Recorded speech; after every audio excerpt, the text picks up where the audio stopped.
The Executive Director of the U.S. Committee for Human Rights in North Korea, Hrnk. For 21 years, Hrnk has endeavored to investigate and report on North Korea's human rights situation, having published 54 authoritative reports. Several of our report authors and board members are testifying today. On behalf of Hrnk's Board of Directors, staff members, Hrnk authors, senior consultants and interns, I wish to extend a warm welcome to all of you today. I'm delighted that we're joined by the Ambassador of Liechtenstein to the United States, His Excellency Georg Sparber, and by the German Consul General in Washington, His Excellency Dr. Niels von Redeker. And, of course, by our most distinguished keynote speaker this morning, whom I'm going to introduce in just a few minutes. Let me begin by expressing my gratitude to an august group of judges of extraordinary stature, to the courageous former North Korean witnesses testifying today, to the expert witnesses who have dedicated significant time and effort to prepare for this hearing, to the thorough and professional legal counsel, and to our generous sponsors. It has been a true pleasure to partner with Michael Maya, Ashna Bassnett, all our IBA colleagues, and David Tolbert. Throughout 2 years of COVID lockdowns, we have stayed resilient and determined, and we have met virtually at least on a weekly basis, working hard toward completing an investigation that is now approaching its conclusion. While expressing my gratitude to the members of Hrnk's Board of Directors for their guidance and support, let me thank my Hrnk colleagues for their good and hard work. In particular, Amanda Mortwed-O, our Director of International Advocacy and Development, who has worked tirelessly and passionately across all stages of this historic inquiry. And let me thank our DACOR colleagues. Please allow me to remind you that we are holding this hearing rather at the DACOR Bacon House, a jewel of Washington architecture and a deeply meaningful symbol of America's justice system and diplomacy. None other than John Marshall, legendary Justice of the U.S. Supreme Court and U.S. Secretary of State, resided here from 1831 to 1833, as did many other notable personalities that have molded American and international legal thought. Today, the distinguished judges will conduct an inquiry on crimes against humanity in North Korea's detention centers. This is whom the North Korean regime fears the most: those who strive to find out and tell the truth about its human rights violations, especially if such an inquiry is conducted by the world's top international judges. Today, the world's attention may be focused elsewhere, in particular on the war of aggression and the humanitarian tragedy unfolding in Ukraine. And today, it is more important than ever to continue to scrutinize and investigate the human rights record of despots who oppress, exploit, and callously sacrifice their own people just to maintain their own grip on power, especially when such tyrants possess weapons of mass destruction. They become a threat to regional and international peace and security. North Korea is a prime example of this human rights and security nexus. The world order is in flux. The world simply cannot ignore the human rights violations that continue to be committed by the North Korean regime. If so, what would be the resulting message? That all it takes for dictators to get away with an abysmal human rights record is to develop weapons of mass destruction that threaten the security and lives of their region and beyond? Not today, not tomorrow, and not at any point in the future. I thank you very much and invite my colleague, Michael Maya of the International Bar Association, to present his introductory remarks. Thank you. Good morning to all of you who are joining us here from the United States, and good afternoon and good evening for those of you who are live streaming from overseas. I'd like to first start by thanking Greg, Amanda, the Hrnk team, Ashna Basnet from the IBA.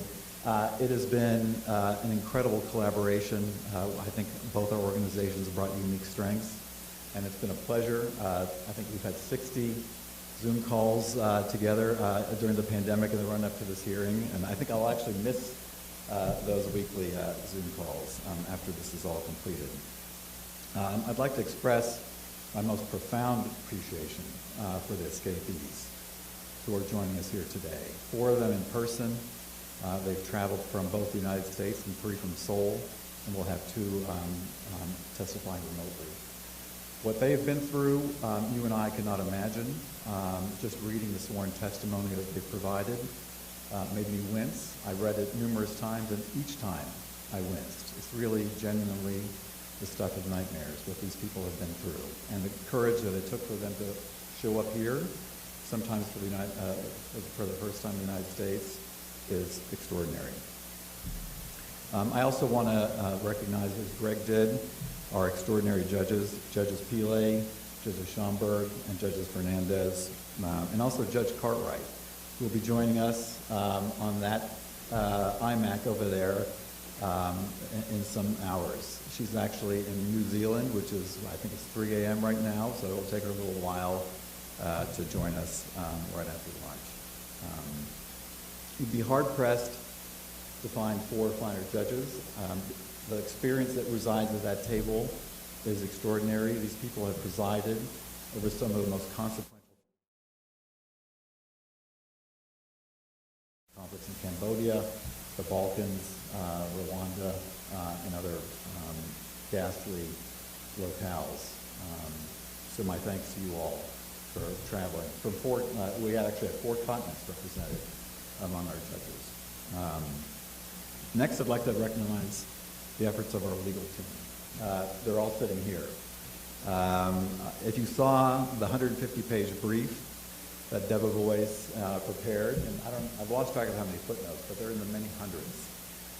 You know that the incredible effort they put into this was a labor of love for them. I'll just mention as an aside, they have contributed over $1 million of legal services to this organization, or to this enterprise, I should say. That's the largest single pro bono contribution in the history of the IBA's 75-year history.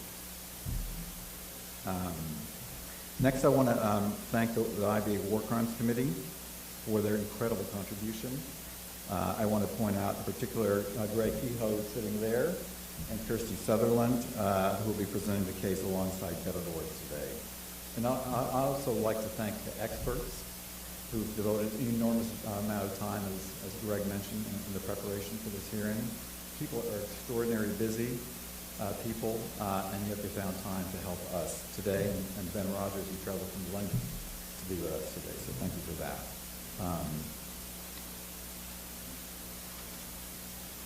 We can't forget our donors. It's because of their generous support that we're here today. I would like to, in particular, thank the German government and also the Oak Foundation. And Niels von Redeker is standing in front of me, and I appreciate your government support very, very much, and your interest very much.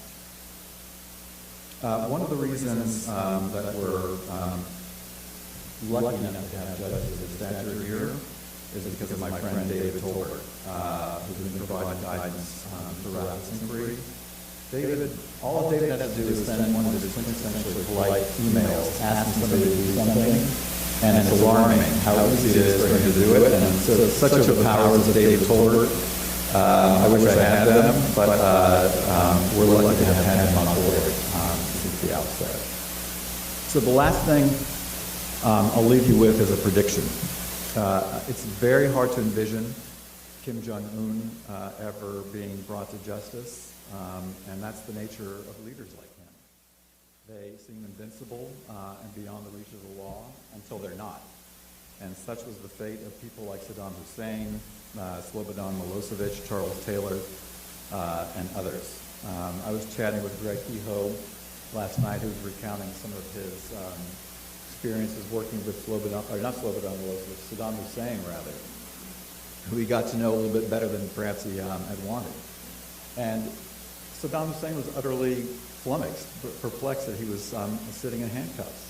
He had zero expectation of ever having been caught and brought to justice. And I suspect that lots of people who survived, let's say, the Kurdish chemical attacks, ever thought that they'd see Saddam Hussein brought to justice. And yet he was. So the point I'm trying to make is that holding Kim Jong-un and his cronies accountable one day should not be a pipe dream. It should be an expectation. In my view, it's a question of when, not if, and I hope you all share that hope and expectation. And if this hearing ever finds its way into the hands of people in North Korea, I hope they will draw sustenance and hope from this exercise. I think that's all I have to say for now. I'm very much looking forward to hearing what our experts and witnesses will be saying today. And with that, I'll turn it over to Greg, who will be introducing Scott Busby. And Scott, thank you so much for being here. Appreciate it. Okay. Thank you, Michael. The organizers, Hrnk and IBA, are delighted and honored that our introductory keynote speaker has accepted our invitation to join us today. The Honourable Scott Busby is Acting Principal Deputy Assistant Secretary of State in the Bureau of Democracy, Human Rights and Labor at the U.S. Department of State. Previously, he served in numerous senior positions, including Director for Human Rights on the National Security Council from 2009 to 2011, and Coordinator of the Intergovernmental Consultations on Migration, Asylum, and Refugees in Geneva, Switzerland from 2005 to 2009.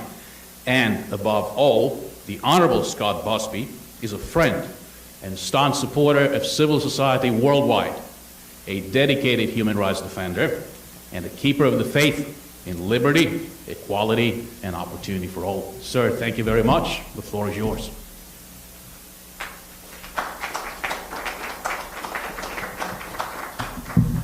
Thank you, Greg, for that very nice introduction, and thank you, Michael, to you and the IBA for hosting this very important event.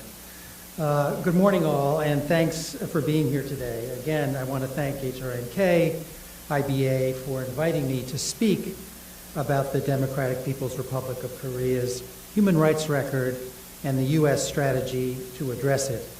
It's wonderful to see so many familiar faces and names here today, because all of you are the leading experts and advocates in addressing the ongoing egregious human rights situation in North Korea. North Korea remains one of the most repressive countries in the world. Its appalling human rights record is well documented in reports by the Special Rapporteur, the Office of the High Commissioner for Human Rights, the 2014 Commission of Inquiry, and I'm very pleased to see that Judge Kirby, the chair of that commission, is on your agenda for today, and the NGO community. All these reports indicate that extrajudicial killings, torture, and arbitrary and indefinite detention are commonplace in the Dprk.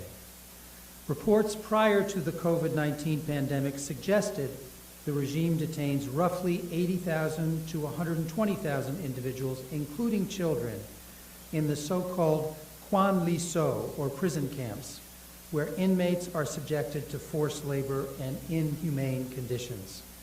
Whole families, up to 3 generations, are condemned, in most cases without trial, when one member is accused of a crime. Torture and abusive treatment by authorities in these camps and other detention centers involving severe beatings, electric shock, prolonged exposure to the elements, forced abortions, and confinement for up to several weeks in small punishment cells. The regime also continues to use forced labor overseas in industries including construction, fishing, and textiles. The Dprk's human rights record has worsened since the beginning of the COVID-19 pandemic. Early in 2020, the Dprk became one of the first countries in the world to entirely shut its borders in the face of the pandemic. Over the course of the pandemic, the government intensified restrictions on communications with the outside world. Domestic travel is almost entirely prohibited, and borders are more tightly controlled than ever, with media reports that the police are ordered to shoot on sight anybody in the border areas. The Dprk government has also tightly restricted the distribution of food and other products within the country. The imposition of COVID-19 measures that far exceeded necessary public health protections have forced international organizations and most diplomats to cease operating inside the country, which of course makes it even more difficult to get reliable information about what's going on inside the Dprk. That said, the United States remains open to serious and sustained diplomacy with the Dprk without preconditions. Our goal remains the complete denuclearization of the Korean Peninsula and to establishing a lasting peace on that peninsula, even as the international community makes clear to the North Korean leadership that their treatment of their people is unacceptable. It is clear that the Dprk is sensitive to external pressure on human rights. This was most evident in the months after the UN Commission of Inquiry report was released, when the Dprk engaged in a diplomatic charm offensive, or I should say tried to engage in a diplomatic charm offensive. Consequently, the U.S. strategy to promote respect for human rights in the Dprk has involved three lines of effort. First, we seek to increase international awareness of the dire human rights situation in the Dprk. Second, we aim to increase access to information for citizens of the Dprk about life outside their country. And lastly, we seek to ensure those responsible for serious human rights abuses in the Dprk face consequences for their actions. On the first objective, our approach serves to lend a voice to the voiceless by increasing international awareness of the violations of human rights taking place in the Dprk and expanding the international coalition advocating for change in the Dprk. We have also sought to demonstrate the linkage between the regime's illicit activities and the suffering of its people.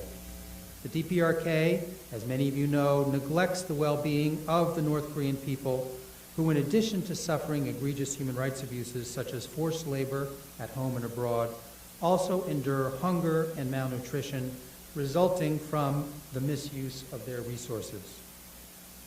Our efforts are strengthened by the work of our partners in the international community, including Germany and Liechtenstein. Very much appreciate your presence here today. We continue to co-sponsor and lobby for the adoption of strong annual resolutions at the Human Rights Council, a session of which is taking place right now, as well as in the UN General Assembly. We coordinate with our allies, international partners, and civil society to amplify our calls for the Dprk to address its human rights record. Civil society partners like Hrnk and the IBA are crucial in this objective as they search for the truth about the alleged crimes committed by state and non-state actors in the Dprk and report their findings to the global community. As we seek to highlight the Dprk's abuses, we also recognize that we must be transparent and honest in confronting our own challenges here at home.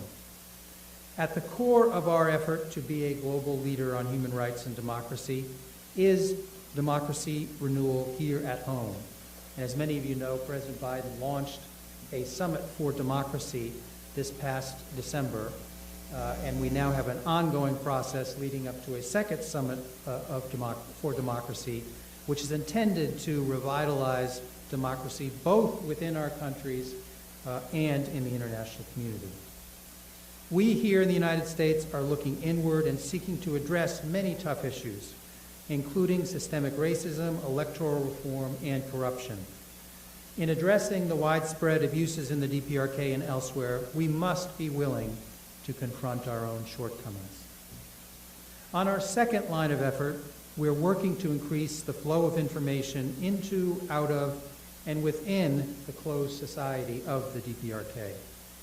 exposure to alternative sources of information to state propaganda helps North Korean citizens better understand the world outside their country. This in turn leads North Koreans to seek out additional and diverse sources of information, which we think is critical to empowering them to make informed decisions about their lives. Anecdotal reports indicate that North Koreans who have been exposed to uncensored information are increasingly aware of how their government's policies inhibit their personal aspirations and violate their human rights. Third, we have undertaken additional efforts to promote accountability for human rights abuses in North Korea. In addition to the many sanctions we have imposed to date on North Korean individuals and entities that are responsible for human rights abuses or censorship, in December this past year on International Human Rights Day, the Department of State worked with the Department of Treasury to impose sanction on the Dprk's Central Public Prosecutor's Office and Ri Jong-gil, former Minister of Social Security, based on their connections to the government of North Korea and the Workers' Party of Korea. The Dprk Central Prosecutor's Office and court system reportedly are used to prosecute and punish people for political wrongdoing in a legal process involving fundamentally unfair trials. Those trials sometimes end in sentencing the Dprk's notorious prison camps run by the Ministry of State Security and the Ministry of Social Security. We are sending a strong and clear message that those with connections to human rights abuses will face consequences for them. To serious and sustained diplomacy with the Dprk without preconditions. And as you've heard, our Secretary of State and Special Representative for the Dprk, Ambassador Kim, say over the past year, the United States does not have any hostile intent toward the Dprk. We want the Dprk to know it can choose a new and better path for its people. The United States has reached out to the Dprk multiple times, and I hope it will respond positively to our offers of dialogue. We and the international community will judge the Dprk not by its words, but by its actions and the steps it takes to address its very serious human rights violations. We will continue to work closely with the international community to sustain attention on the deplorable human rights situation in the Dprk, to press the Dprk to stop its human rights violations and to close its prison camps, and to seek ways to advance accountability for those most responsible for abuses in the Dprk. We still face immense challenges given the Dprk's isolation, made worse by the border restrictions in response to COVID-19. I encourage those here today to remain vigilant in advancing these efforts and commend you for your commitment to strengthening respect for human rights for the North Korean people. We are proud to work alongside you in promoting human rights in North Korea. Thank you very much. Now it's the turn of the quasi-judicial court. We've heard the speeches, but I want to say that all four judges are here participating, as the judges we are. All four of us have international experience. We've sat on inquiries such as this. So I want to say up front that it's because of our training. We will exercise independence. We will exercise an open mind. We need to be convinced from the evidence we're going to hear both from witnesses and experts that the treatment of North Korean detainees in the detention centers do indeed constitute crimes against humanity. So that's the crux of the focus of this panel. Let me take a few minutes to also say that uniquely we not only have international judicial experience, but at least the three of us come from countries where we personally experience conflict and have a true understanding of what it is like to be in a country where you have no access to justice. So I'm going to start again, just to say, although I was introduced, and it's true when Michael Meyer asked me to participate here, I said no, and then when David asked me, I said yes. So I come from South Africa, and I'm sitting here with really esteemed colleagues whom I greatly respect. And I want to say that each one of us comes from countries where we experience conflict, and above all, we experience a situation where the masses of the people do not have access to justice. And under apartheid, we truly benefited from the support of civil society organizations all over.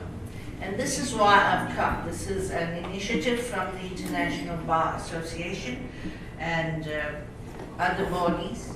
And I'm here to support civil society initiatives and collective international action to end atrocities committed anywhere. And in South Africa, this kind of action helped end apartheid. So I feel very positive that initiatives like this would truly benefit the population that is voiceless in the Dprk. Now, we are not a criminal court. We will not be rendering any verdict, but we will be making fact-based assessments, and we will then check that evidence against every element of crimes against humanity. So it's, for us, this is a serious exercise that we are used to, and then we will make recommendations, hopefully to point to the direction of individual criminal responsibility at the highest level. But as I said, we're independent, we're open-minded, and we need to be convinced from the evidence we're going to hear today. So I'll stop there because we're giving each of us 5 minutes. So I think I have 30 seconds. So I want to also welcome Sylvia Cartwright, who will be joining us later, but of course she will catch up on the evidence that she is missing. And she sat as a judge on the extraordinary chambers of Cambodia. So a little bit on Cambodia. I think I was serving as a judge on the Rwanda Tribunal when I was asked by UNDP to go to Cambodia to talk to the judges they were recruiting. It's a hybrid tribunal. And then I visited an NGO center where they were collecting and gathering evidence, very carefully mapping mass graves. And I thought, what a hopeless task is this? I mean, when will they ever use all this evidence? So I too was skeptical. And lo and behold, that effort by NGOs helped to actually have a United Nations hybrid criminal tribunal in Cambodia. So part of the reason for this inquiry is also to contribute towards the collection and preservation of evidence. The United Nations is going in that direction, as the General Assembly has set up these III mechanisms in respect of Syria and Iraq.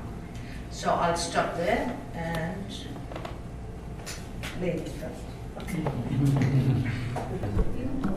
Good morning to you all. I'm really honored to be here today with you to contribute to this inquiry and try to establish the facts on the conditions of detention centers in North Korea. And I really commend IDA for organizing, for taking this initiative. And I really would like to thank everybody who has supported the initiative, including in particular those who have accepted to come here to tell us about their knowledge on the situation, but also to tell us about their personal suffering on the situation. As my dear colleague Judge Pillay just has said, we all come from countries that have experienced a legacy of gross human rights violations. I come from Argentina, where under the military rule, thousands of people were tortured, murdered, disappeared, and when we learned the hard way the importance of accountability and the importance of truth. And sometimes accountability and truth cannot be together. When we returned to democracy in 1993, accountability and truth were key instruments of the transition, of this transitional democracy. And indeed, there were historic trials about the members of the military juntas at the beginning. But then accountability became a very bumpy road for a weak democracy. And we had to pass an amnesty laws. And also the trials were suspended, but not the quest for truth. And actually, thanks to the pressure put by civil society, trial proceedings were discontinued, but were replaced by proceedings for truth, juicios de la verdad. And because we thought at the time that even when you cannot punish, you are obliged to continue pursuing the truth, to try to establish the facts, try to establish those who were responsible. So we had these proceedings for truth, and actually we have pushed internationally for the recognition of the right to truth. There is even a international day for the right to truth today.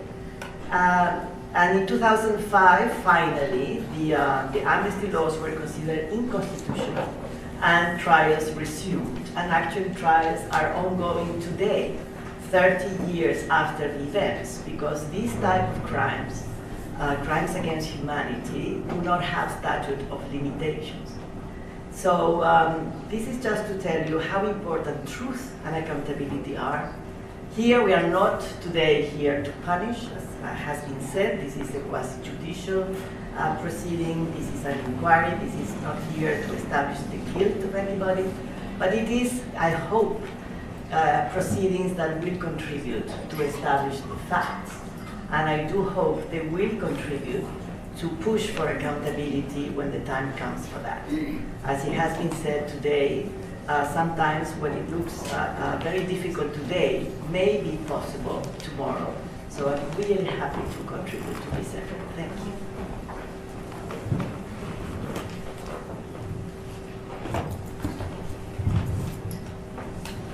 Good morning to all of you. I'm really honored to have accepted the kind invitation to come to this place. I did not hesitate a second on the invitation. Why? Because more than 30 years ago, Germany and Korea shared the same fate. In both countries, one part of our country had no access to freedom, to human rights, and it was extremely difficult to cross the border. You know about the wall in the middle of my hometown, Berlin, but not only there, throughout entire Germany there was a kind of wall, and we called it later on in Europe, throughout Europe, the Iron Curtain. At that time, when we were divided, both Korea and Germany, I think in particular from the point of view of Germany, nobody really believed that there would be ever a reunification. But people were, in exchange of money, brought to freedom. They came to the western part of Germany, controlled by the Allied forces. We are extremely grateful for this, done by the Americans, France, and United Kingdom. When these people came home, of course they collected on their own the evidence about what has happened to them. But we had the opinion that this would not be enough. It should be collected. A collection of evidence, preservation of this evidence should be, and we created the center in Salzgitter, where those people coming from the other side or having evidence of what happened there, they came to Salzgitter and provided their sitting prosecutors with the necessary facts, and in a way that it could be maybe later on as evidence. At that time we were in the same situation as people in North Korea are at present. And we had the wonderful experience that really out of the blue, I at that time was Under Secretary of Justice in the Berlin Department of Justice. Only 2 hours before the wall came down, we were alerted that we had to go to the border because people were already aware that in the eastern part they for the first time ever could come peacefully to the other side. It was not guaranteed at all, because we were actually afraid in our government in Berlin that Russia had brought together armed forces, and we didn't know what would happen within the next 3 days. But we overcame also this situation. And suddenly, in my position as Under Secretary of State, I had to think immediately on the request of the German government and my Lord Mayor to think about what to do on accountability for the crimes committed in the former GDR in East Germany. So we had immediately the idea to create a special unit within the prosecutor's office dealing with the so-called governmental criminality in the other side, because it was without any further thoughts, it was necessary to bring accountability to those well known for the crimes they had committed, in particular when shooting on refugees and the line upwards to the highest in command, highest people in command in Eastern Germany. I think this should encourage all of us that things may change very soon. And therefore I'm grateful that there is a collection of evidence, and further on that we as judges ask, as it was said, not to speak about guilt or not guilt, but on the evidence, on the facts, that it could be immediately used in evidence, because this was one of the shortcomings of Salzgitter, that in court it was very difficult to use because it was not established and guaranteed by lawyers or by judges. And to confirm these facts we are about to hear. And let me conclude by that what we have in common.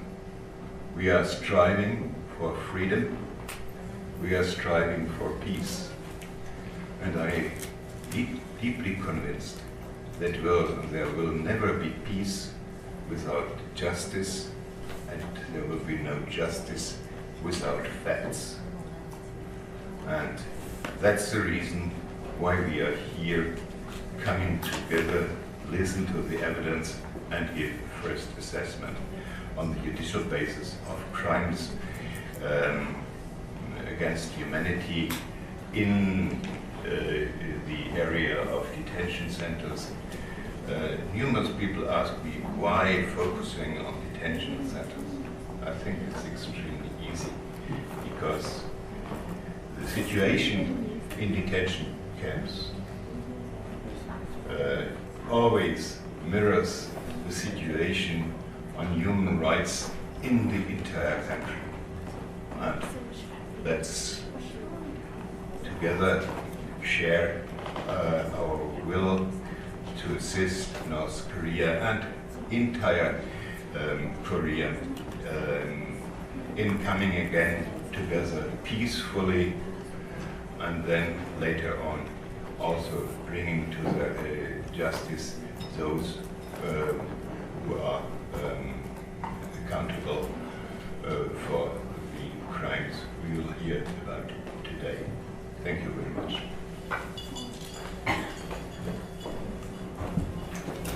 Well, the panel is now ready to begin business. I think we hear for opening remarks by legal counsel. Also, may I alert whoever's in charge of technology to help us go through this equipment when the translations from Korean speaking witnesses come. So if everyone who has doing exactly that, all right. If they could just open if they could just open the back and hit channel C. That way, when the interpretation does begin, right now it's only for those who need the Korean language. It should work. Thank you. Your Honor, Judge Pillay, Judge Fernández, Judge Schomburg, learned co-counsel, distinguished guests and friends, good morning. My name is Gregory Kehoe. I am here on behalf of the IBA. I'd like to give you a brief overview of some of the matters that will be discussed today and how that evidence will come into evidence. In the shadows of secrecy over the past decades, there has been a widespread systematic acts of violence inflicted on detainees in detention centers throughout North Korea. And that human misery that came in many different forms was done in furtherance of state policies of power and control.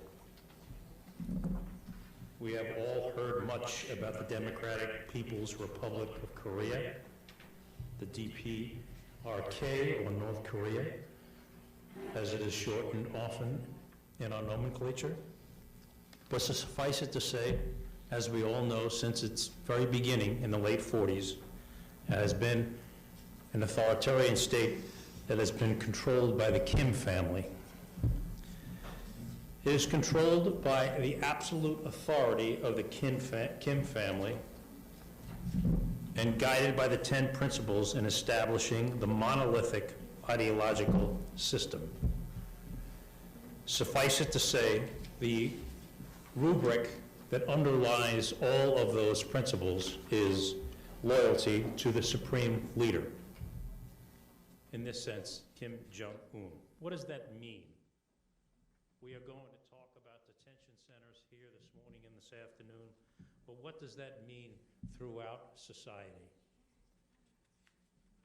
As Judge Schomburg pointed out, what happened in these detention centers oft-times mirrors what happens in Korean society. And it is those principles which are true in the detention centers are true throughout the society. And what do they mean? That means deification of the supreme leader. Accept authority of the supreme leader as absolute. Treat his directives as dogma and an unconditional implementation of the supreme commander's commands and dictates. How does that implement itself within the governmental structure? This power dispersal in North Korea comes in many different forms.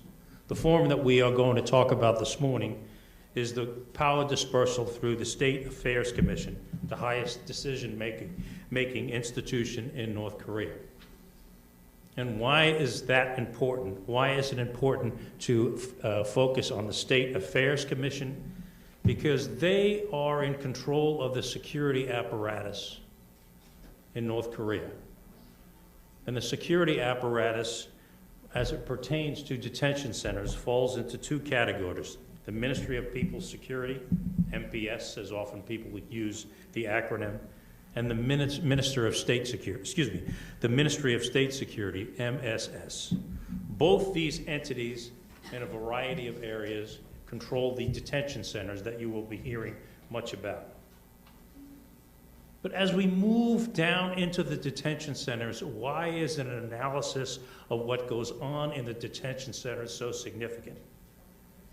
Because the detention centers provide some of the essential components that allow the vertical chain of command, the unilateral vertical chain of command, to operate in Korea. And that is control both in the society and the detention centers, and specifically control and internal repression, with the goal to maintain the totalitarian regime, so that any challenge to the government is preempted, and to ensure that the ideological framework set forth in the People's Democratic Republic is followed. There are various aspects to the detention centers that you'll be hearing about today, Your Honor. Some of them are pretrial detention centers where people are arrested and there are interrogations and people are in there for general crimes. And you'll hear a horrific series of events of what happens to people when they're interrogated and they're in these institutions for a long period of time. The second are holding centers, where we have defectors or people who have had travel violations. We even have homeless children in these holding centers. And last is we have labor training centers, usually individuals that have a criminal sentence for less than a year. But within these three separate institutions, what happens to the detainees on a daily basis is horrific. What we put before you is a widespread attack on the civilian population in pursuit of a state policy, and that is control, repression, and obedience. There's no question that the operation of these detention centers and the criminal misery that is being inflicted upon these individuals is widespread. You will hear reports that this is not an isolated event, Your Honors. It moves across all boundaries in all of these prisons, all of these detention centers. And you'll hear testimony from witnesses that we will put on today and experts that this is all done with the full knowledge of the Dprk hierarchy. The criminal acts that you'll hear about in these prisons to enforce this repression fall into a multitude of categories, Your Honor, that come within the crime against humanity set forth in the Rome Statute. Torture, beatings, electric shocks, starvation, sleep deprivation, punishment cells, solitary confinement, human humility with causing people to expose themselves to the elements. Cruel and inhumane treatment, lack of food, water, malnutrition, starvation, clothes. Extrajudicial and arbitrary executions and murders. The witnesses have said that murders that take place in these detention centers are frequent, ongoing, and they fall into multitudes, not individuals. As a matter of fact, witnesses have talked about the murders of infants. Infants that are born in the prison and are put to death by the prison guards. Enforced disappearances, arbitrary arrest and detention, forced labor and enslavement, people being put to work in the elements for long periods of time from the early morning hours to late at night. Even children, forced enslavement of even children. and lest we not mention this and emphasize this enough, the actual sexual violence that takes place on a continuous basis in these institutions. Rape and other acts of sexual molestation that are inflicted upon the detainees. And last but not least, acts of persecution that fall into a variety of levels. Some religious, you'll hear testimony from experts about the persecution that is inflicted upon the Christian population. Some sexual and gender-based, and of course, given the totalitarian regime, the persecution that comes because of political beliefs.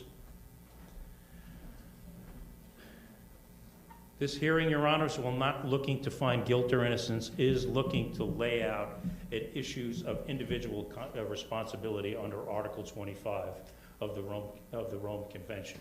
Individual responsibility for actual perpetrators. Responsibility for co-perpetrators, those who operate jointly with others to commit these crimes. Indirect perpetration that we've known so much about, Judge Schomburg, in the ICTY, which is those in the command and control structure who have control over the actual perpetrators committing the crime. Lest the people who are ordering people to get things done are not being held equally responsible. And also indirect perpetration of these senior officials. We also need to take a look at the end of this to the obvious command and control structure. The traditional command and control structure under Article 29 of the Rome Statute that calls people and to hold responsible for their failure to prevent and their failure to punish. While not involved in the actual events, if the individuals became knowledgeable about it, their failure to take all reasonable and necessary measures to prevent or punish crimes makes them equally responsible. Likewise, taking the jurisprudence out of the ICTY, when there is a failure to prevent over a period of time, the evidence can come to the conclusion that there is a tacit approval of those crimes, and that individual is not only responsible under a command and control theory, but as a co-perpetrator as well.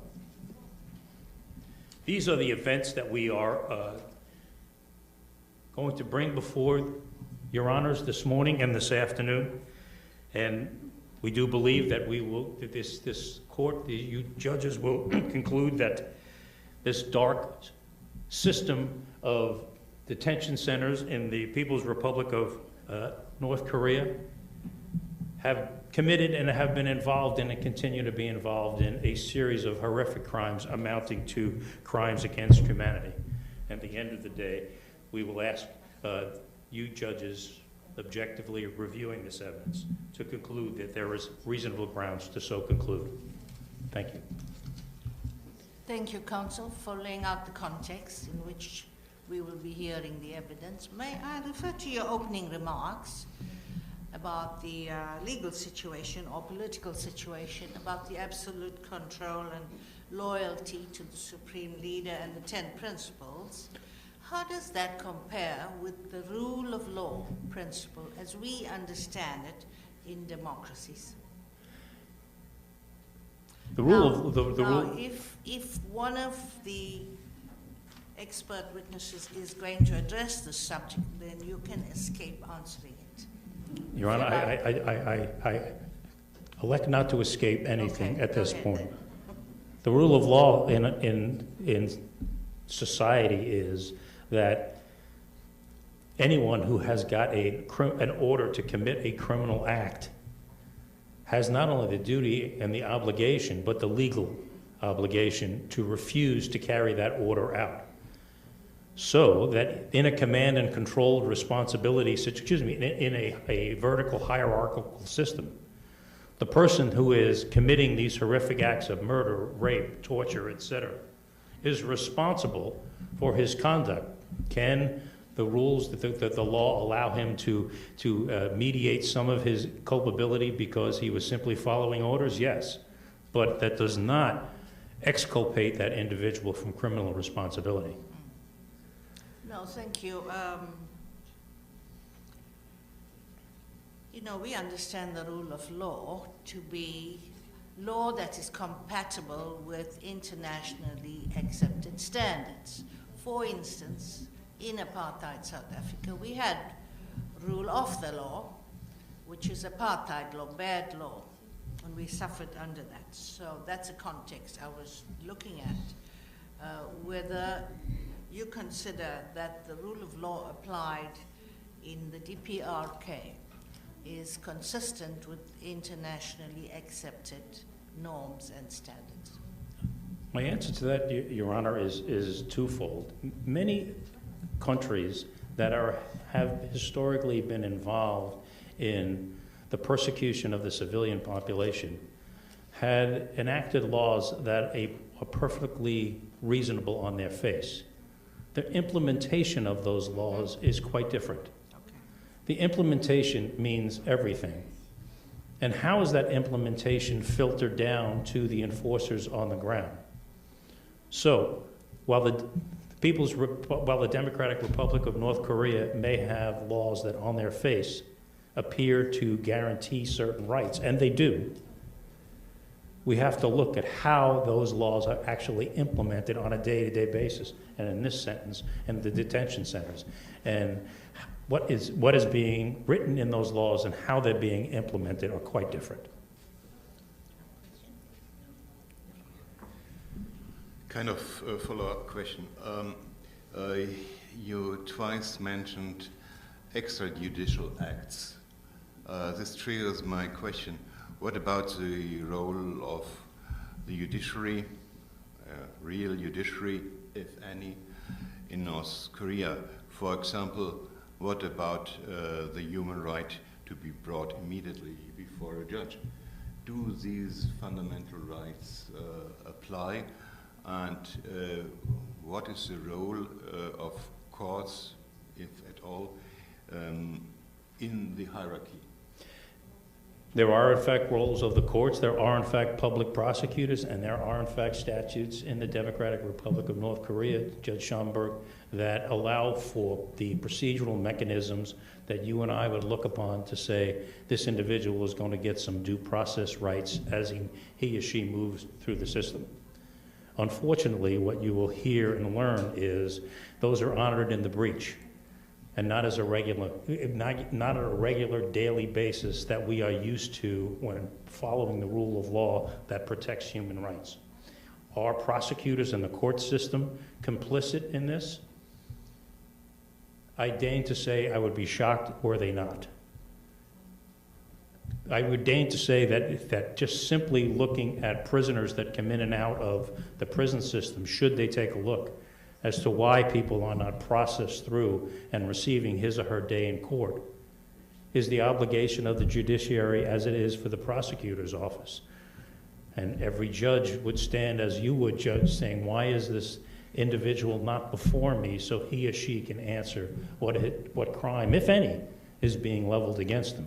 Now keep in mind that many of these detainees have not been charged with any crime. Some of them are even homeless children that are being held in these detention centers for a significant period of time and guilty of nothing. I think what we're highlighting, Judge, is a breakdown of the criminal justice system on many different levels. And this inquiry is focusing simply on detention center, but we shouldn't, for one moment, merely because we're not talking about the judicial system, say that that is operating the way you and Judge Fernández and Judge Pillay would maintain should be operating.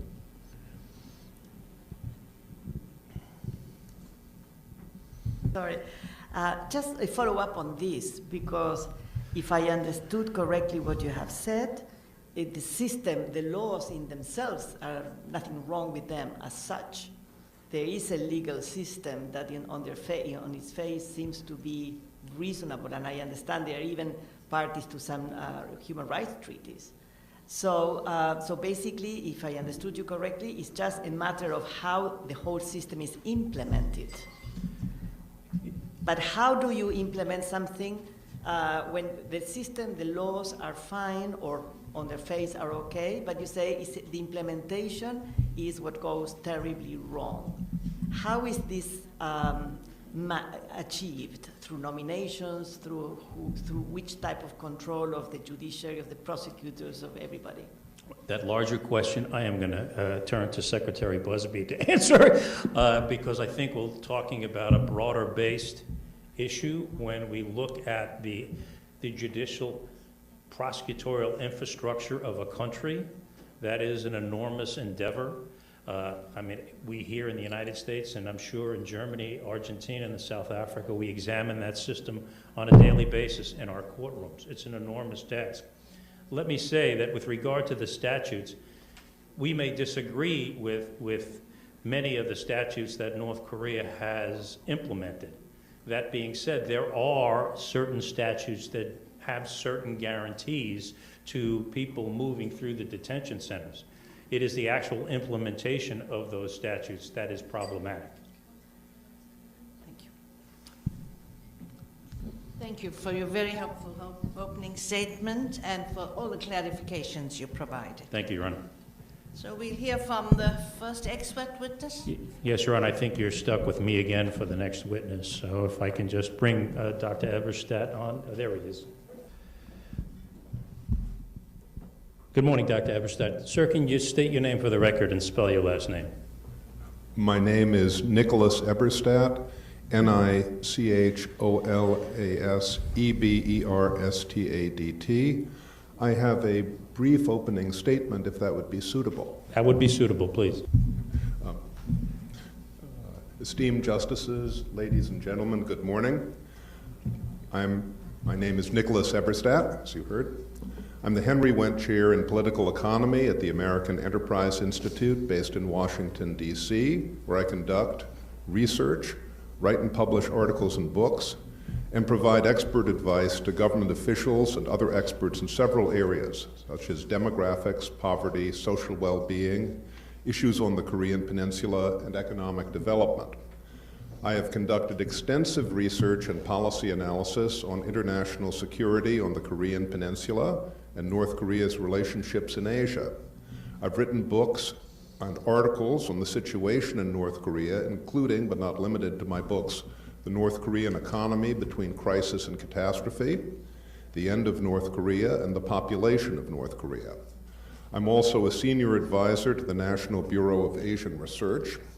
It's my honor to be a founding board member of Hrnk, the U.S. Committee for Human Rights in North Korea. In preparation for drafting this affidavit and this testimony, I've reviewed the Rome Statute, in particular Article 7, and other relevant sources in secondary literature. I've also read and reviewed the affidavits of the escapees from North Korean detention centers, which were collected by Hrnk and the International Bar Association, approximately 22 affidavits from survivors of the relevant detention facilities. I'm aware of the detention centers in North Korea, including specifically the short-term detention centers referenced in the affidavits. Based on my research on the government of North Korea, there are a range of prisons and detention centers that are maintained and utilized by the North Korean authorities through the Ministry of State Security and the Ministry of People's Security. With respect to short-term detention centers, these include pre-trial detention centers, shorter-term labor detention facilities, holding centers, mobile labor brigades, sometimes referred to as labor training centers.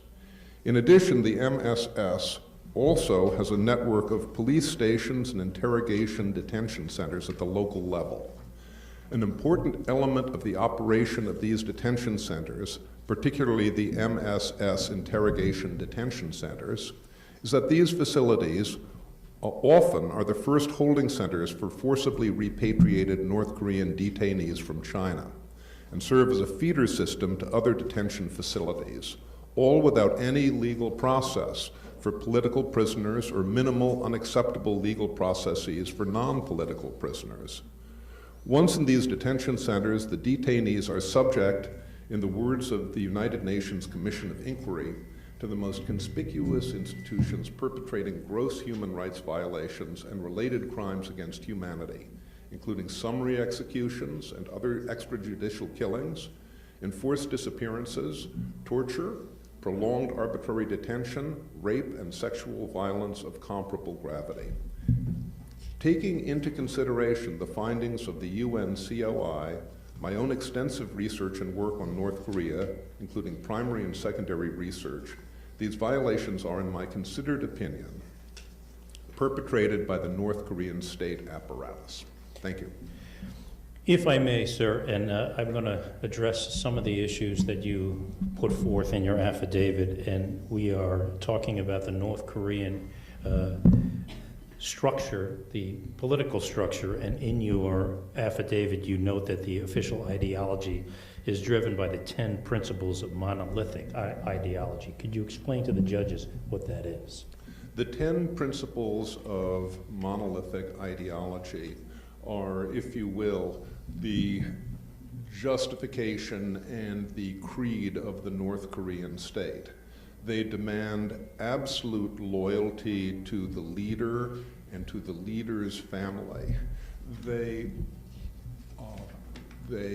argue for a centralized control system that provides all authority within the state, within the society, to be reposited at the very top, with the Kim family and all resources of the state to be directed towards the preservation and security of the top leadership.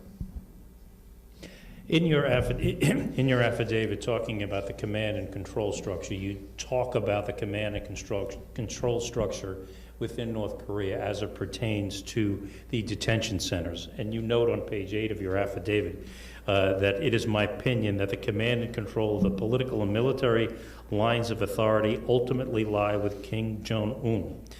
It is my professional opinion that senior Korean officials are aware of the conditions in the detention facilities described in the affidavits and other sources, and thus responsible for the crimes committed in the detention facilities. Can you expound on that, Dr. Eberstadt, and tell the judges the basis upon which you conclude that the responsibility lies with the hierarchy of North Korea? Yes, sir. The North Korean system is organized into perhaps the most perfectly totalitarian command and control structure on this planet today. To paraphrase the observation of a great scholar of Asian affairs, the late Robert Scalapino, the North Korean system is the most perfect approximation of totalitarian control possible in a system operated by human beings. The authority in the command and control system reaches from the top down with a demand of absolute authority. So Kim Jong-un is the head of the party, the head of the state, the head of the military, and all decisions within the structure of these organs that I've just mentioned follow the directives that are set from the top. There is scarce room for independence anywhere in the decision-making process. All decisions have to conform with the dictates that are set by the supreme leader. And based on what you've just advised the judges, I turn again to page 8 of your affidavit, and you noted that in my professional opinion, the crimes that are documented in the survivor affidavits are the result of the commands and directions from the highest levels of the state. Can you expound on that, Dr. Eberstadt? It is impossible to imagine within the North Korean system today that any independent life, any independent centers of private decision-making would be countenanced from the very top. The North Korean system today could not exist without the constant use and threat of terror and violence against its population. And consequently, the detention centers that we are discussing today are an integral part of the North Korean apparatus of control, and they depend upon terror and systematic violations of human rights. This is designed into the system, and it is approved and countenanced. In fact, it is directed by the design of the state, countenanced by the very top. And you mentioned that focused terror and violence. What is the ultimate goal of this focused terror and violence implemented in the detention centers and elsewhere? The objective of the terror and violence is the compliance of the population, the terrorization of the population, the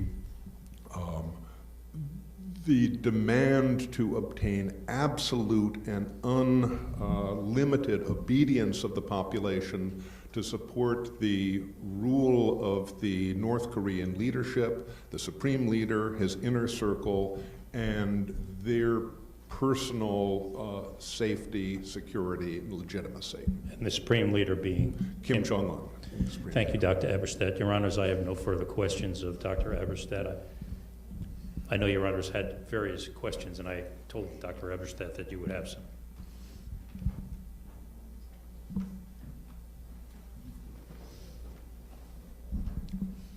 So it should be too early in the day for this panel to jump to a conclusion that the laws are all right, the problem of lots of detention. That would be very simplistic. Would that be okay? Judge, my opinion would be that the daily operations of the detention center reflect almost exactly the intentions and directives of the leadership of the North Korean government.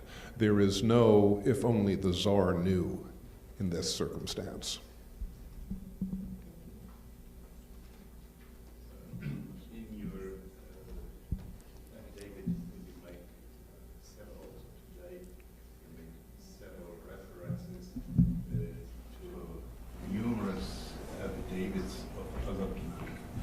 Can you give us a figure? How many affidavits did you study, and what was the way you focus and concentrate all this evidence to this relatively short affidavit today? As I recall, there were over 20 affidavits submitted from survivors of these detention centers for my review. You will be, of course, hearing testimony from some of these witnesses. The affidavits submitted for this proceeding, unfortunately, are very much of a piece with other evidence which I have had opportunity to review and study in my decades as a founding board member of Hrnk, and also they are consistent with evidence and testimony from other sources, from survivors and escapees from the Dprk.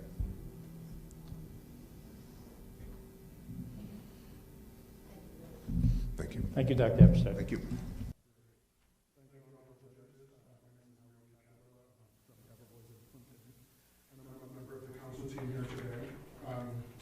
Good morning. Could you please state your name and current position?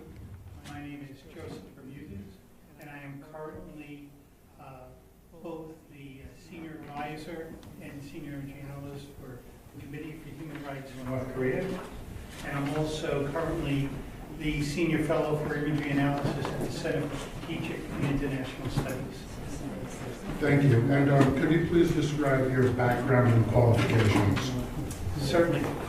For the past 30 years, I studied defense and intelligence affairs and the North Korean prison system, and have published numerous books, articles. I've testified before the U.S. Congress. I've testified overseas. I have done various projects for the U.S., components of the U.S. government and foreign friendly governments. And how many reports on detention centers in North Korea have you completed? Approximately 14, and we have planned a number of others. And could you please tell me what you'll be testifying about here today? Today my testimony will be a presentation showing and describing North Korea's camps as seen and analyzed through satellite. And can you please describe the basis on which you're able to identify those camps using satellite imagery? Certainly. The process of identifying and then describing and detailing North Korean detention facilities is supported, one, obviously, by the satellite imagery, but the satellite imagery is informed by interviews with not only former detainees, but former defectors, defense and intelligence officials around the world, and experts around the world. Thank you. Could you please describe the image on the screen now? Certainly. What you're looking at is a collection of dots pointing out North Korean detention facilities of various types that we at Hrnk have identified, and almost all of them have reports written on them. There are one or two where reports are in progress.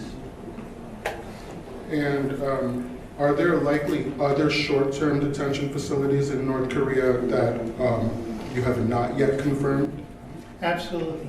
What we can tell from the pattern that you see here, the pattern that we see from our interviews with various people, is that this is actually a small sampling of the entire infrastructure. I believe that one of the following experts, Ken Gals, will give you a better description of the organization. Are you able to explain any patterns in the location of the facilities? Mm-hmm. Yes, there are certain patterns. These patterns are developing, so take this with that in mind.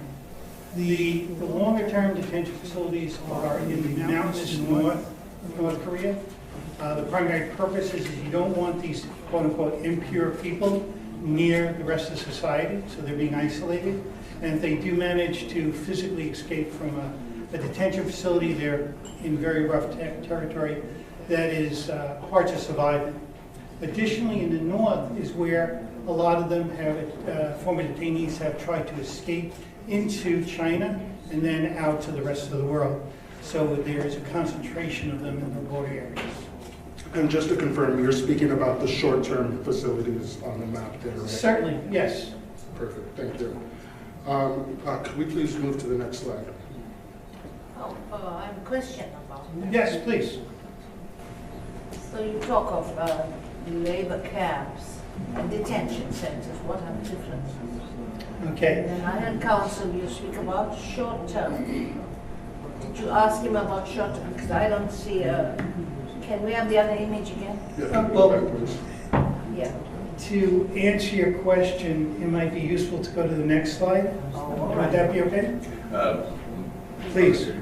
That dates back to which year?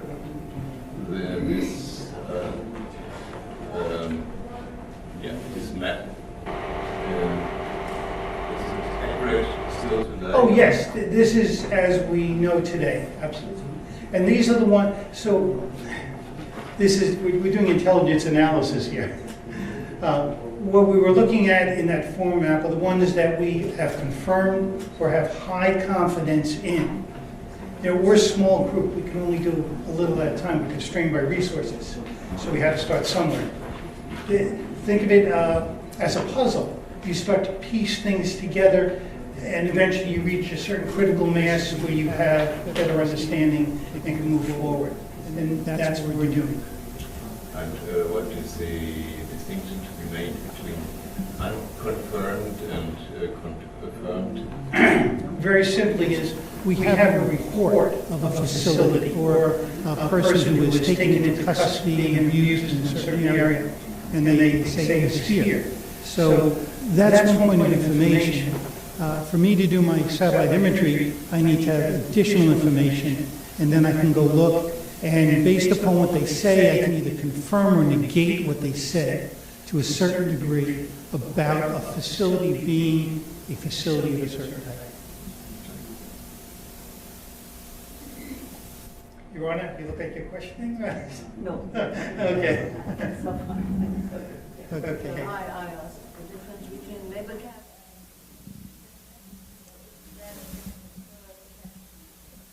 Right, all three, and subsequent witnesses will testify about this in further detail. Yeah, that's correct. Thank you. With the permission of the bench, we'll go to the next slide. So in this slide, we have what we've talked about already, previous people, pre-trial detention facilities where people are interrogated and held, and we have a 3D display right here of what one of them looks like.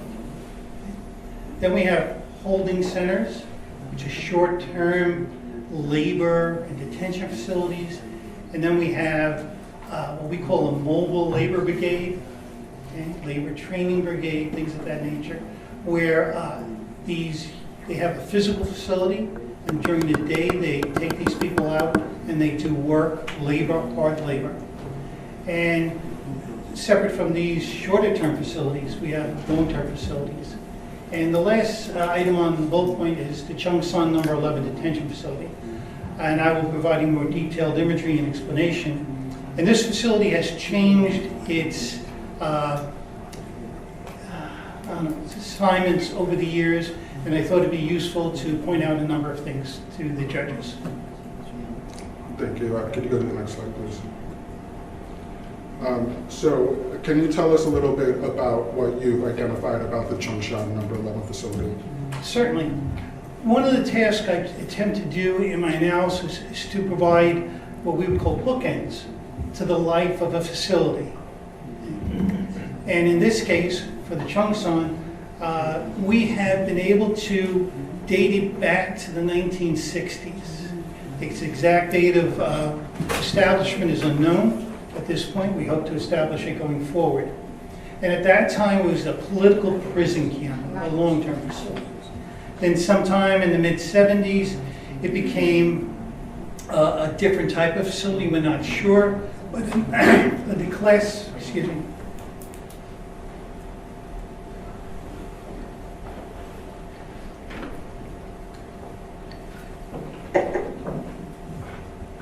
I apologize. A 1975 declassified U.S. intelligence image shows us that many of the facilities we see today were in existence back then. In the 1990s, it transitioned to a re-education through labor camp, another mid or long-term type detention facility. The late 90s, it transitioned again into a short-term facility called a Labor Training Brigade, Mobile Training Brigade. By 2005, it had transitioned to a COHASO, which is a longer-term facility, and today we believe it's actually a combination of both. Next, please. Next slide. Next slide, please. Okay, could you describe what we're looking at in this image, please? Certainly. This is the declassified satellite image from 1975. This is the late 60s, early 70s, when we were transitioning from panchromatic to colorimetry, so that's why you'll see the difference with the next image.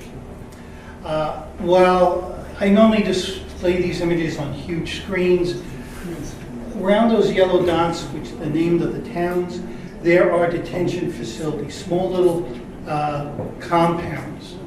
And we have confirmed this through interrogation of former detainees and defectors. And if we move forward, please. Here we see it in 2020. The towns are still there.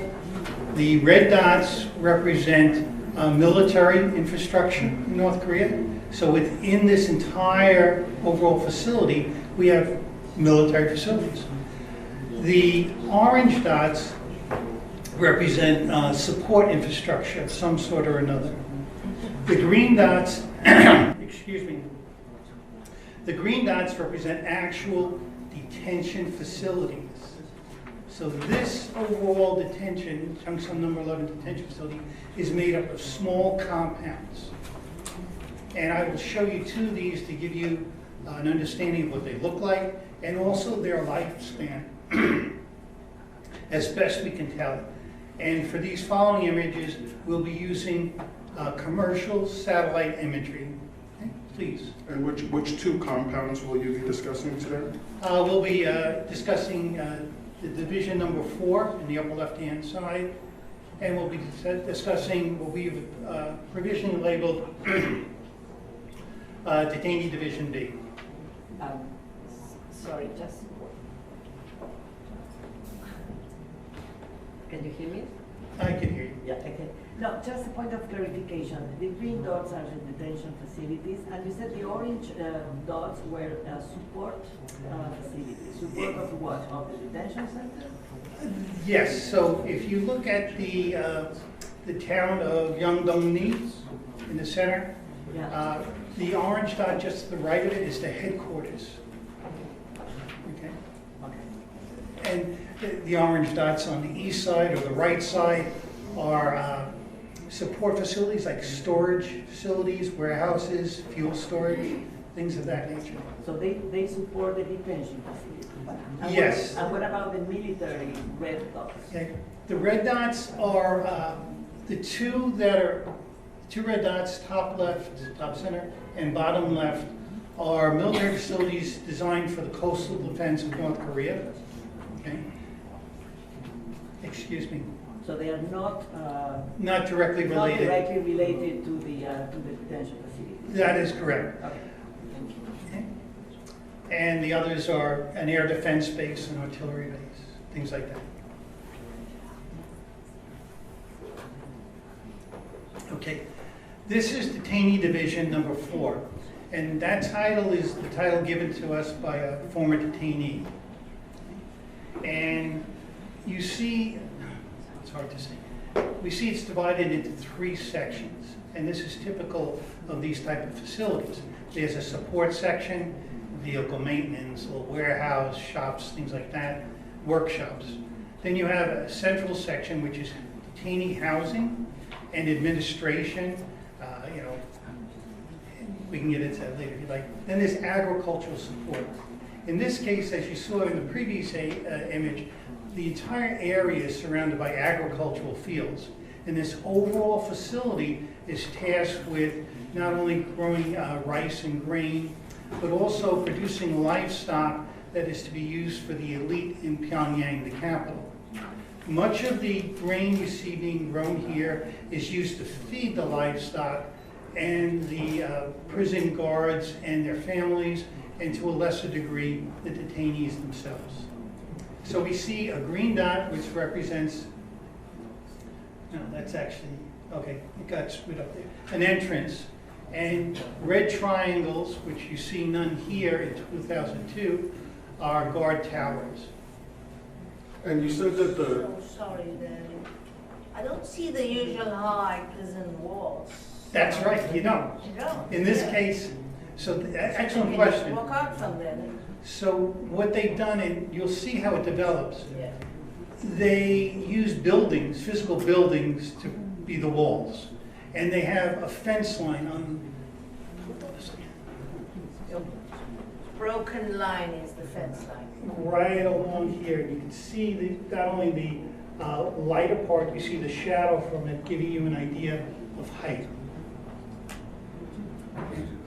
Barbed wire or stone The wall? resolution in this image is not good enough for me to determine whether there's barbed wire, but at other facilities, we can tell. It also, so you're looking pretty close to straight down, so it's hard to tell barbed wire straight down. But when you go off nadir, in other words, at an angle, you can see it more clearly. Certainly. And Mr.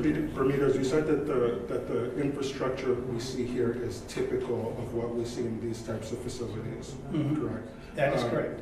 How were you able to determine that what is typical of these types of facilities? By looking at hundreds of them. And by comparing those satellite images with what former detainees have said, with defectors, a defector being a senior military person or a political person who I've had the opportunity to meet with and speak with. Next slide, please. Okay, you'll notice there's a red triangle on the left side. That is a guard tower. Okay? We still see the fence line around it. Okay? We also see there are 2 green dots on the east side and 2 on the south side. These are internal and external entrances. It's not unusual for detention facilities to have internal and external entrances. We see that the agricultural support area has changed a little. I do. We can go back and forth if you'd like. And we see a threshing house has been established just to the east of the camp.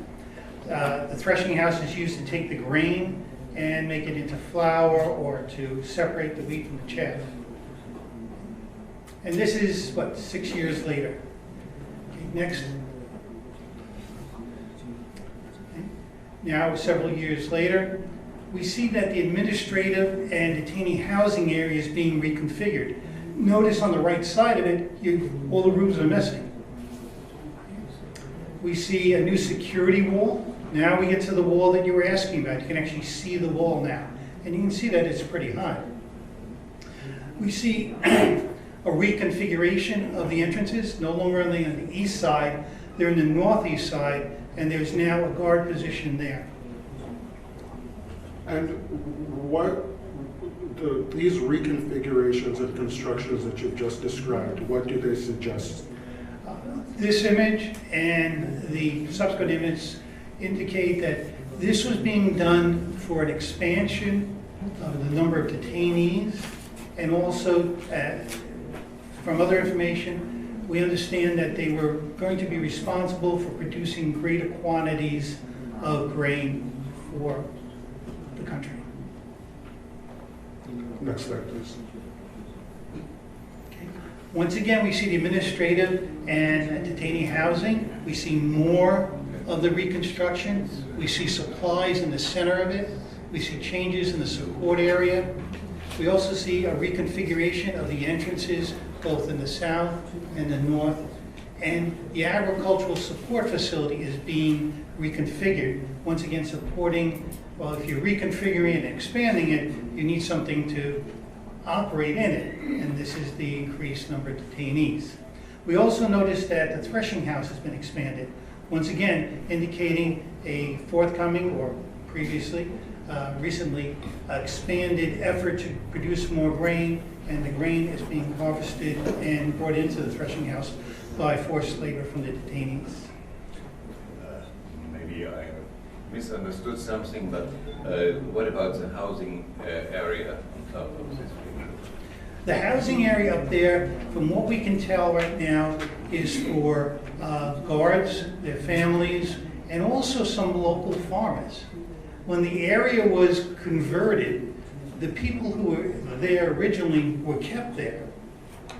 And they help, or they guide, or they lead the work of the detainees.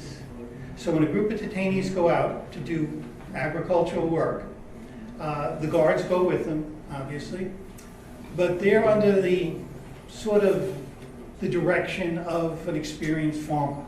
You know, I need that field plowed, that sort of thing. Or the wheat is ready to be harvested. With the permission of the bench. Next slide, please. Here we see, once again, the continued reconfiguration of the detainee housing and administration area. Construction in North Korea takes very long.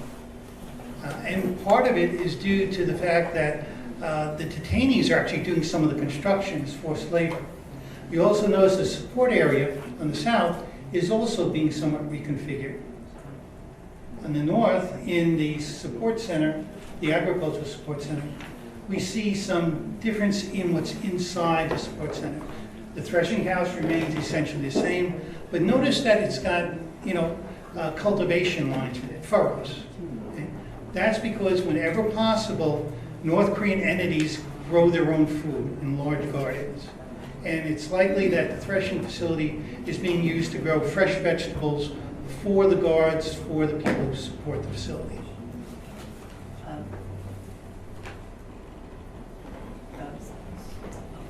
Thank you. You said that the subsequent reconfiguration suggests an expansion. Yes. Do you have an idea of how many people that get there? Well, this is the question that's always a challenge. We have former detainees reports of them being housed in a big room, or big rooms, I should say, and they don't even have enough room to stretch out their legs at night. We also have other reports that indicate it's not that congested, or that it's congested at different times. When you have an intake of detainees, and then there are losses to the detainees, for whatever reason, they're moved, they die, whatever the case may be, they might get sick. And so at any one time, we really can't tell. If I were to take standards for measuring populations, so if there's a crowd outside this building, okay, I can estimate by density the entire volume of the crowd and number of people by just looking at a square meter on the ground. And if there's one person, well, you know, a kilometer would be this many people. If there's 10 people, 3 people, it would be greater. So I can come to a maximum and a minimum, but I can't tell you what's there now. The other challenge is, as we speak to former detainees and defectors, some of those rooms are not just only for housing, some of them are, you gotta feed them, because if they die, then you can't harvest your crops. Then there is normally a clinic of some sort. You know, a person gets cut badly, you want to bandage it up so that they continue working. And it just, you know, there's got to be a shop to hold the shovels, you know, picks, things like that. So knowing what percentage of the structure is for physical housing as opposed to support for what they're doing is challenging. Next slide, please. A nice winter scene. Once again, we see ongoing reconfiguration. By this time, however, we see there's now a new roof over the detainee housing. And it looks like the facility went from a single story to a two-story structure. We see some reconfiguration of the entrances, internal and external, and we see movement of the guard positions. So now they're on opposite corners, as opposed to being in the middle of the wall on the left and on the far right corner, the top one. Once again, reconfiguration of the support, the agricultural support. One thing I'd like to say, these are living, breathing facilities. They're changing with needs of the government, which requires them to produce a certain amount, and they're changing because of the prison population, detention facility population. Next slide, please. Here's a nice color image where it points out everything. Notice how in the center of the facility, we see that there's an absence of buildings we saw previously.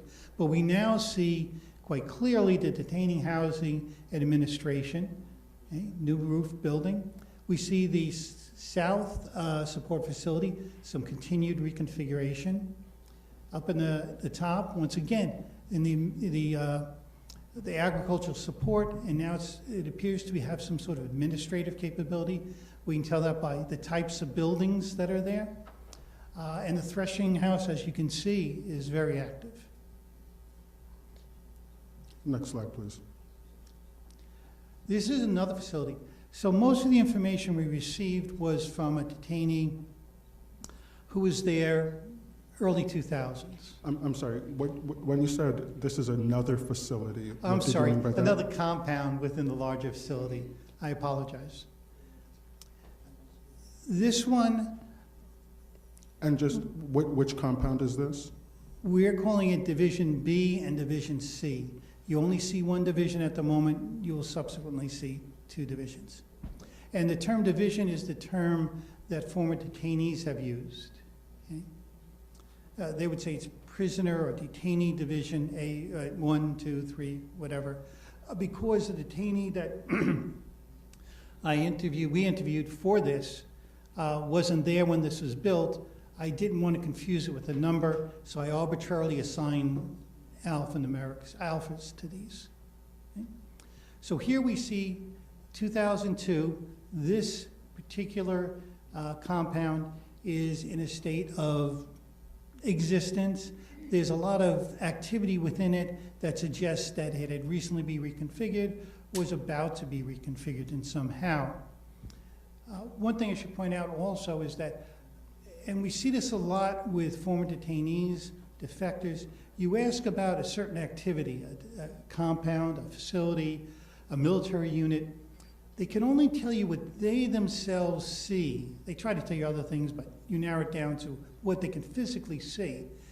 They can't see over the hill, so their understanding of the activity of whatever we're looking at is limited to where they can physically see or go. Doesn't mean that that's the sole extent of the activity. And this is one of the benefits of looking at satellite imagery. So in this case, the detainee we spoke to did not see this. Here we are, and we're calling this Detainee Division B. And we see likely remains of old security walls. We see the guard and administration facility, which in this case is separate. Next slide, please. Okay. All of a sudden, we now see, a number of years later, up on the right-hand side, the beginning of construction of another detainee division. Okay. This one looks like it's primarily livestock. Okay. We see a reconfiguration of the existing one. Okay. We see the addition of guard towers and an entrance, a single entrance in this case, and a single entrance into the walled compound for the guards, and also into the new walled compound above it. Next slide, please. Okay, look at the growth in the compound to the upper right, Division C. Notice that it now has 2 entrances, 2 guard towers in opposite corners, and we see that the original division has been now subdivided. We actually see this occur a number of times where an existing detention facility will be divided, and we're not sure why. Supposition is it's for a different class of detainee. Next slide, please. Okay. 2015, we see a reconfiguration of Division C, which they had already just built and reconfigured. They're continuing to change it. Okay. We see a change of the external security wall in Division B, and we see an addition of a guard tower in the lower left-hand corner. Next slide, please. Okay. Back in 2019, we see everything has remained relatively stable since the last image. There has been a slight completion of structures in the upper right-hand corner of Division C. And can you tell us anything about the pattern of infrastructure in this image? Mm-hmm. Okay, so as I mentioned previously, in the upper right in Division C, this looks like it's configured for pigs or cows, livestock of small size. Goats is a possibility. It does not appear to be for small animals like chickens. Okay, so it's something above that in size. You can see by pens and things of that nature. Whereas the Division B in the south looks like primarily housing for agricultural work and the storage of their tools, things of that nature. It probably has some chickens too. That appears to be common. Thank you very much. I'd like to leave just a moment for any questions from the bench for the witness.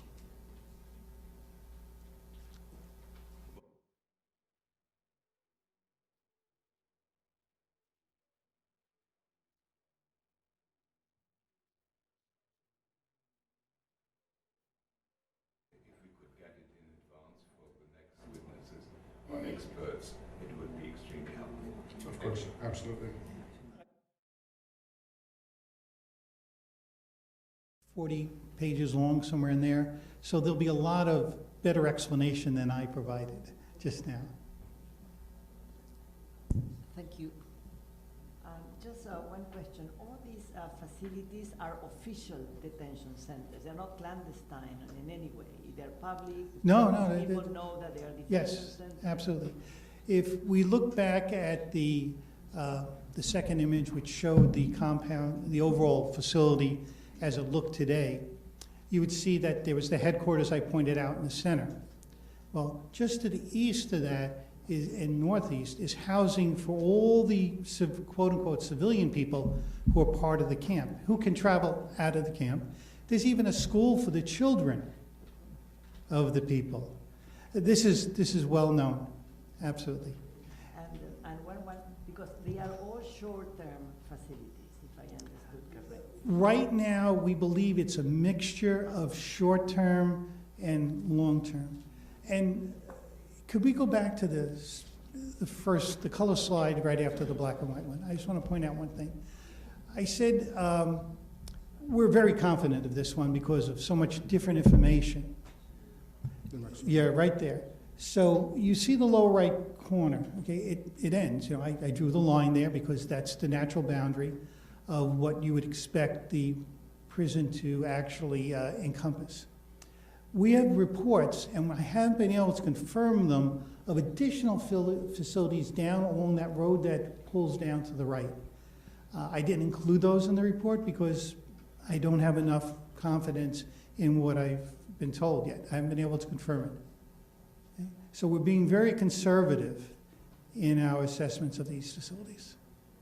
Now, we don't know the numbers. It's impossible to know the numbers of people that are detained, but is there an idea of how short the short term is? No, I no don't. Idea either. Yeah, I'm an imagery analyst. Thank you. So am I to understand that out of the facility to go and do farming? In the Yes, surrounding they area? can leave. But that's done under supervision. Only on an occasional image can you actually see people, okay? And they show up as black dots typically. And sometimes if the image is right, the light is right, you can see people in the field working, and you can see people positioned around the field. Okay? Thank you. And just to answer your question, I think it's difficult to confirm with precision the exact length people are held in short-term facilities, but we understand, based on the evidence and the testimony, some of which you'll hear soon, that in the labor camps, people are typically held for up to 1 year or something in that range. If there are no further questions for the witness, there's nothing further from counsel. Thank you. Thank you, Mr. Pimenez. And I appear today on behalf of the IBA War Crimes Committee. This is the first witness we have who will be testifying in Korean while being questioned in English. So we're going to have to move to using the technology, and this may be a little bit of an experiment. The interpreters were just asking if they could hand out the necessary equipment.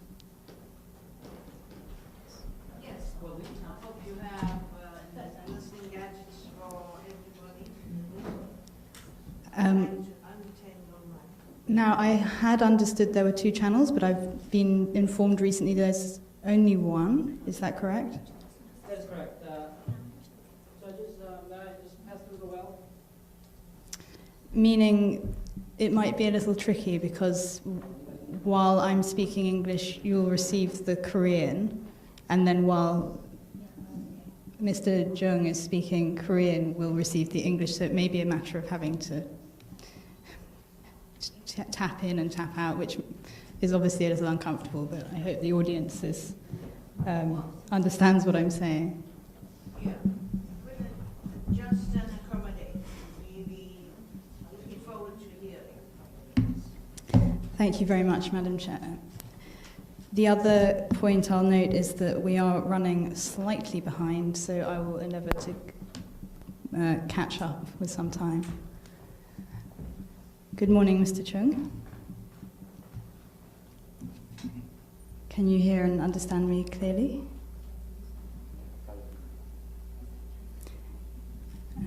For the benefit of the judges, could you please confirm your name and date of birth? 네, 제 이름은 정광일이고요. 1963년 5월 23일 생일입니다. Thank you. And as I discussed with you before, we ask you not to identify individuals by name, but rather by their position. 알겠습니다. Thank you. Mr. Zhang, I understand that you were detained for a number of years at 2 detention sites.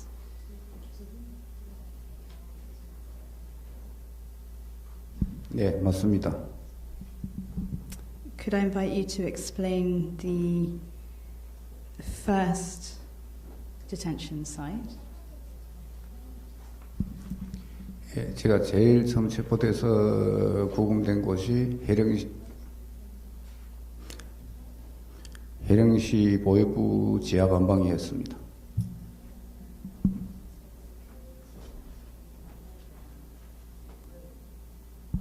What was its name? Do you know? 함경북도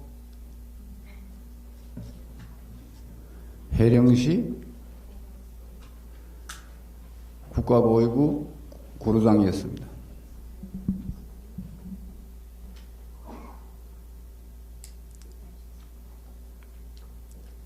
Mr. Chung, how and why were you taken there?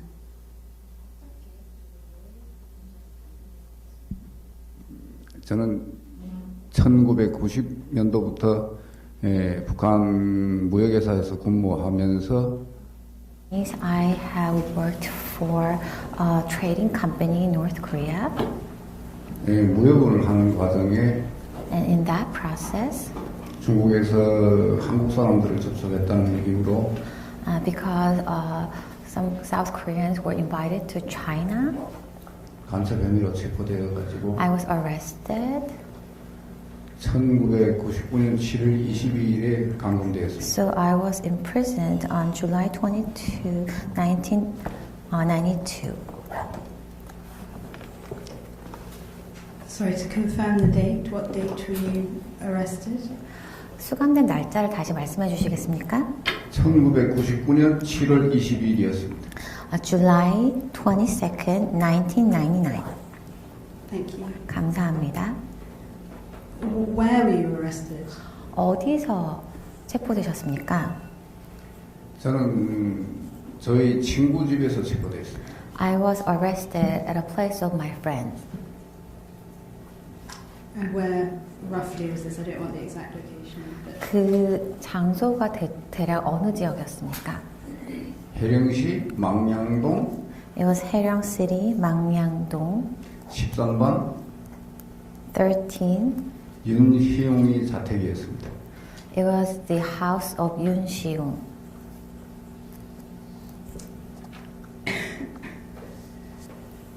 do you know which authorities arrested you? 어느 기관에서 본인을 체포하셨는지 아십니까? 함경북도 보해부 반탐처에서 저를 체포했습니다.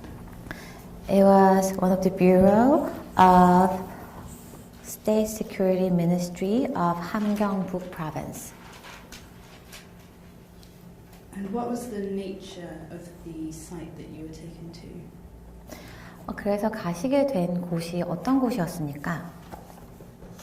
저는 처음에 알아보고 싶다고 데려가니까 저는 뭐 잘못한 것도 없고 하니까 그냥 따라갔고 I just followed them because I didn't committed any crime. 예, 따라가서 보니 그 다음에 그 신발끈하고 혁띠를 뽑아내더라고요. And I arrived and they took out my shoelaces and my belt. 그 다음 지하관방에다 저를 몰아넣고 구타를 했습니다. And I was sent to an underground room and I was bitten. 저는 아무런 이유도 몰랐습니다. I didn't know any reason why I was bitten at the time. How long did this go on for? 이런 상황이 얼마나 진행되었습니까? 9개월간 진행됐습니다. For 9 months. Are you able to explain to the judges what kind of establishment this was? What kind of detention center? 그 구류장이 어떠한 종류의 구류장이었는지 판사님들께 설명해 주시겠습니까? 국가보위부의 당시에는 국가보위부가 At that time, the State Security Ministry 각 시군의 구류장을 가져 있게 되지 않았는데 they didn't 비밀 구류장이라고 지하실에 have detention centers in each of the towns, but they had this 두 개의 간방을 가지고 secret 있었어요. underground prisons. There were 2 rooms for that. 그리고 구류장에는 And in the detention center, 구류장을 관리하는 간수도 없었습니다. and there was no guards who were managing the detention center.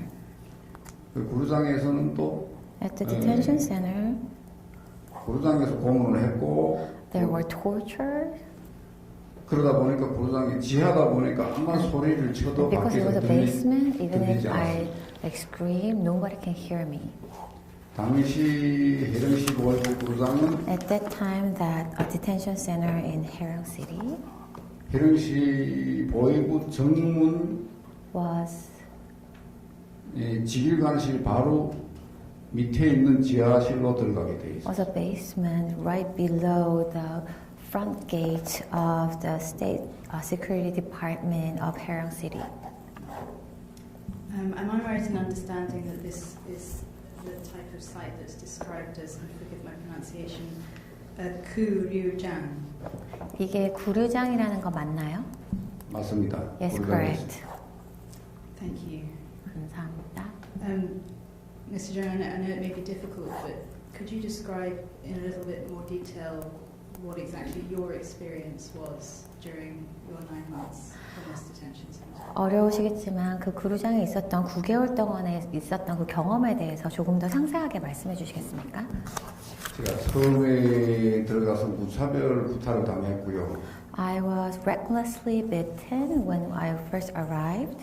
강목으로 연속 한 6시간 동안 강목으로 맞은 적도 있고 Sometimes I was bitten for like 6 hours without stop. 그 다음 얼굴에다 새수건을 씌워놓고 쪼골상에다 묶어놓고 물을 부어가지고 뭐 그런 물건도 있고요. Sometimes there were water torture with water poured over my face. 철제 의자에다 앉혀놓고 전기를 투입시켜가지고 Sometimes I was set on a iron chair and they had electricity shock. 제가 고문을 받던 중 제일 힘들었던 고문이 The biggest suffering I had during the 일명 torture was so-called 다른 고문은 순간적인 고통이었지만 while others were very like instant, but this torture 일명 비둘기 고문이라는 고문을 was called as 당했는데요. pigeon torture. 그 비둘기 고문을 당할 때는 During that torture, 어떤 방법으로 비둘기 고문을 했는가? so how it is happening? 앉지도 서지도 못하는 높이 한 가량 60cm 높이에 Like 60 centimeter high. You can like stand up or you can sit. You cannot sit. 거기에 고리를 만들어 놓고 There is this hook. 두 팔을 뒤로 수갑을 채워가지고 both of your hands behind your back, handcuffed. 그 고리에다 걸어 놓습니다. And that handcuff is like hooked on that hook that's 60 centimeter high. 그러면 앉지도 서지도 못한 cannot either 상태에서 sit or stand up. 4월씩 방치해 놓습니다. 4-5일씩. And they left us for 4 to 5 days like that. 그때는 누구도 안 들어옵니다. There, nobody comes in. 그러다 보니까 잠을 잘 수도 없고 So I couldn't sleep. 다리에 쥐가 와가지고 마비가 돼버립니다. And my legs were almost paralyzed. 그러다 보니까 대소변을 다 바지에다 보고. And I had to pee and poop on my pants. 가슴이 앞으로 튀어나오고. And my chest were. 두 팔이 뒤로 쏠리다 보니까. Were like bent to the front. 그래서 그 고문이 이름이 비둘기 고문이라고. So that's why it is called pigeon torture. 예, 비둘기처럼 앞가슴이 나온다고 해가지고. Because you're gonna have your chest like bent toward the front, like pigeons are. 제가 이런 고문을 거의 7개월 받았습니다. I went through this torture almost for 7 months. 제가 체포될 당시 체중이 75kg였는데. When I was arrested, I weighed 75 kilograms. 8개월 정도가 된 다음 After 8 months, 체중이 38kg에서 36kg I 정도가 was 나왔어요. only 36 to 38 kilograms. 도저히 그때 당시 견딜 수가 없어가지고 I couldn't really go through that anymore. 간첩이 아니었지만 간첩이라고 인정해버리고. So I just admitted that I was a traitor or spy.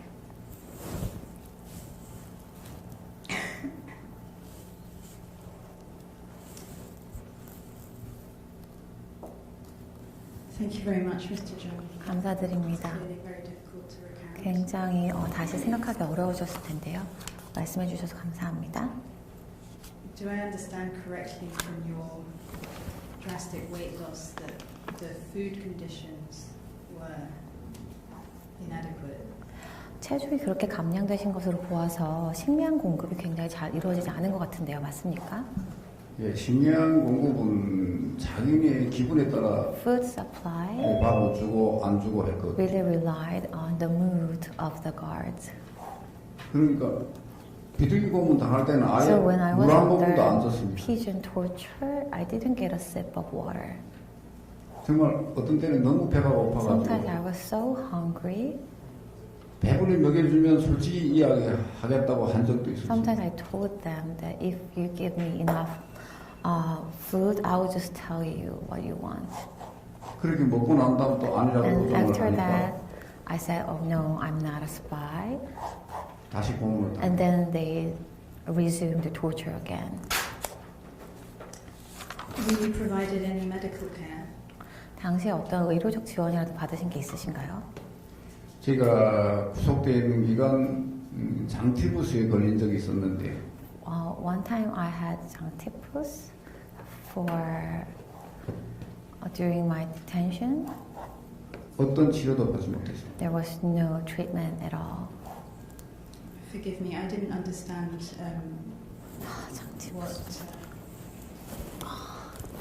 what this word was. Forgive me. 예, 설사하는 정열병이 The 있어요. diarrhea, infection disease, accompanying diarrhea. Thank you. And what were the ramifications of the beatings to which you were subjected? 그래서 구타를 당하신 다음에는 어떻게 되었나요? 제가 지금 구타를 당하면서 지금 현재 아래 이 같은 경우에는 그때 당시 얻어맞아가지고 아래 이빨이 전부 다 부러져 나가서 All of my lower teeth were broken as a result of beating. 제가 정치범 수용소에 3년간 구속되어 있는 기간 I was 이가 imprisoned in a prison camp for 3 years. 이가 없이 생활하다가 So during that time, I didn't have teeth. 탈북해서 한국에 와가지고 일을 해넣었습니다. And I got treatment after I arrived in South Korea. Thank you very much. And we'll move on to the second detention centre in a moment, but remaining with your the first detention centre. 하지만 일단 첫 번째 구류장에 대해서 말씀을 더 계속 할 텐데요. Are you able to identify the official positions of the guards who you were interacting with? 당시에 같이 상호작용이 있었던 간수의 그 공식적인 직책이 무엇이었는지 말씀해 주시겠습니까? 제가 해령시 보호부에 구속되어 있을 때는 간수가 없었고요. There was no guard when I was detained in State Security Department of Haeryong City. 저를 직접적으로 취조한 사람들이 직책이 있었습니다. Those who interrogated me had some official positions. 계령시 곡상공장 보유부장이었고요. 한 명은 곡상공장이요. 곡상공장. 공장이라는 건 뭐 만드는 공장? 식료공장이요. 식품공장. So one of them was an official of State Security Department at a food factory of 곡성. 한 명은 환경북도 보위부 반탐지도원이었고. The other one was 지도원, which is an official for a State Security Department of 함경북 Province. Instructors. 그다음 한 명은 환경북도 보위부 반탐처장. And the other one was senior instructor at State Security Department of 함경북 Province. 세 명이 저를 취조했습니다. So 3 people interrogated me. Did they make you aware of their positions, or how did you know? 그 직책에 대해서 본인들이 알려주셨나요? 아니면 어떻게 알게 되셨나요? 본인들이 알려줬고 이미 제가 사회생활을 할 때 알고 있었습니다. I already knew when I was working in the society.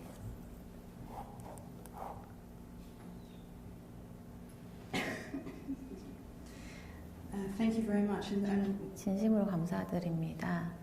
you mentioned that you spent some years in another detention facility. When did you move there and why?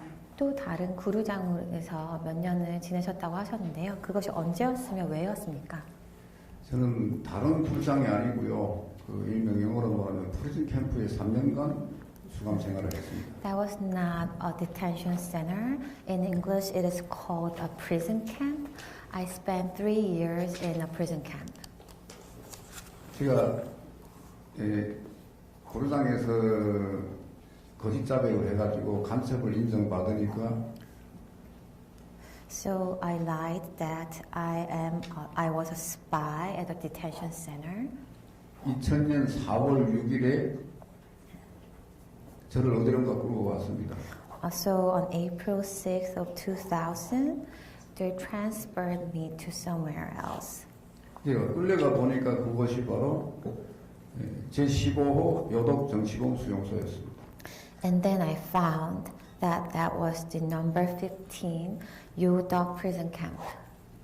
거기에서 2003년 4월 12일까지 수감 생활을 했습니다. There, I was there until April 12th of 2003. Do I understand that this is what we know as a 관리소? 이게 관리소라는 건가요? 네, 맞습니다. 관리소입니다. That's correct. It's called 관리소. Do you know which authority managed this site?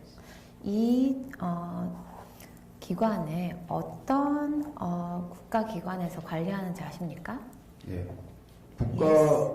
국가보위부 7국 일본 농산관리국에서 관리하는 기관입니다.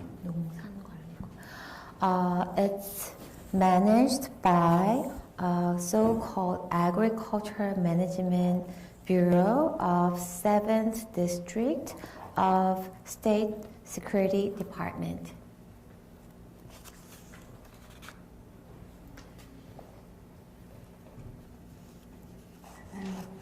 Mr. Chang, can you describe the conditions that you endured at this location?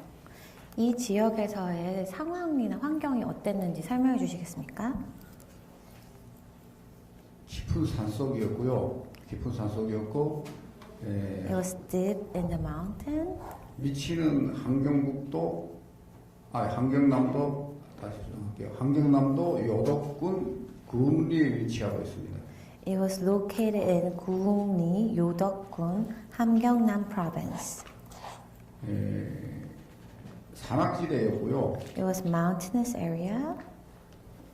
한 개 군만한 구역을 철조망을 치고 So one district was surrounded by barbed wires. 삼중 전기 조조망을 쳐놓은 통제구역에 있습니다. They were threefold and electric. It was a very controlled area. When you say very controlled, could you elaborate? Who is controlling? Is this by nature of the site or with many guards? If you 통제된 구역이라고 말씀하셨을 때 그 통제됐다는 것이 이 지역의 특성이 그렇다는 것입니까? 아니면은 굉장히 많은 간수들이 있었다는 말씀이십니까? 맞습니다. Correct. 한 개 연대 정도의 군인들이 지키고 있었고요. There was like soldiers of one brigade. 외부하고는 철저히 차단되어 있었습니다. It was strictly blocked from the outside world. How was it blocked from the outside world? 어떻게 외부와 차단이 되어 있었나요? 삼중 전기 조조망을 채워가지고 The threefold electric barbed wires. 밖으로 나갈 수도 없었고. And so we couldn't get out. 군인들이 지키고 있었고. And the soldiers were guarding it. 철조망 근처에 다가가면 바로 사격을 해서 사살했습니다. And when someone approaches the barbed wire, they will just open fire. Did you? Were the people injured by the firing? 그래서 사람들이 많이 다쳤나요? 제가 NUB간 도주를 시도했다가 2명이 사살당하는 걸 제가 직접 목격했습니다. While I was in that prison camp, I personally observed 2 people being killed by shooting because of that. And you mentioned that you had you had broken teeth at the time, and what were the food conditions like in this camp? 당연 이 기간 동안 치아가 없으셨다고 말씀하셨는데요. 이곳에 계시는 동안 식량 상황은 어땠나요? 네, 정치범 관리소에는 식량 사정이 그렇게 힘든 것도 아니었지만 하루 일과 과제를 져가지고 그 과제를 수행 못하면 식량 공급을 차단시켰습니다. In the prison camp, the food situation was not like very bad. However, if we could not fulfill the quota of work that was daily given, then they would stop the food supply. 정량 200g, 한 끼 200g 옥수수를 배급을 하는데 So there was ration of 200 grams of corns per meal. 하루 노동 과제를 져가지고 그 과제를 수행 못하면 식량 공급을 차단했습니다. And if the prisoners failed to complete the labor tasks that were given to them, they will stop the food supply. I have two questions arising from that. You said 200 grams of corn per meal. How many meals were provided per day or per week? 한 끼에 200g이라고 말씀하셨는데요. 하루에 그럼 몇 끼였고 한 주에 몇 끼였을까요? 하루에 10끼였고요. 3 meals a day. 한 주는 정확히 제가 21끼였죠. So 21 meals per week. 그러나 자기 노동 과제를 수행 못하면 But once you fail to fulfill the quota, 예를 들어서 for example, 3분의 1을 수행하면 if you do only 1/3 of the task, 아침 한 끼밖에 안 줍니다. then you get only breakfast.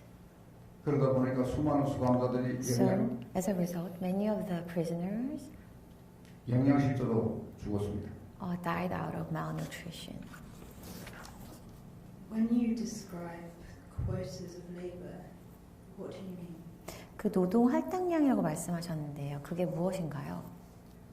예를 들면 For example, 여름에는 옥수수 농사를 했고 겨울에는 in summer we had corn farms. 겨울에는 In 벌목을 winter 했습니다. we were doing logging. 벌목을 할 때 보면 겨우 대체로 지금 3월 For logging, so until like March, 벌목을 하는데 we do logging. 순수 도끼 하나만 가지고 We have only one axe. 직경이 40이 되고 길이가 4m 되는 나무를 And we had to log 7대씩 잘라야 했어요. 40 centimeter diameter, 4 meter high trees, like 7 of them. 그러다 보니까 도끼만 가지고 그렇게 So 하면 with only one axe, 쉬운 일이 It 아니었습니다. was never easy to do that. You mentioned people dying from malnutrition. 사람들이 영양실조로 사망했다고 말씀하셨는데요. Could you provide us a little bit more detail on this? 여기에 대해서 조금만 더 상세하게 설명해 주시겠어요? 예, 그런 예를 들면 For example, 하루 일을 못하면 다음 날 심야만 if you could 하니까 not finish the work for today, tomorrow you will not get the food. 먹지 못한 상태에서 다음 날 또 일을 And so 못하면 you're starving, and then you cannot finish the work again. 또 먹지 못하고 Then again you're 먹지 starving 못한 사람은 because 힘이 the 없으니까 food 일을 supply 못하니까 is not 8일이면 given. 죽었습니다. So in 8 days they will just die. 그렇게 This 영양실조에 continues like 걸려서 that. 죽은 사람을 제 손으로 200명 넘게 묻었습니다. I think I buried more than 200 people who died out of malnutrition like that with my both hands. Where did you bury them? 어디에 묻으셨나요? Forgive me, I know this is very difficult. Where? 굉장히 기억하는 게 고통스러우실 것 같아서 죄송합니다. 제가 있던 구역 서림천 구역의 산 In the 등성이에 district that I was located, there were some hills. 지금 현재는 북한 당국이 Currently, 제가 있던 수용소 위치를 the 다 location of the prison camp that I was in, 감추기 위해서 다 now the 허물어 North Korean authorities is trying to hide that. That I heard that they demolished all the facilities there. 건물을 허물어버리고 So they demolished the buildings. 그 자리에다가 나무를 심고 They planted trees. 그렇게 했는데 제가 묻은 자리는 아직도 제가 생생히 기억하고 But 있습니다. I can vividly remember where I buried these people. 아마도 그 유골은 어디다 감추지는 못했을 겁니다. I don't think they could hide that.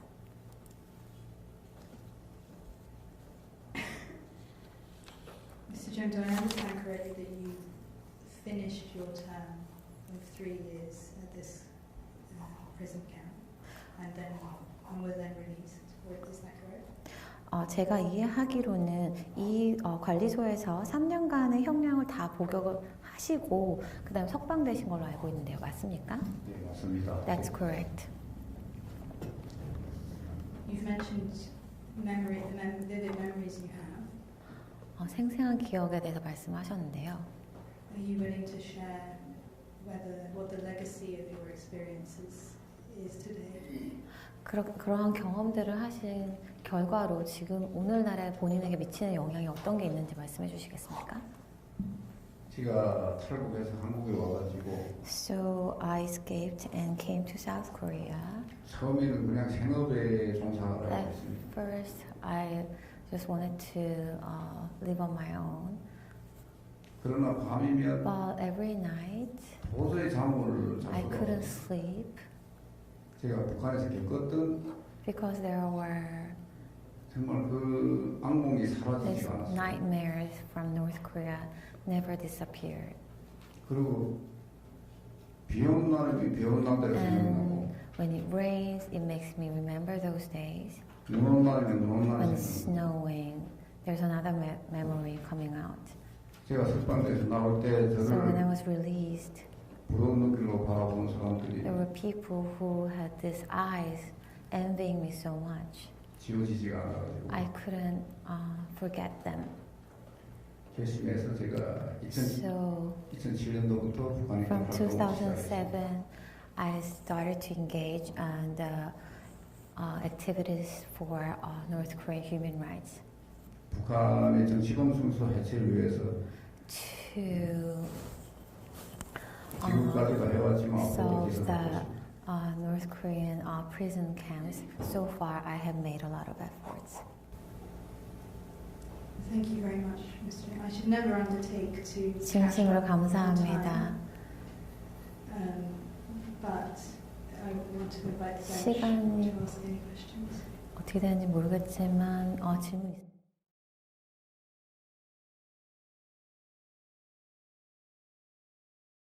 For all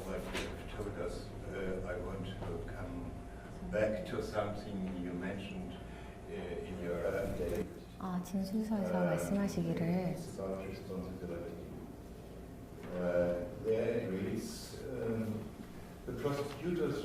검사들의 역할이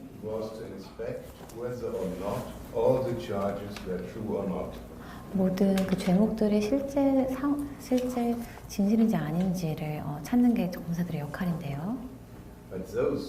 하지만 그 검사자들은, 조사관들은, 그 보위부의 사람들은 그냥 자신들의 직책을 뒷받침하기 위한 사람들이었고,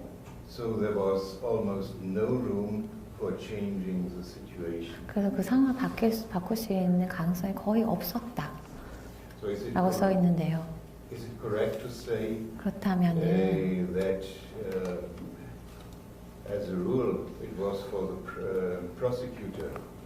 그래서 그 검사들이 원래는 이 죄목이 진짜인지 아닌지를 찾아내는 것이 그들의 역할인 것이 맞지만, 하지만 이러한 수직적인 체계라든지 이 보위부 내에서의 수직적인 체계 때문에, 아니면 이것을 뇌물을 준다든지 그렇게 해야 되는 상황이었던 건가요? 아닙니다. 제가 I would say 8개월째 인정을 하니까 So on the 8th month I just admitted that I was a spy. 21일 정도가 지나서 After 20 days 국가보위부 검사라는 사람이 왔습니다. There was this prosecutor from the agency. 그 검사를 단독적으로 만났습니다. So I had this one-on-one meeting with him. 그때 검사가 말하기를 And the prosecutor told me, 네가 거짓 진술을 했지. You lied, right? 솔직히 말해보라 하니까 저는 정말 You can be frank with me. 그때 너무 억울한 감정이 북받쳐가지고 Then I got very emotional. 울면서 I was like crying. 거짓 자백을 했습니다. Yeah, I lied. 알았다고 가더라고요. And then he said, okay. 그 And he 다음날 left. Next day, 그 다음날 저는 더 죽도록 고문을 당했어요. I was tortured to death. 그러면서 취소관들이 하는 이야기가 And the investigators told me, 너는 그렇게 한다고 여기서 살아 못 나간다. You cannot get out of here by doing that. 그래서 며칠이 지났다 검사가 So 다시 later, 왔을 때 the prosecutor came again to me. 내가 한 짓이 맞다고. So I said, yeah, I didn't lie. That was the truth. 검사하고 취소관하고 다 한패였어요. So the investigator, prosecutors, they were all the same team. 그래서 인정할 수밖에 없어요. So I had no choice but to just admit that I was a spy. 북한은 특이하게 정치범 수용소 갈 때는 In 재판이 North 없습니다. Korea, for when you are transferred to a prison camp, there's no trials. 최종적으로 검사가 저한테 Just like at the final stage, the prosecutor comes to you 너는 죄를 지었으니까 and 몇 say that 년간 you are guilty, so 일을 좀 하자. you 그렇게 need to 이야기했어요. work for a few years. 그게 결정이었어요. That was the decision given to me. What about the bribery mentioned here by the security agency? 보위부 측의 검사들이었나요? 그 뇌물에 대한 부분이 있었는데요, 진술서에. 거기에 뇌물 공여 같은 게 있었나요? 아니요, 저는 뇌물을 하지 않았습니다. But I didn't pay bribes, 뇌물할 수도 없고요. and I couldn't. 그냥 검사한테 제가 억울함에 대해서 이야기한 거고. But I just talked about my emotional feeling that I was not guilty to the prosecutor on that day.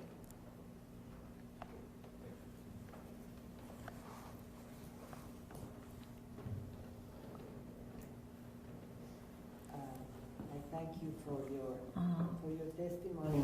질문에 감사드립니다. You mentioned that in 1999, 1999년에 at the family, at the place of friend, 친구 집에서 체포됐다고 말씀하셨는데요. arrested as well. 친구도 같이 체포되었나요?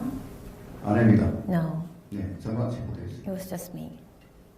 And did you have family at the time? Were they also arrested? 당시에 가족이 있으셨나요? 그 가족도 체포가 되었나요? 아닙니다. 저는 가족은 다른 곳에 있었고. No, my families were located somewhere else. 저는 잠시 일보려고. I was in Hrnk City temporarily for business. 감사합니다. 또 첫 번째 구류장에서 지하실에 감금되었다고 말씀하셨는데요. 거기서 고문당했다고 말씀하셨습니다. 다른 수감자들과 함께 방에 있었나요? 다른 사람도 같이 함께 방을 쓰셨나요? There were two cells, and for one of them, 제가 제가 혼자 독방을 했었어요. Mostly I was alone. 간혹 가다가 sometimes 2호방의 사람들이 in number two, the people from number 2 cell came in. 며칠 있다 또 어디로 가 끌려가고 그런 건 after a few days they left.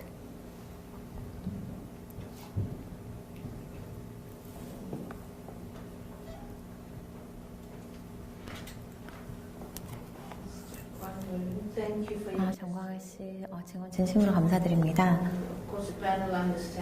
물론 이런 것을 다시 생각하시는 게 굉장히 어려우실 거라는 점, 특히나 고문 관련해서 어려울 것이라는 점 저희도 이해하고 있습니다. 그렇다면 고문은 대부분 혼자서 받으신 건가요?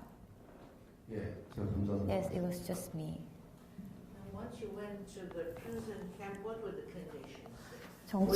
수용소 가셨을 때 어땠나요? 남녀가 같이 있었나요? 아니면 아이들이 있었나요? 가족들이 있었나요? 어떤 상황이었나요? 사람이 많았나요? 적었나요? 제가 있던 구역은 혁명화 구역이라고 서림천 구역이었고 It's what is so-called revolutionized district. 400명 정도가 있었습니다. There were around 400 people. 400명 정도가 있었고 15세 아이가 있었습니다. There was a boy who was 15 years old. 가족은 있었지만 There were families, 갈라서 but they were separated when they were detained. 여자가 한 80명 정도가 There were 있었는데 around 80 women. 여자들은 따로 수용돼서 They were separately detained. Yes.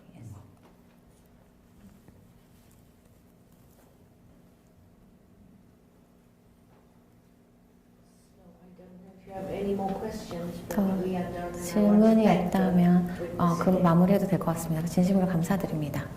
감사합니다. Thank you. Thank you very much. 진심으로 감사드립니다. Appreciate how difficult that was. 굉장히 어려우셨을 텐데 해주셔서 진심으로 감사드립니다. 굉장히 큰 도움이 되었습니다. 2번이고요.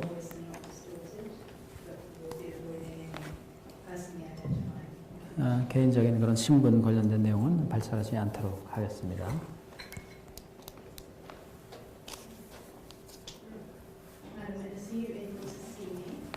보이십니까? 이 자리에 있는 사람들이?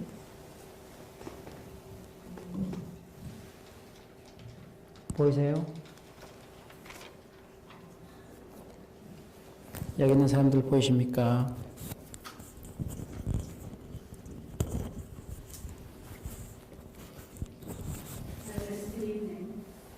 안녕하세요. 들리세요? 들리십니까? Hello everyone.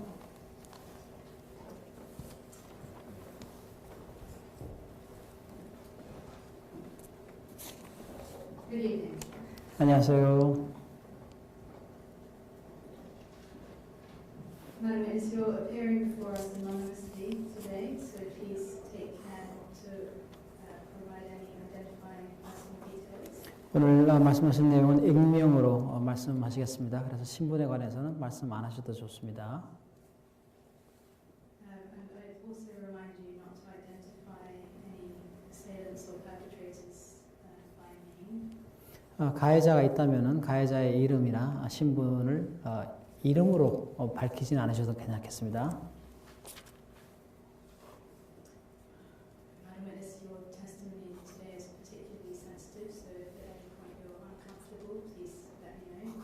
오늘 증언하시는 내용이 상당히 민감할 수 있기 때문에 말씀하시기 불편하신 경우가 있으면 알려주시기 바랍니다.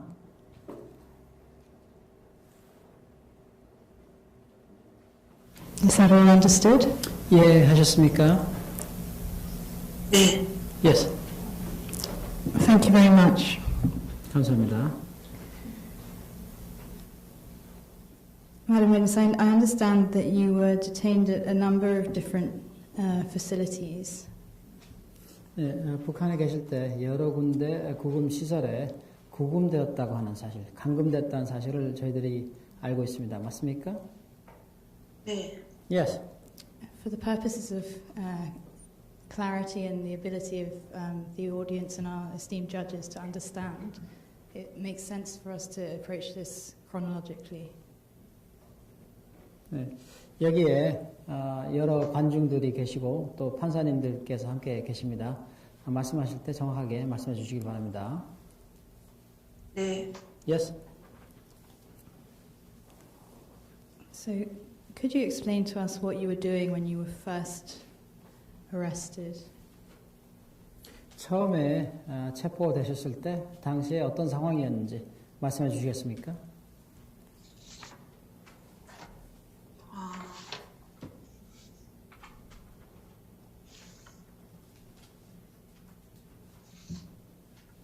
저는 2008년도에 저는 내몽골 지역에서 중국 병방대에 의해서 체포당했습니다. 당시에 저 말고도 한국으로 탈북하려는 하는 사람들 합쳐서 일행이 7명이었습니다. 그 중에서 5명이 잡혀서 북한으로 북송되었습니다.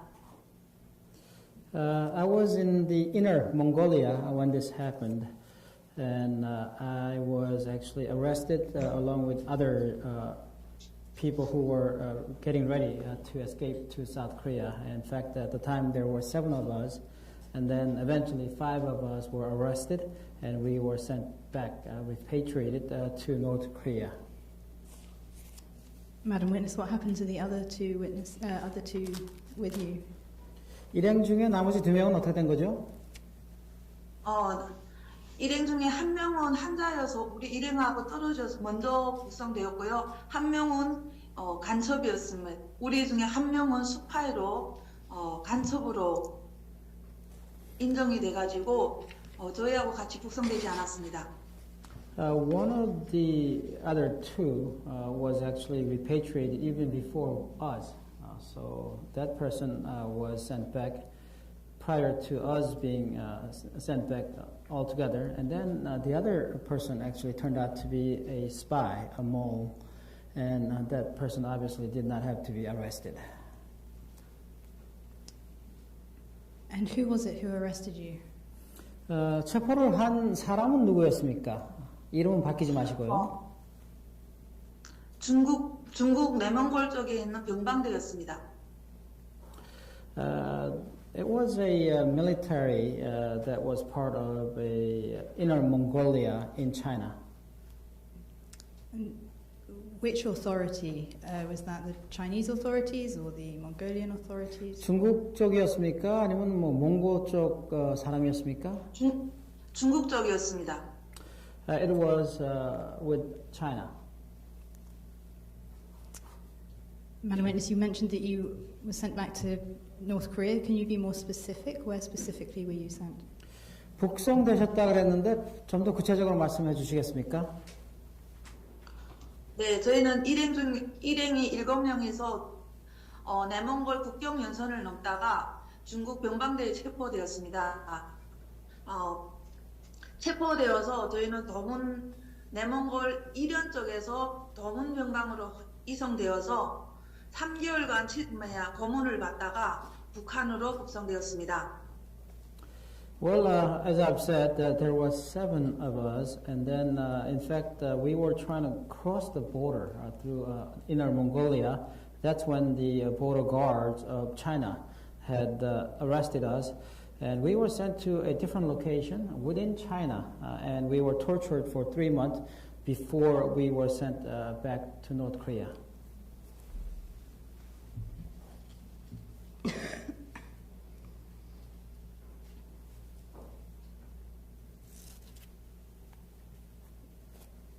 When you were sent back to North Korea, where were you sent? 북한으로 북송되셨을 때 어디로 보내어졌습니까? 네, 함경북도 언성군 보위부로 이송되었습니다. State security facilities in Wonsong, in the province of 함경북도.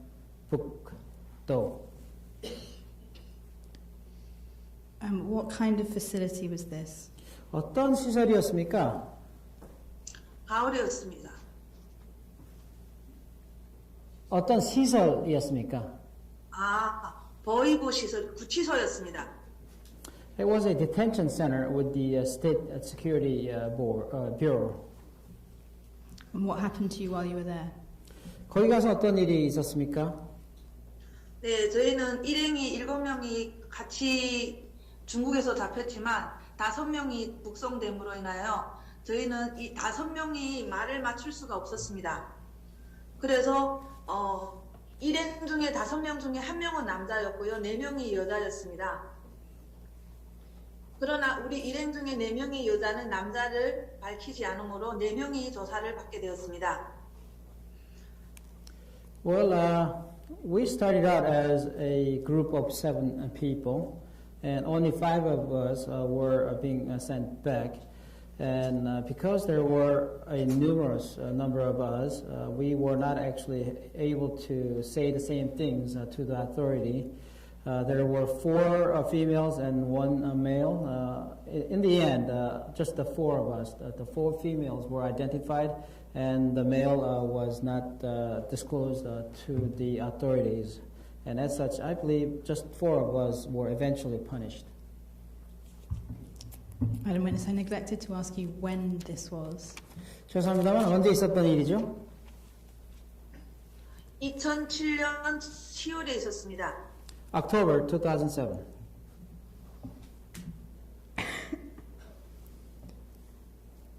And what happened to the 4 of you? 4명의 여성분에게는 어떤 일이 있었습니까? 네, 저희는 4명의 일행이 같이 조사를 받는 것이 아니라 각자의 조사관이 달랐습니다.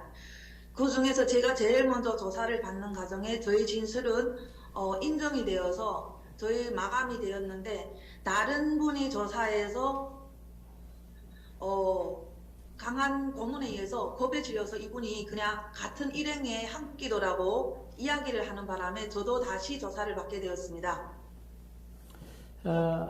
So for the four of us, the females, we had different interrogators, and I was the first one to be interrogated, and my interrogation actually ended up we were actually not found to be a group, but one of the 4 of us ended up perhaps out of frightenness or torture, disclosed that there were a group of us, and so all 4 of us were interrogated again. How long were you held at this site? 이 시설은 얼마나 구금이 되셨습니까? 네, 전 언성군 보위부에서 23일을 구금되어 있는 동안 정말 그때부터 고문이 시작되었습니다. 조사 받으러 나갈 때는 4발로 걸어 나갔지만 조사를 끝나고 들어올 때는 시체가 되어서 2 다리를 질질 끌고 들어왔습니다. 23 days I was detained, and when the interrogation started, which was just about every day, I was able to walk into the room with my 2 feet. However, whenever the interrogation ended, each day I found myself unable to walk out on my own power. Madam Witness, I recognize it's very difficult, but could you describe to us the nature of the treatment you received while being interrogated? 신문 당시 어렵겠지만 회상을 하셔서 그 상황을 좀 설명해 주시겠습니까? 네, 제가 방금 있던 시설은 약 2평이 되는 작은 방이었고 약 30명이 넘는 수경 탈북자들이 있었습니다. 그러나 조사 과정에 진짜 우리 죄를 인정 안 한다고 하여 진짜 우자며 못이 박혀 있는 강목으로 온갖 고문을 다 받았습니다. We were housed in a room, perhaps the size of 6 meter by 6 meter, and there were about 30 of us, perhaps a little bit more. And for me and my group, we did not admit having committed anything wrong, any crimes, and that was the very reason why we were hit by these 2x4 wooden sticks, and we were constantly hit by it. What kind of injury did you sustain from being hit by these sticks? 이런 강목으로 맞으셨을 때 어떠한 부상을 입으셨습니까? 네, 저희는 강목으로 맞을 때 주로 머리를 많이 때리기 때문에 저는 두 손으로 머리를 이렇게 감싸다 보니까 팔꿈치에 아직도 흉터가 남아있고 그 못에 박혔던 흉터가 아직도 저희 팔에는 남아있습니다. Well, when they hit us with these sticks, 2x4s, they usually hit us in our heads. And as naturally, I would try to protect my head, and my elbows would be exposed. And that's where I had gotten hit the most. And to this date, I have sustained permanent injuries to my elbows.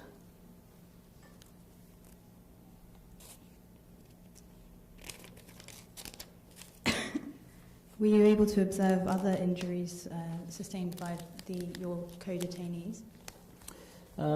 이 강목으로 맞으셨을 때 다른 부상도 있었나요?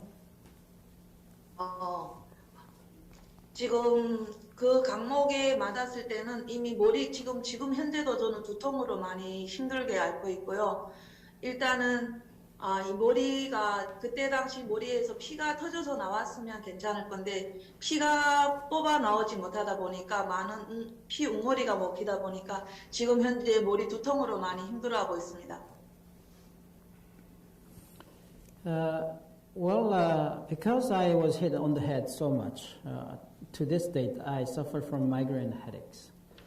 And also, if I actually bled at the time, it would have been better after being hit. But because the blood actually did not come out, the blood ended up becoming fixed within my head, which was really bad. At the end of the 23 days, what happened? 23일이 지나고 나서 어떤 일이 있었습니까? 네, 저는 23일 되는 날에 저희 구역에서 샛별군에 지금 현재는 샛별군이 영원군으로 바뀌었습니다. 저희 살던 지역에서 보이지도원이 저희 데리러 왔습니다. 어디로 가셨다고요?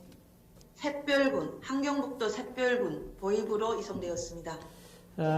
From the district that I was in, I was sent to a different district, also in the province of Hamgyong-bukdo. However, it was a different facility under the same state security bureau. What was the name of that facility? 그 시설의 이름은 무엇이었죠? 샛별군 보이부였습니다. 태별군 보이부. District State Security Bureau. I'm sorry, could you repeat that? By the interpreter, Taepyeol, Taepyul.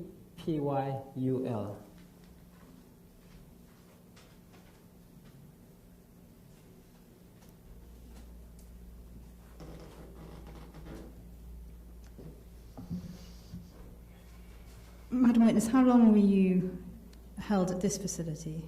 이 시설에는 얼마나 구금되셨습니까? 이 시설에는 15일 있었습니다. 7 months. 네. And which district was this in? 10 days, my apologies. The interpreter's apologies. I was in the facilities for 15 days.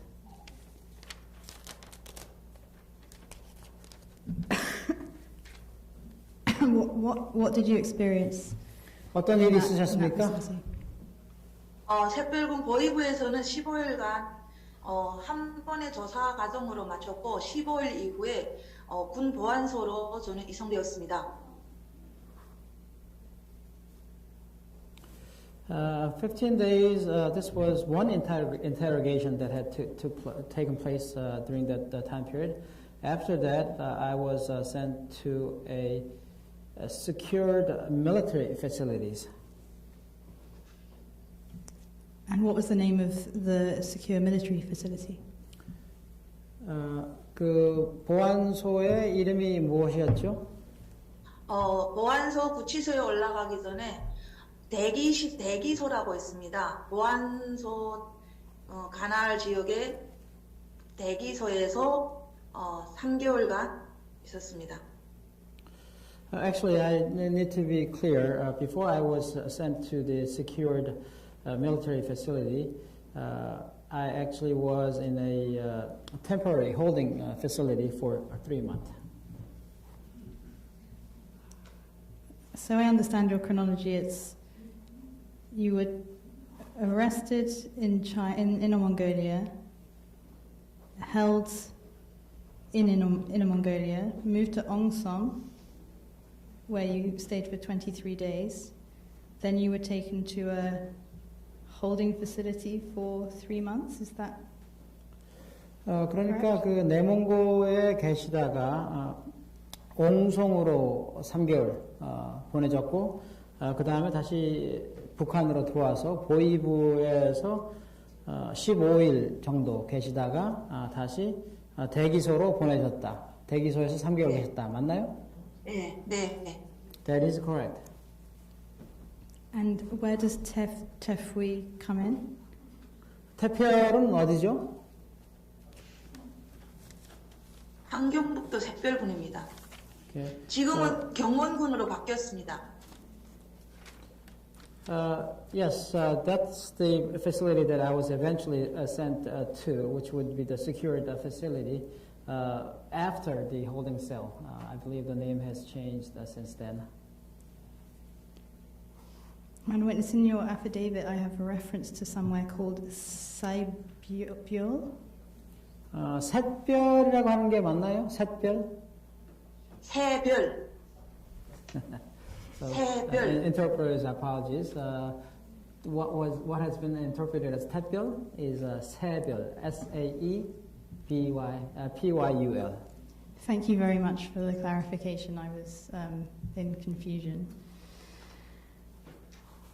And Madam Witness, how long were you held at Saibyol? 새별에는 얼마나 구금되어 계셨죠? 샛별에는 2007년도 10월 23일부터요, 4월 23일까지 구금되어 있었습니다. 2008년 4월 23일. From October 23rd, 2007 through April 23rd, 2008.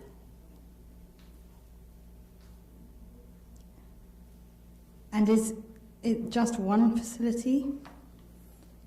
하나의 시설에 계셨던 건가요? 아닙니다. 대기소와 군보안소 대기소까지 샛별에서는 3곳을 걸쳤습니다. No, actually that would include the holding facility, which was for 3 months, as well as the secured military facility. And how long were you, so it's 3 months at the holding facility and then 7 months in the secure military facility? 그러면은 대기소에 3개월, 그리고 보안소에 7개월 맞나요? 네. That is correct. 아니, 보안소에서 7개월이 아니고요. 보안소에서도 3개월입니다. Actually, let me be clear. In the secured military facility, 3 months as well. Total 6 months. Thank you, Madam Witness. That makes sense with the dates that you provided. 네, 이제 제대로 이 시간을 이해할 수 있겠습니다. 감사합니다. So in the first 3 months, are you able to explain what you experienced there? 그러면 대기소의 첫 3개월 동안 어떤 일이 있었는지 설명해 줄 수 있겠습니까? 네, 저는 대기소에 들어가니까 남자분 3명하고 여자 여자분들이 10명 정도 있었습니다. 그 중에 나이 있는 분들은 별로 없었고요. 다 20대, 30대 있는 중국 갔다 온 탈북자들이었습니다. 근데 대기소에 입소해서 며칠이 안 돼서 누군가가 저에게 얘기를 했습니다. 감찰과 부과장이 어린 여자들을 성폭행을 한다고. 저는 믿지를 않았습니다. In the holding facility, there were 3 males and 10 females, and the females were mostly 20-something to 30-something in ages, and they were all from China, arrested from China. And somebody in the holding facility told me that one of the guard, or perhaps the guard, the head of the guard, was sexually assaulting a young woman, but at the time I did not believe that to be true.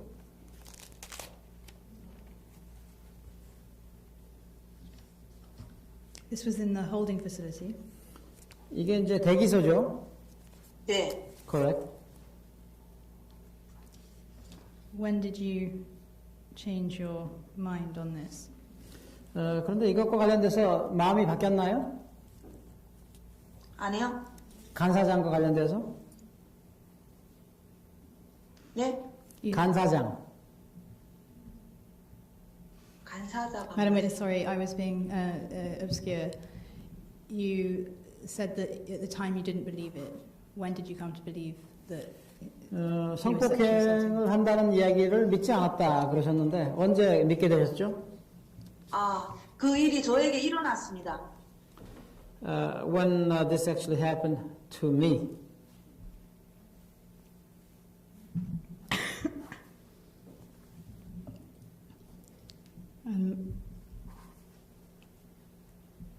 Madam Witness, you've explained that you are willing to describe the nature of your experience, but I want to check again that you're willing to provide a description today.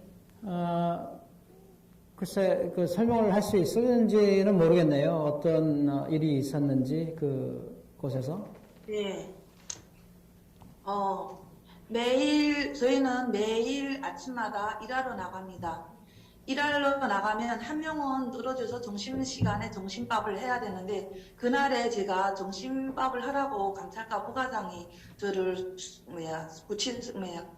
대기소에다가 떨궈 놓는 거예요.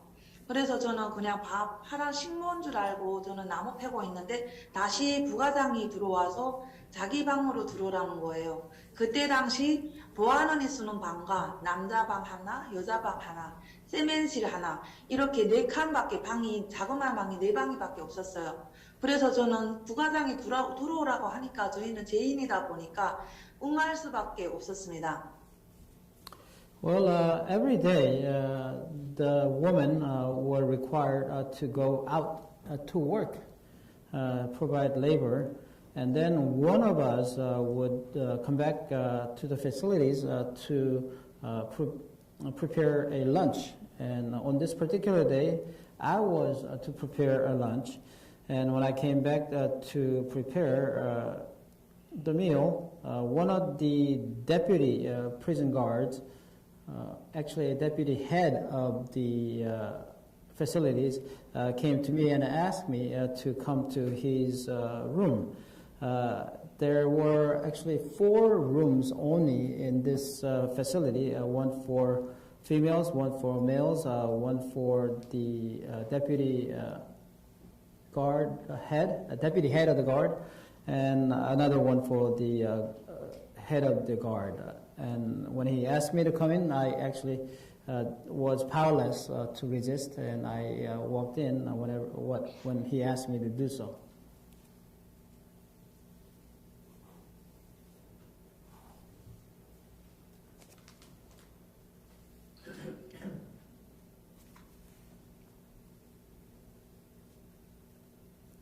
Madam Witness, sorry.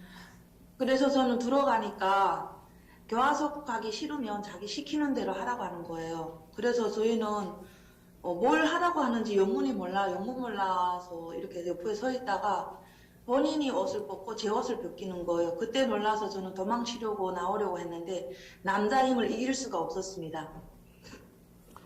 And he told me point blank that if I did not want to end up in a prison camp, that I should listen to him. And I didn't quite understand what he meant at the time. And then he disrobed himself and asked me to also disrobe myself. And at that moment, I felt that I must run, but I couldn't run. 누군가가 밖에서 들어와서 저의 구원치는 소리를 듣고 누군가가 들어와서 저를 구원해 주지 않으면 저는 살아날 수가 없는 상황이었습니다. It was a situation where I needed somebody to help me from outside, but it wasn't as if I could have escaped at the situation. 결국 저는 당하고 말았습니다. And it happened. 온몸을 다해서 버텼지만 이기지 못하고 내 몸에는 피투성이가 되었고 그 피가 흐르는 몸에도 결국 부과장은 성폭행을 하고야 말았습니다. I actually fought him off. I tried anyway, and I got blooded in the process. However, I could not overcome him. 당시 저는 중국에서 자궁암 진단을 받고 나가다 보니까 피임도 없었습니다. I was not protected in any way, and also at the time I was diagnosed with the cancer to the uterus, so I naturally was not prepared at all for what had taken place.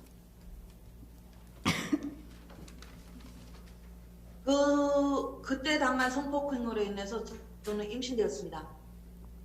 And from that, actually, I became pregnant. 40일 지나서 입덧이 오면서 감찰과 부과장은 제일 먼저 발견하였습니다. After about 40 days of what had taken place, I felt that my body had changed, and the deputy head of the facilities knew something was different about me. 다짜고짜 산부인과 데려가서 마취도 없이 강제 낙태를 하였습니다. And I was forced into an abortion. He took me to a women's clinic without providing any explanation.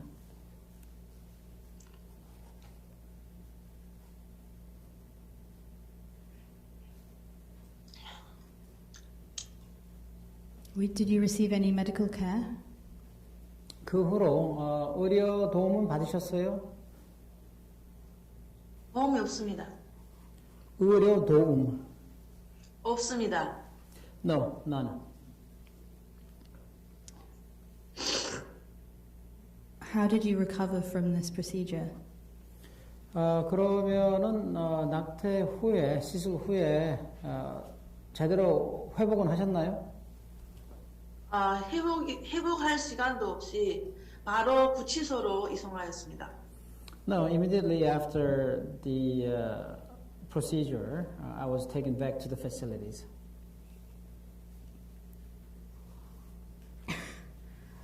And did you receive any form of care when you returned? 그러면은 그 구치소에 돌아와서 어떤 뭐 도움을 좀 받으셨어요? 의료적으로? 오히려 저에게 북한은 헌혈을 인정하지 않기 때문에 자기가 저에게 성폭했다는 소리는 성폭행해서 임신됐다는 소리는 안 하고 중국에서 중국 놈이 한족의 애를 임신해서 왔기 때문에 소파 수술을 하였기에 더 강하게 처벌 주라고 이야기하였습니다.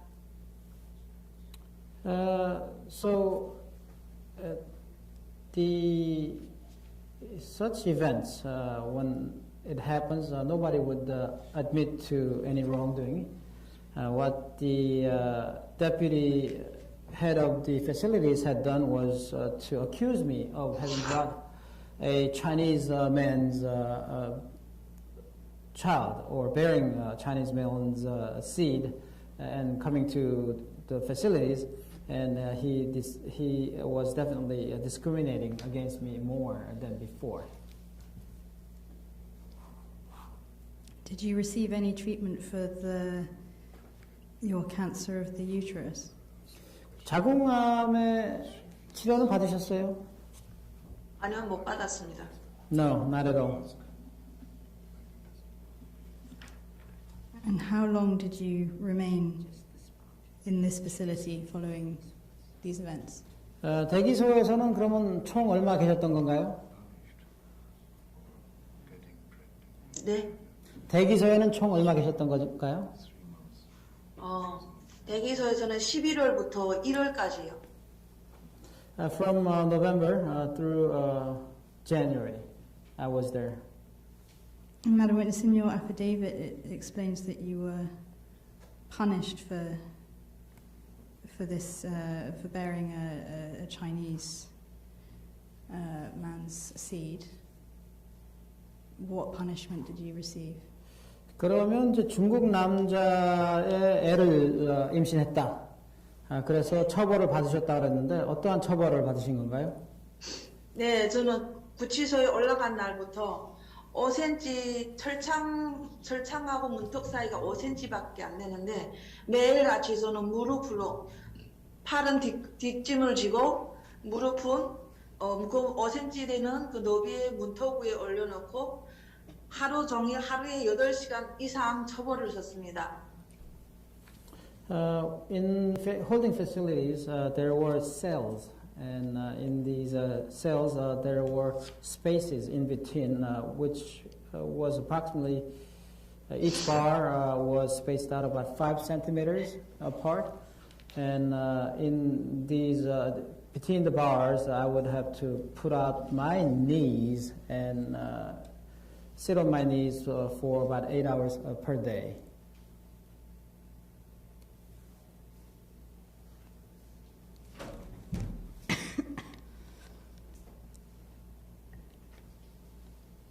Are you able to describe the treatment of your fellow detainees?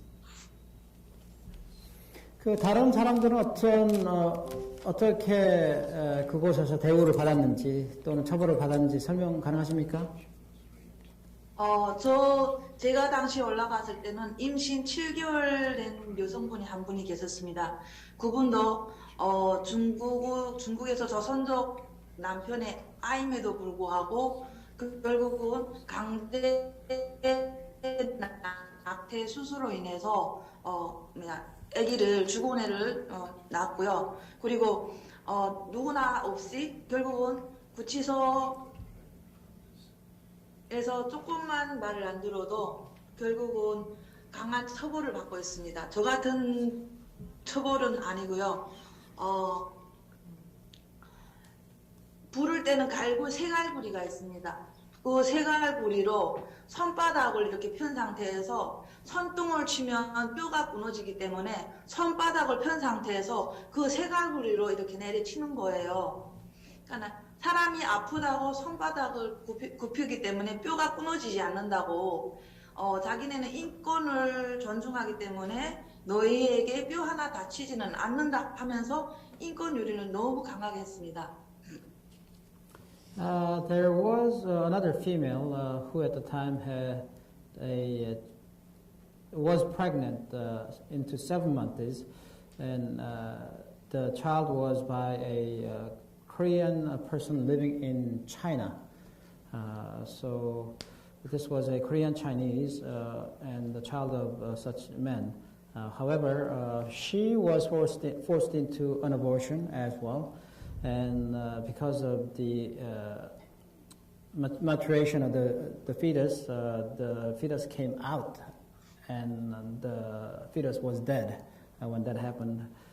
And because she had this Chinese person's baby pregnant by, she was also punished. However, her punishment was different from what was mine.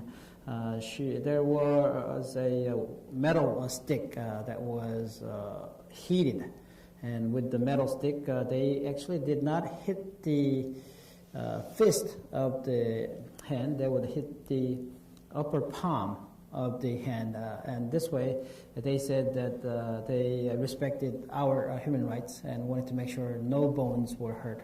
So they would only hit the palm of the woman. And that was the punishment for having born a child by a Chinese at the time. Madam Witness, who was it who executed these punishments? 누가 이러한 처벌을 실행에 옮긴 겁니까? 구치소를 지키는 개호들이 많이 실행을 하고 있습니다. 간수들. The guards who were guarding these facilities. Do you know whether this was something that the senior authorities were aware of? 그러면 당국자들, 더 높은 사람들이 이걸 알고 있었나요? 알고 있습니다. 조사받으러 나갈 때면 모두가 다 피멍이 들고 심지어 조사받으러 나갈 때는 죽고 자살하려고 못이나 바늘 같은 거 갖고 나가서 먹고 죽으려고 해도 실은 자살하려고 시작은 했지만 자살해 죽은 사람은 없었습니다. Yes, of course. When we were being interrogated, or when we were sent to different rooms,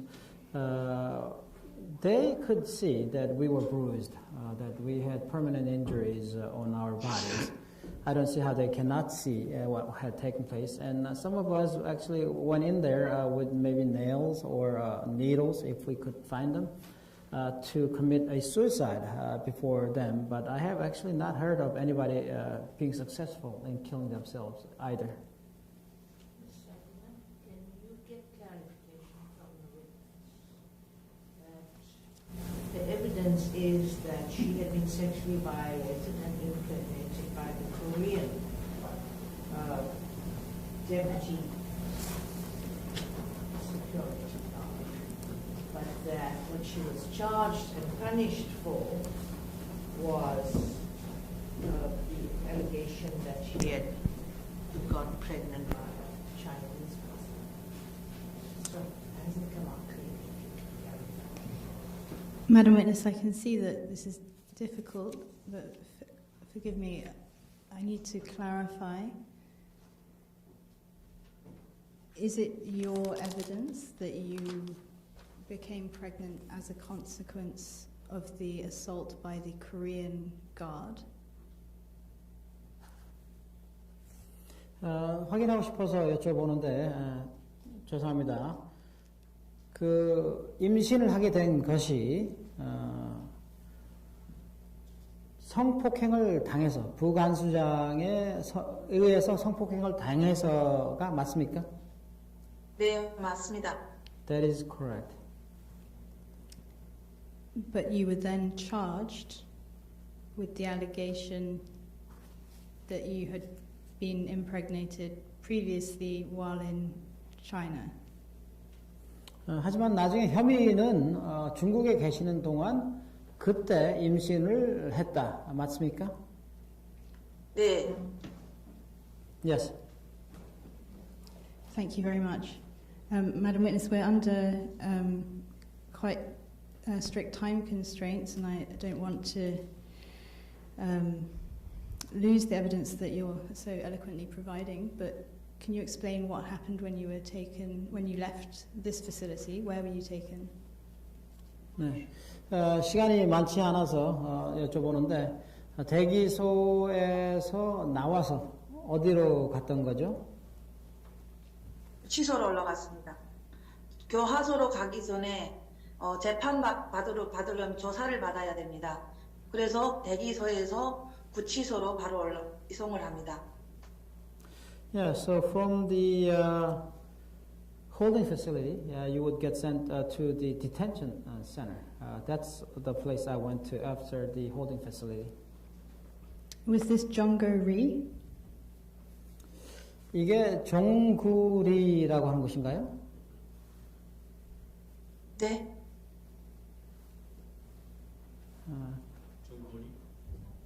정골이라고 하는 것인가요?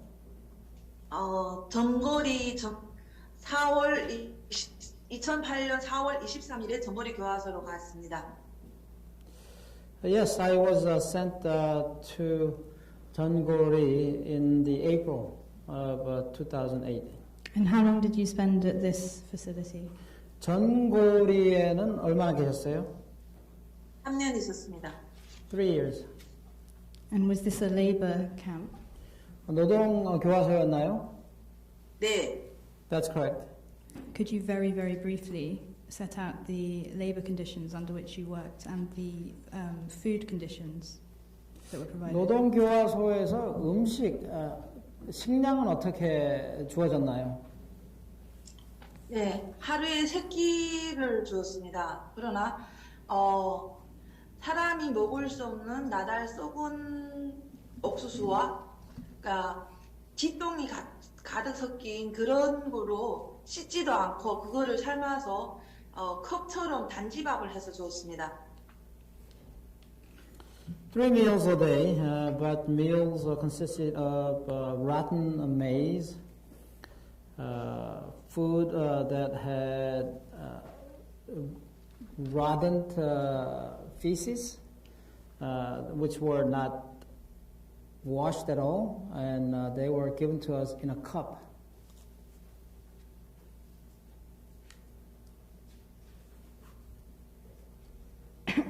And do I understand correctly that prisoners would try to supplement their food by scavenging? 그래서 모자라는 음식은 뭐 동물들의 시체 같은 것을 먹었다. 맞나요?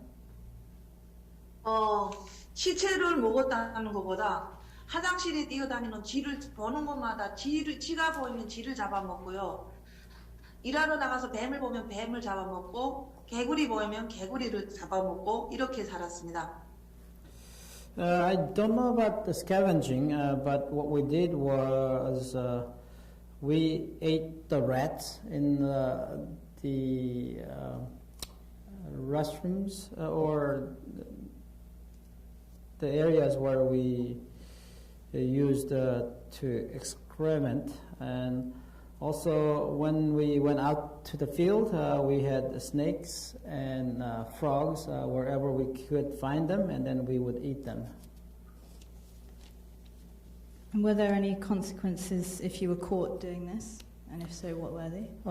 잡아먹다가 걸리면은 처벌을 받았나요? 처벌받습니다.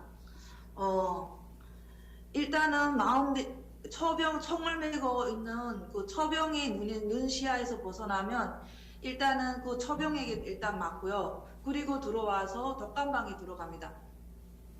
Yes, if the guard had spotted us doing that, we would get hit by the guard. And after that, as a punishment, once we come back to the camp or the cells, we would go into a solitary cell. Did you see any fellow prisoners being attacked by guards or shot? 그러면 다른 그 수감자들이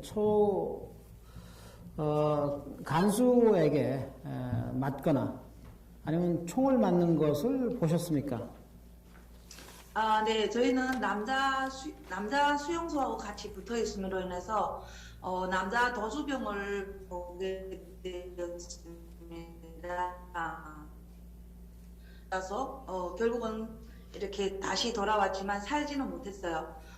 근데 여자들에게 제일 먼저 보여주는 것이 총에 맞은 그 죄수를 면회도 도망치면 이렇게 된다는 것을 보여주었습니다. Yes, that's because our camp was connected to the male camp.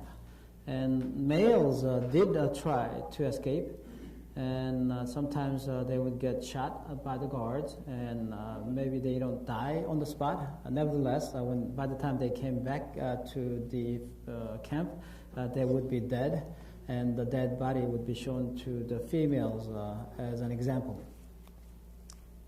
Thank you very much, Madam Witness. I don't want to sound like I'm being abrupt, but I'd like to invite the bench to ask any questions they might have. 증인께서 용기 있게 어려운 증언해 주셨는데 우리 판사님들께서 질문 있으시면 질문 받도록 하겠습니다. 감사합니다.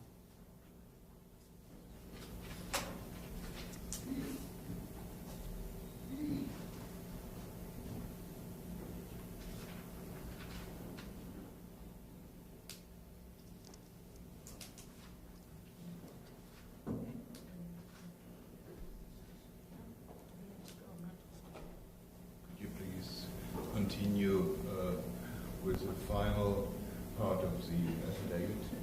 I think it's extremely important. 네, 선언서의 마지막 부분에 대해서 좀 더 깊게 이야기를 했으면 좋겠습니다.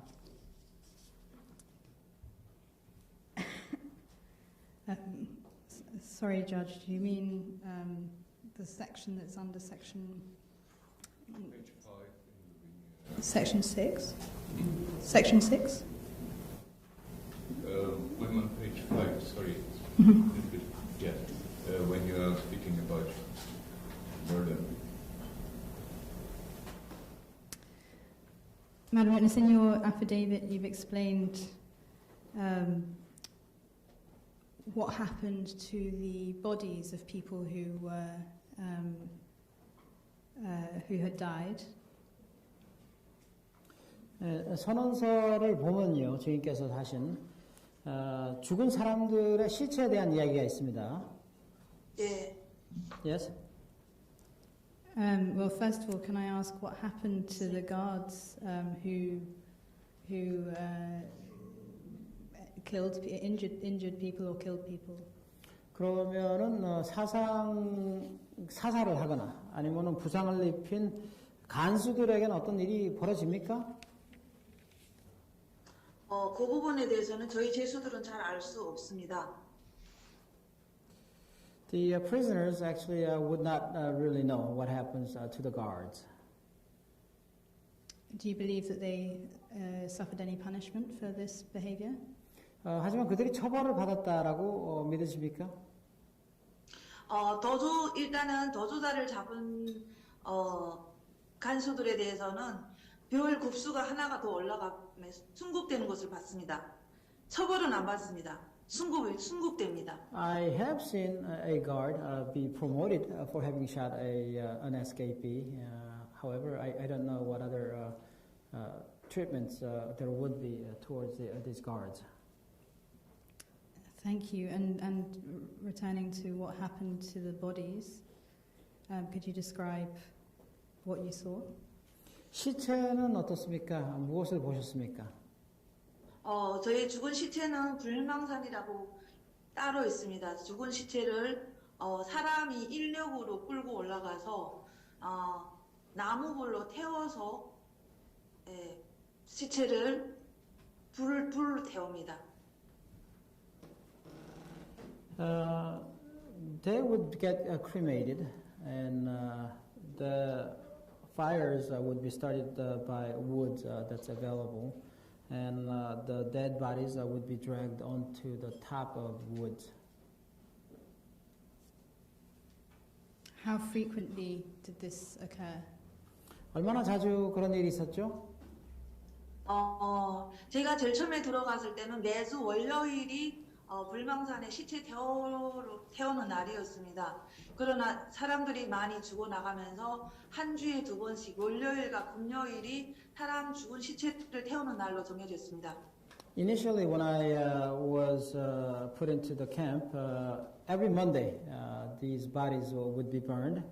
However, later there were just way too many bodies to be burnt in one day. So Mondays and Fridays, on those 2 days, the bodies would be burnt.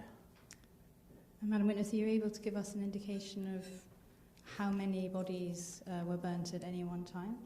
그럼 얼마나 많은 시체가 한 번에 태워졌는지 혹시 아시나요? 네, 한 대차에 소가 들어가서 0.5톤 내지 1톤짜리 우마차에 사람이 시체가 20구 정도, 15구부터 20구 정도 실어서 올라갑니다. Yeah, so at some point the cow would actually start carrying these bodies, and I think perhaps up to a ton would be on a cart drawn by a cow, and a ton I would say was about 15 to 20 bodies. Sorry, just to clarify, you mean that each cremation would consist of one cart of bodies? 그러니까 수레 하나에 한 15구에서 20구다 화장 한 번 할 때마다 맞나요? 네. Yes, that is correct. Thank you very much. Judge, are you sufficiently apprised?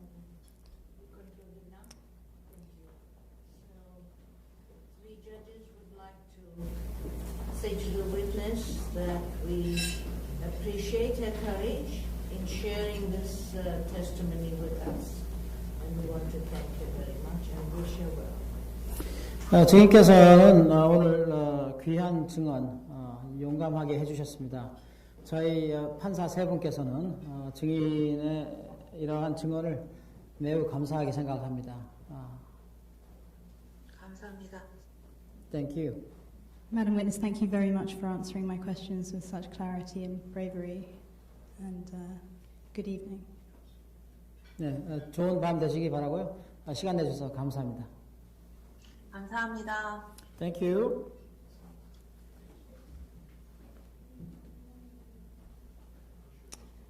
I believe it's now time for lunch at last, and I'm sorry for taking such liberty with my time. 네, 시간이 많이 흘렀는데 점심 시간이 된 것 같습니다.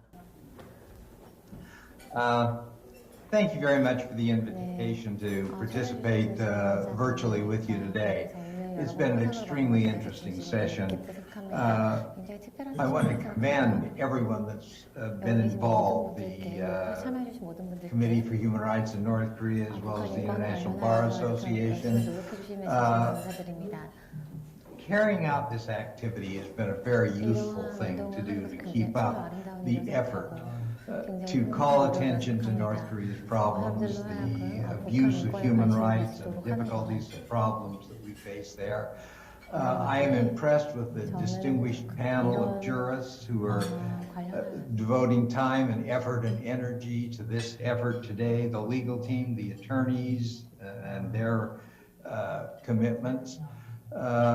The experts that have testified have played a very important role in terms of providing information, and of course the testimony of the victims of human rights abuse in North Korea has been painful, but it's also been important to have that message and that part of the information provided.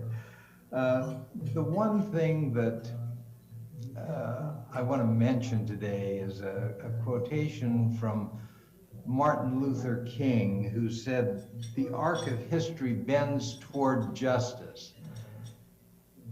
And we'd like to think that the arc of history bends toward justice, but I think it doesn't bend unless we help.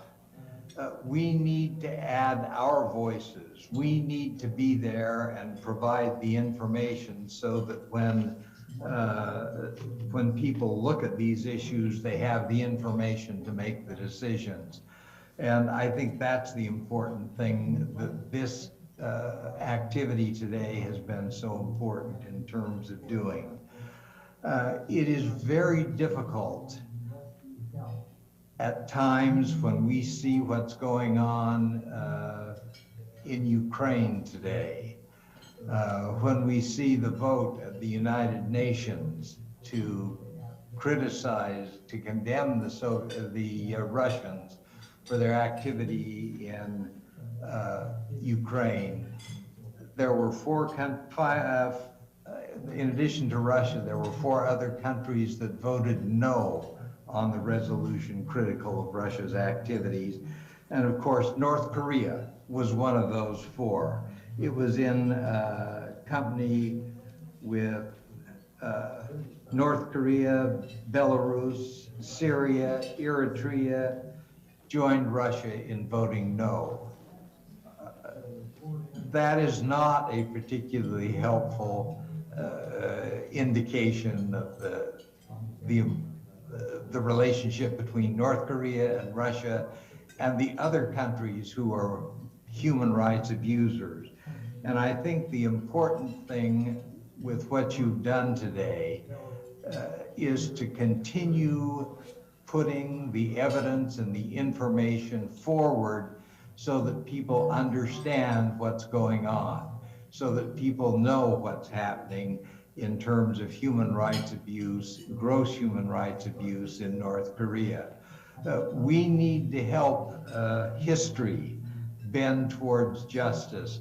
And what you're doing today, this effort, the activities that many of you engage in at other times as well, are all an important part of that process. And I commend you for the effort. You've had an extremely useful session today. I hope this afternoon continues to be as useful and as helpful as this has been. We're making progress in terms of the information being known. We still have a ways to go, and I appreciate and encourage what you're doing. Thank you, and I wish you the best. It's been a long morning. It's going to be a long afternoon. You don't need to hear more from me. Thank you for what you're doing. Thank you for your efforts. Thank you for the message you're giving us. Thank you, Ambassador King, for spending this precious time with us. Thank you very much. All right, so next we're going to play a message from National Assemblyman Chi Song-ho, who is currently... Amanda, may I go proceed with the introduction first? So, National Assemblyman Chi Song-ho is from North Korea. He was a street child in the north. He lost an arm and a leg. He fell off a train while foraging for food. He escaped through China on crutches. And eventually he found his way to freedom, to South Korea. And I'm not here to make any political statements, of course. This is not the time or place. But perhaps this is testament to the great differences between the two Koreas. From a disabled child in the north to a National Assemblyman in the south. Of course, he has also been a passionate advocate for North Korean human rights. Many of you may remember his appearance at a State of the Union address a few years ago in early 2018, and that epic moment when he lifted up his crutches. So I think we have interpretation going, and that's great, so I will need to read the subtitles. Amanda, if you're ready, let us proceed. 대한민국 국회 외교통일위원회 소속 국민의힘 비례대표 지성호 의원입니다. 먼저 오늘 뜻깊은 행사를 마련해 주신 북한인권위원회 그레그 스칼라트 사무총장님과 국제변호사협회 스탠포드 모여 회장님을 비롯한 모든 관계자 여러분께 깊은 감사 인사를 드립니다. 자유에 대한 갈망 하나로 생과 사의 갈림길을 건너 북한을 탈출해 대한민국의 국회의원이 되기까지 기적 같은 인생사를 통해 북한 정권의 실상을 입증해줄 산증인이라고 저는 생각합니다. 책임있는 대한민국 국회의원으로서 오늘과 같은 귀중한 자리에서 북한 인권 실태를 널리 생생히 그리고 낱낱이 알리기 위하여 그동안 끊임없이 준비하고 기다려왔습니다. 대한민국 국회의원으로 의정활동을 통해 알게 된 북한 인권 실태는 북한에 거주했을 당시나 탈북 직후 북한 인권 활동가로 활동했을 때보다도 더 참담하고 심각합니다. 북한 당국이 조직적으로 해외 노동 착취, 아동 인신매매, 여성 성매매 등을 벌인다는 것을 자세히 알게 되었습니다. 그러나 놀랍게도 이에 대한 책임과 비난을 오로지 북한 주민들의 몫으로 돌린다는 것입니다. 수많은 북한 주민들이 당국에 의해 버려지고 강제 북송되어 교화소와 수용소에서 비참하게 죽음을 맞이하고 있습니다. 저 역시도 북한에서 태어나 생존을 구걸하며 살아온 25년 남짓 일어난 모든 일들은 잔혹하고 참담한 현실이자 고통의 연속이고 고난의 행군 그 자체였습니다. 제가 살던 곳은 북한의 22호 정치범 수용소가 있던 북한 함경북도 회령시 학포탄광입니다. 당시 전기가 부족한 북한임에도 철책에는 늘 고압 전기가 흘렀고 어린 시절 그곳에는 누가 왜 잡혀 있는지 어떻게 생활하는지 궁금했지만 아무도 아는 사람이 없는 그야말로 공포의 대상이었습니다. 그러나 그 궁금증은 머지않아 풀렸습니다. 지금으로부터 20여 년 전 북한 감옥에서 간수들에 의해 심각하게 구타를 당하고 고문을 당한 경험을 갖고 있습니다. 목숨 부지를 위한 식량을 구걸하기 위해 중국으로 탈북했다가 잡혔기 때문이죠. 그들은 한쪽 팔과 다리가 없는 저에게 또한 먹지 못해 정말 야윈 그 10대 청소년에게 구둣발로 마구 짓밟고 때렸습니다. 혹여나 목발을 짚고 구걸하는 것이 그 모습이 외신에게 나가기라도 하면 북한의 망신이자 김정일의 위상에 해가 된다는 이유로 갖은 모욕은 물론이고 가차없는 고문을 가했던 것입니다. 몸이 망가져 고통스러운 만큼이나 정신적으로 매우 충격적이었습니다. 북한 인권활동가로 일하던 지난 10년 동안 구출한 500여 명의 탈북민 증언을 들어보면 북한은 여전히 변한 것이 없음을 알 수가 있습니다. 지금도 북한의 정거리 교화소에는 시체가 산처럼 쌓여져 있고 시체를 불로 태우는 연기가 끊임없이 피어오른다고 합니다. 결국 북한은 과거도 제가 살던 당시도 지금도 변한 것이 없다는 현실을 이야기하는 것입니다. 여러분, 오늘 열린 조사청문회의 역할과 의미는 매우 중요합니다. 폐쇄된 북한에서 일어나는 인권유린 행위는 철저한 은폐를 거듭하기 때문에 탈북민들을 비롯한 관계자들의 증언이 없이는 그 누구도 알기 어렵다는 것입니다. 알기 어렵기에 반인륜 범죄 혐의에 대한 책임을 가리기도 힘든 것입니다. 오늘의 행사가 북한의 민낯과 실상을 낱낱이 밝히는 성토의 장이 되기를 간절히 기원하며 이러한 기회가 모여 가까운 미래에는 북한 정권의 범죄에 대한 실질적인 책임을 지을 수 있기를 바랍니다.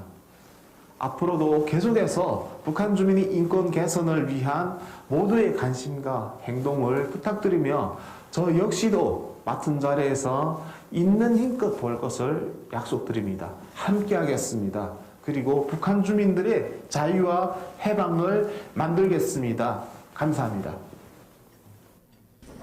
It's my pleasure now to introduce you to David Tolbert, who's currently serving as the registrar for the UN Special Tribunal for Lebanon, based in The Hague. He previously served as the deputy prosecutor at the ICTY in The Hague, the former Yugoslav tribunal, and also as a special expert on the Cambodia tribunal. He's a respected expert on all things international, whether it's international criminal law, international transitional justice. He's been a colleague of mine. Actually, I was your deputy, David, 20-some years ago. So it's my privilege and honor to introduce you here to David, who'll be giving us a few remarks.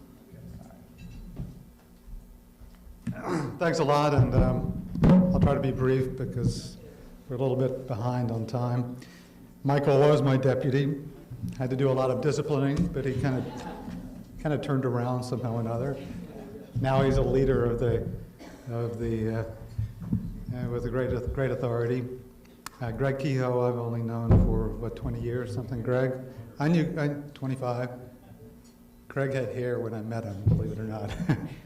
I volunteered to give Greg a little hair because I've got some excess.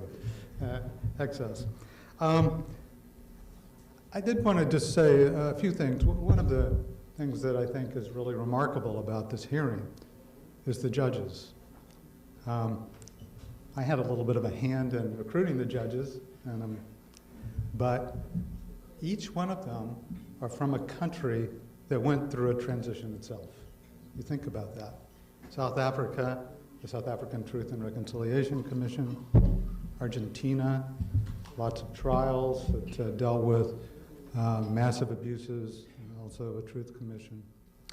And Judge Schomburg, obviously Germany is really the country of transition from the Nazis to now a remarkable democracy. And there were a lot of lessons to be learned from those experiences that are applied today. So I think this is really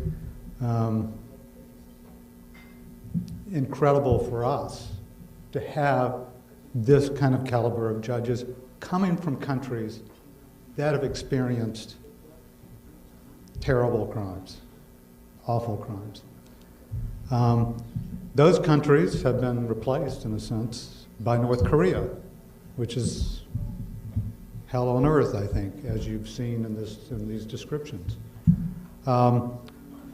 So I think we're very lucky to have this expertise, and we're very lucky to have this event. I'd also like to note a couple of things that are, I think, worth underlining as well. Navi Pillay is not in the room, but when she was the head of Human Rights in Geneva, High Commissioner for Human Rights, she brought something that I think is really important, and that is listening to victims, listening to the people who've suffered. Because justice can't be simply from afar. How justice is carried out has to be with the work of the victims, their input. And when I was president of the International Center for Transitional Justice, we spent a lot of time working on that aspect. How do we tackle the problems and the issues in this particular country? Now, North Korea poses much, much bigger challenges, obviously. But I do think that if we are going to, us together, has to be mostly the Koreans themselves, the lessons that we can pull from previous experiences can be very, very useful. Now, what I think is remarkable about what we're doing today is this is not something that you would necessarily read in the textbooks. If you look into transitional justice, you will read about truth commissions, which are very important. You will read and study about ensuring that you don't have these terrible crimes occurring again, non-repetition, criminal justice, reparations, all very important elements. And I think we need to embrace that, and in terms of North Korea, these are tools. But we are working with the inception, I think, of another possible tool to help bring justice in countries which have experienced massive human rights abuses, crimes against humanity. And this, I think, as far as I know, Michael can correct me, but I think the mock trials or the trials that we're going through today and the previous one are really first impression. There may be some others, but the amount of activity, the input, and the impact, I think, of this trial, hearing, however you want to call it, this is something that is a tool that I think is as valuable as some of the other tools that we have. So I think there's something that's remarkable and perhaps groundbreaking. I would like to see where there's not the political space to have trials or to have a truth commission or reparations. But this process can help open the door. And I think we've seen the door open a little bit in the previous hearing. This one moves the ball further, and I think maybe we'll move it again and in a slightly different process, certainly in a slightly different forum. So I don't want to spend much time. People went to eat. I'm now 2 minutes over the time limit, but I do hope that you will think about, or we can think about, this possible tool for addressing impunity, addressing the victims, and ensuring peace and the protection of human rights. It's something that's quite valuable. It's new, and I'll stop there, but thank IBA and Human Rights in North Korea and all the people who have made contributions here, not only for what may happen in North Korea, but perhaps something that's valuable, that is more global, and perhaps part of the kind of transitional justice bag for the future. So I'll leave it at that. I know that Nawe's probably got a lot to do, and I'm looking forward to that.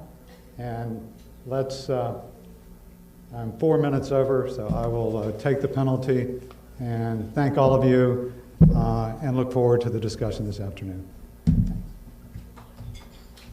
Good afternoon, Your Honors. My name is Moen Chaw, and I will be presenting the evidence of Mr. Rogers. Good afternoon, Mr. Rogers. Could you please state your full name and current position for the record, please? Good afternoon. My full name is Benedict Rogers, and I'm the... Should I hold the microphone? Thanks. My name is Benedict Rogers, and I'm the Senior Analyst for East Asia at Christian Solidarity Worldwide. Could you briefly describe your professional background and areas of expertise with respect to North Korea? So I've been working in the field of human rights for over 25 years. I've worked on North Korea for over 13 years. I've traveled one time to North Korea itself with a parliamentary delegation, many times to South Korea and also to the China-North Korea border. I've written widely on the subject, and I co-founded a coalition to advocate for the establishment of the UN Commission of Inquiry, and then contributed evidence to the Commission of Inquiry. And is there any particular aspect of the human rights situation in North Korea that you have focused on in your professional experience? Yes, I'm particularly focused on the religious freedom situation and the persecution of Christians, although I'm also involved in the wider issues. Of course.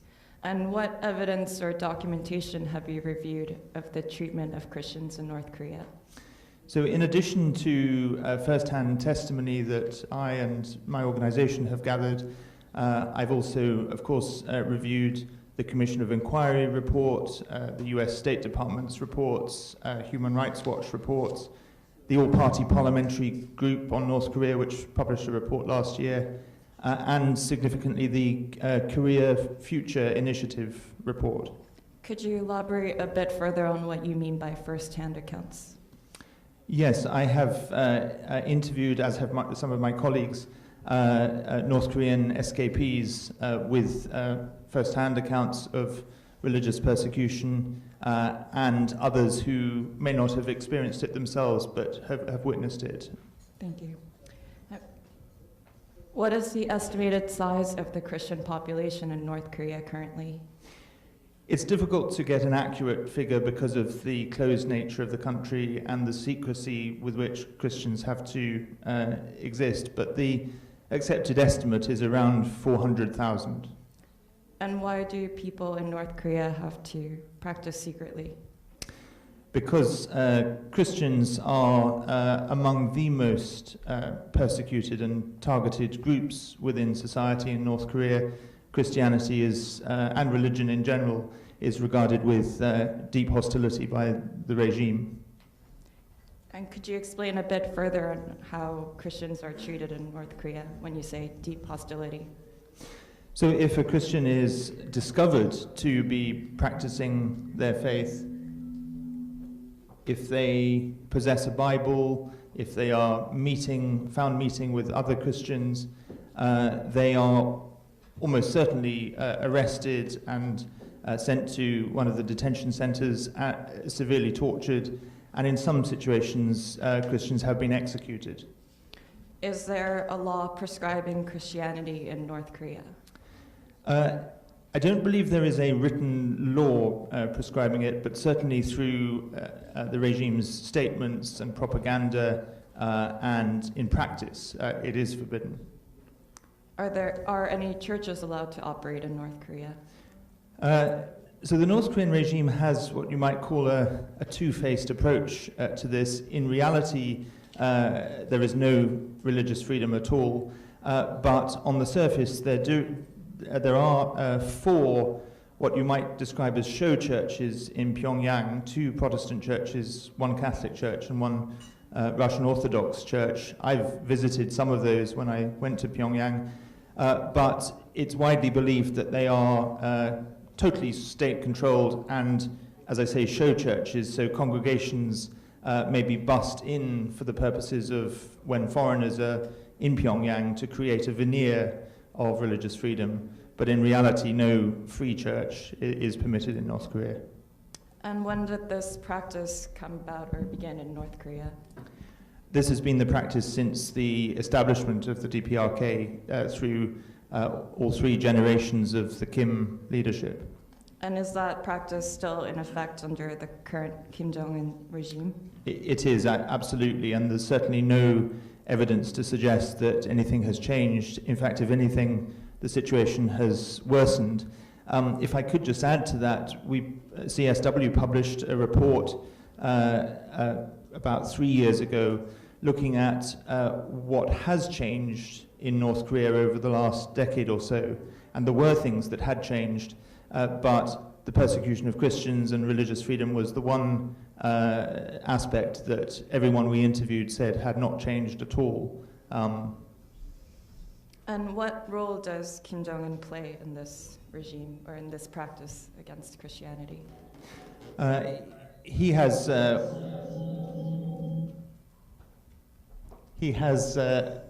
ordered the hostility to Christians, the persecution of Christians through decrees, through propaganda, through his statements.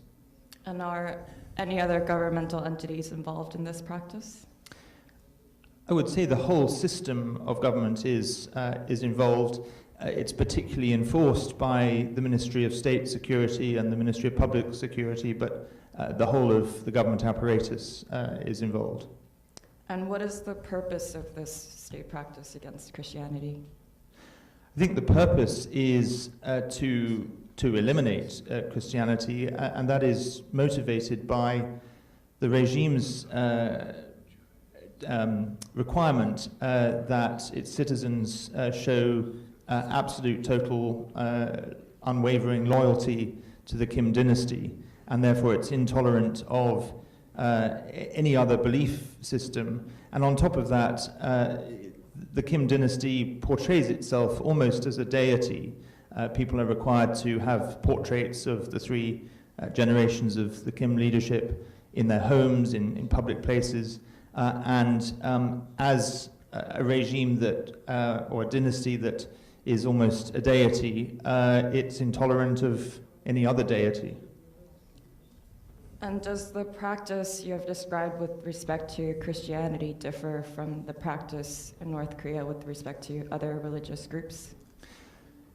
The regime is certainly intolerant of all alternative beliefs, all religions, but it does seem to be particularly hostile to Christianity. So, for example, there is shamanism, some degree of Buddhism, the Chondokyo belief as well, and they are punished, but not as severely as Christians.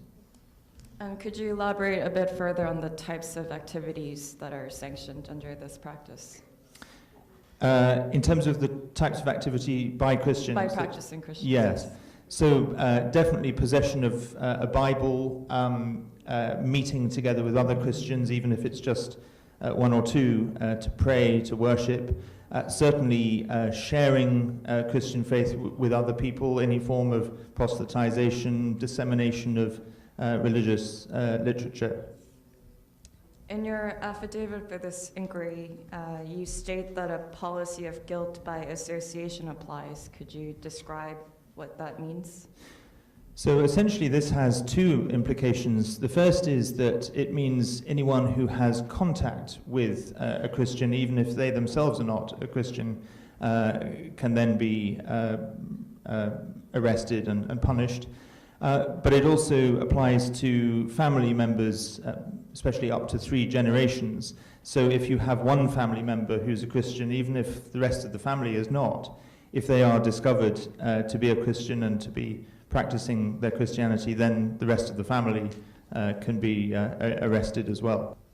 And who is responsible for or involved in enforcing this practice in North Korea? Again, the whole regime apparatus, but particularly the Ministry of State Security. And what happens to those accused of, or suspected or accused of violating this policy? They are certainly taken to a detention center. They are subjected to some of the worst forms of torture. So torture, of course, is widespread in the detention centers, but it does appear that Christians are subjected to even more intense forms of torture, and there have been cases where Christians have been executed. Okay. Thank you, Mr. Rogers. I would like to leave some time for the judges to ask you some questions as well. So, Mr. Rogers, we'll give you an opportunity just now to place on record some of the statistics you give in your statement about the number of arrests and so on the ground of... I think it would take a lot of time, therefore, in general terms, is it true what you testified in para 17 of page, what page is it?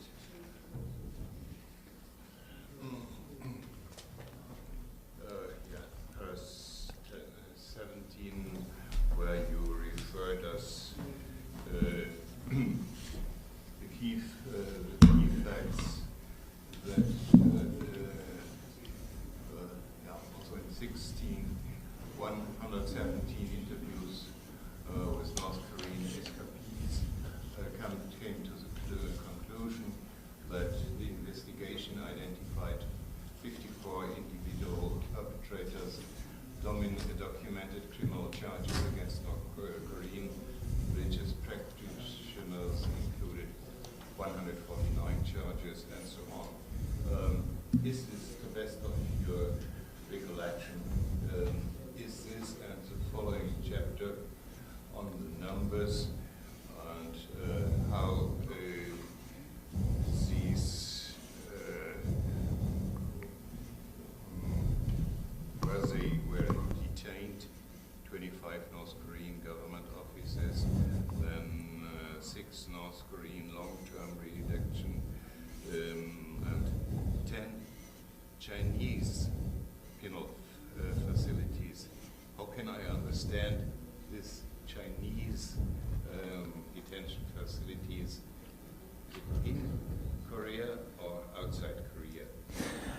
So firstly, I can confirm to the best of my knowledge that what is recorded here is correct. In terms of the Chinese detention centers or penal facilities, that would refer to detention facilities in China where North Korean escapees have been arrested, detained prior to forcible repatriation back to North Korea. So we heard already about people fleeing to China and then being brought back to North Korea, punished there. Do you agree that there is a kind of common policy and a specific cooperation between China and North Korea? Yes, I would agree with that very much. And if I could just add very briefly that in regard to the persecution of Christians, when North Koreans are repatriated to North Korea, one of the first questions that they are asked is, did you have contact with a church in China, with missionaries in China? And if they are suspected of having done so, then they're subjected to a more intense level of torture as a result.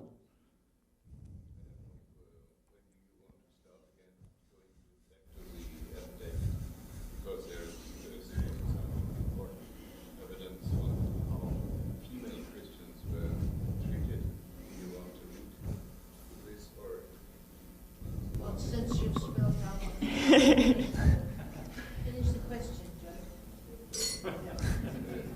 Sorry, I was about to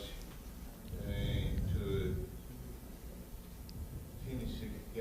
Here are so many incidents described in great detail, and I would be eager to have this on the record, and not only in the affidavit. I think it starts with, there are no numbers on the page, and by the way, before forgetting it, your affidavit has not been signed.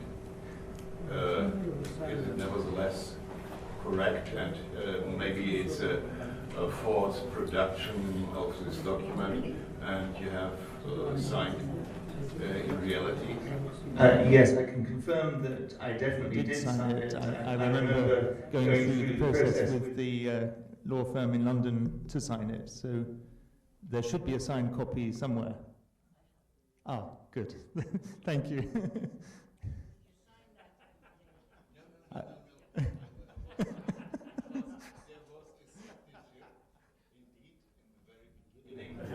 But we make the distinction undersigned and signed. And here it must be at the end, covering your entire affidavit. But as we have heard, and we are acting here as notary public, that we accept this signature and take this, in particular, what we have discussed right now about the figures, which is very, really important for the report at the end of the day. But I leave it to Council to continue with this specific. With respect to that, Your Honor, I do note that we will be presenting testimony from a survivor with respect to religious persecution later this afternoon as well. The panel wants these statistics to be placed on record. I think you can do that quite easily. Yes, so you'd like me to...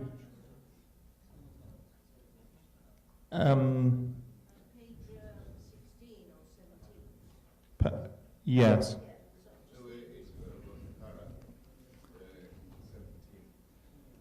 Paragraph 17. Yeah. Unfortunately, in my document, there is no pagination. Right. I have it in front of me. I'm happy to confirm that in the affidavit I've referred to the Korea Future Initiative report, which is based on documented information from 117 interviews with North Korean escapees, and it documented 273 victims of religious persecution, of whom 215 were Christians. And it identified 54 individual perpetrators of religious freedom violations. The names of those 34 were retained alongside additional identifying information such as rank, location, and so on. And the documented criminal charges included 149 charges of religious practice, 110 charges of religious activities in China, 78 charges of possessing religious items, 77 charges of contact with religious persons, 72 charges of attending places of worship, and 22 charges of sharing religious beliefs. Should I continue further? So the documented violations included 244 incidents of arbitrary arrest, 195 incidents of arbitrary detention, 125 incidents of arbitrary imprisonment, 111 incidents of arbitrary interrogation, 79 incidents of refoulement, 36 incidents of punishment of family members, 36 incidents of torture or sustained physical assault, 32 incidents of sexual violence, 20 incidents of execution, and 19 incidents of public trial or resident exposure meetings. And should I continue on the the relevant government sections? Although my affidavit particularly focuses on the violations against Christians, the Korea Future Initiative report documented violations against Christians and adherents of shamanism in 85 named facilities in North Korea and China, including 25 North Korean government offices, 21 North Korean pre-trial detention centers, 8 North Korean holding centers, 7 North Korean sites of execution, public trial, and resident exposure meetings, 6 North Korean long-term re-education camps, 5 North Korean labor training camps, 1 North Korean internment camp, 2 North Korean political prison camps, and 10 Chinese penal facilities. Only one last question before we forget it. Was there any special treatment of female prisoners?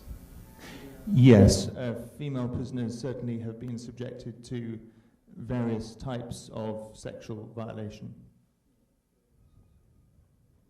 What about, you quote, invasive, nude, internally body cavity searches of female prisoners? Yes, that is correct. Also, special treatment of pregnant women? Yes, and it's worth noting the practice of forced abortion, particularly for those who are returned from China, and especially both if they are suspected to be Christian or if they're suspected to have been impregnated by Chinese men. Thank you for this. Please go ahead, Counsel. All right, no, I've been waiting to ask my question. You said, I may have misheard you, you said that there's actually no written law prohibiting the practice of religion. I may be wrong, but that's my understanding in terms of the body of law, but it's expressed through decrees and propaganda. And you mentioned one decree in particular published by Kim Jong-un himself. Have you seen it? Can we see it? I have been told about it. I have not seen it firsthand, and yes, I don't know whether you can see it. So you can't be sure that he published a directive himself? I think it's. I can't be 100% certain that he published that particular decree, but certainly the principle is well established.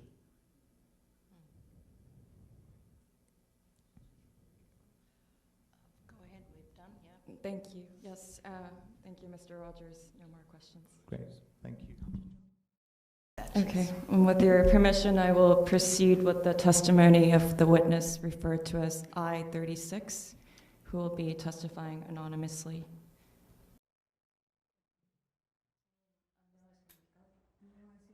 Hello. Thank you for your testimony.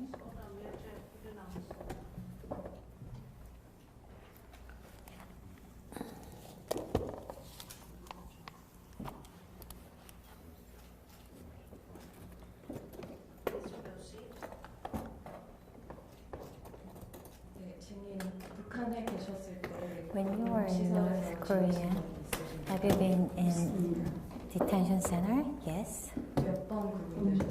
How many times were you detained? Around 3 times.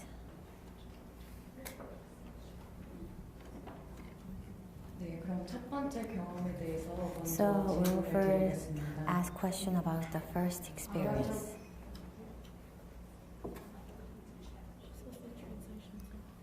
It's not coming. Can I confirm that everyone is able to? Mic testing? No? You can hear me? Mic testing? Testing? Okay. I'll start from Okay. So I'm going to ask question again. So when you were in North Korea, have you been in detention centers? Yes. How many times?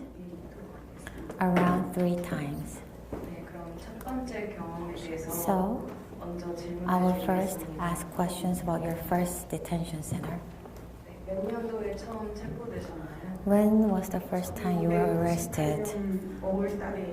May 1998. What was the reason? From 1997, North Korea started arduous march, and there was nothing to eat. So I wanted to get money from relatives in China, but someone reported me, so I was arrested. 어디로 가냐고요? I was arrested from my home. So it was in May. I was in my backyard. I was planting seeds for pepper. There was a soldier coming saying that someone from up there is looking for me. So I just followed him. So after you were arrested, where were you detained? So I was living at the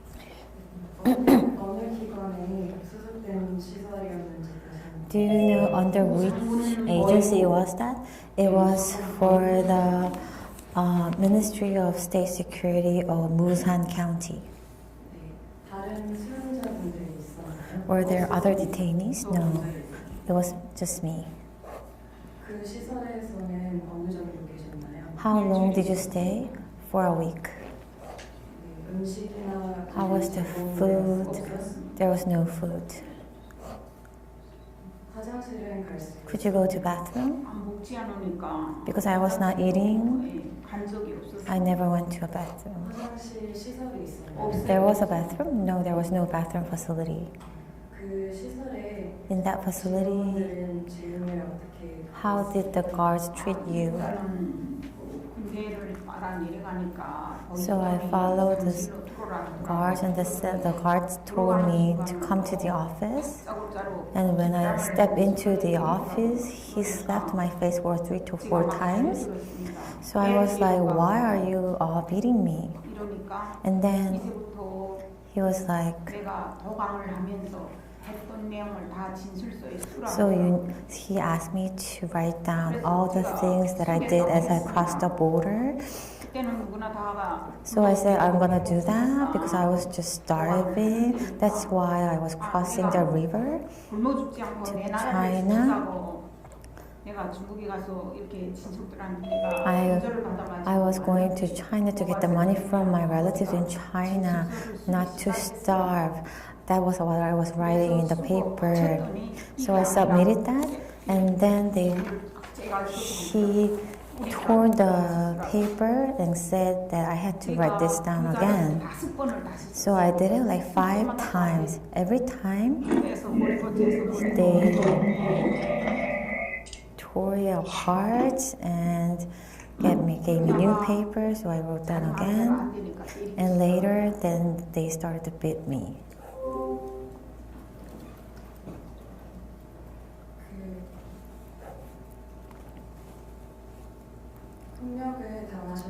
So you encountered violence. Can you give us more details? At first, they slapped me in my face and then they stepped on me. Then, like, you know, women are weaker, so I fell. So then I don't remember where I was bitten. And when I fainted, they will pour water on me. Then with that cold water, then I was awake again and they will attack.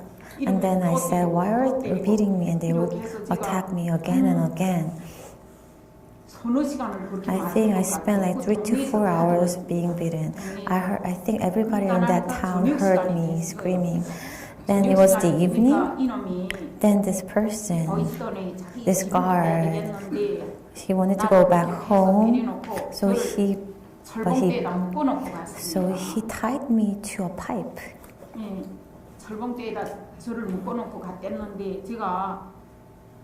Well, I was so emotional. I was standing up there being tied. I didn't betray the country. I just wanted to survive. What did I do wrong? I'm gonna kill myself in front of you. That's what I thought. So I untied myself. There are some axes they use for trees. So I took it. So I put that in front of the pipe. And then I tied myself and I was trying to hang myself with the axe below myself. I wanted to show that you are the reason that I killed myself to that guard. I wanted him to be cursed. And that's how I wrote that. You need to be cursed. And then I hung myself. Then my husband, because I wasn't coming back for 2 days, so he came by. And so he saw me trying to hang myself, so he was shocked. So he kicked that axe. So I was hung. And then he was so shocked. So he was hugging me. And so he would put the axe again so that I can support myself, and he untied me. And there, I was beaten by my husband again. He was like, why are you killing yourself? You didn't do anything wrong. I was getting so emotional. I cried, I screamed. I didn't do anything wrong. Why am I here like this, being beaten for 2 days like this? So my husband dragged me to the house of that guard and knocked. And then from inside this house, they are all like thieves. They were smuggling these things, so they were having drinks. And my husband pushed me into that house. I was almost flying into that house. So they were drinking on the table. They were all surprised. And my husband was like, what did you do to the mother of my child? She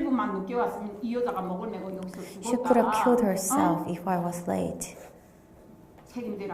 You need to be held responsible, my husband said.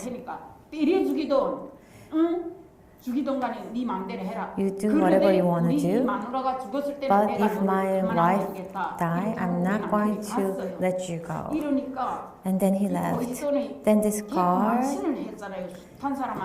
because he was personally insulted in front of his friends, then he dragged me again to his office. He tied me to an wooden stick for 12 hours. From 10 a.m. in the evening until 10 a.m. in the morning when he went back to work. So I was in the hallway on my knees with my ankles tied, my elbows tied, with wooden stick behind my legs. I was tortured like that. So the next morning, he came back to work and asked the soldiers to untie me.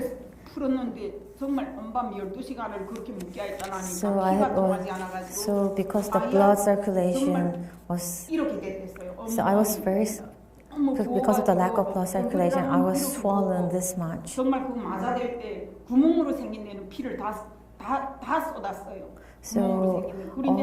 I was bleeding and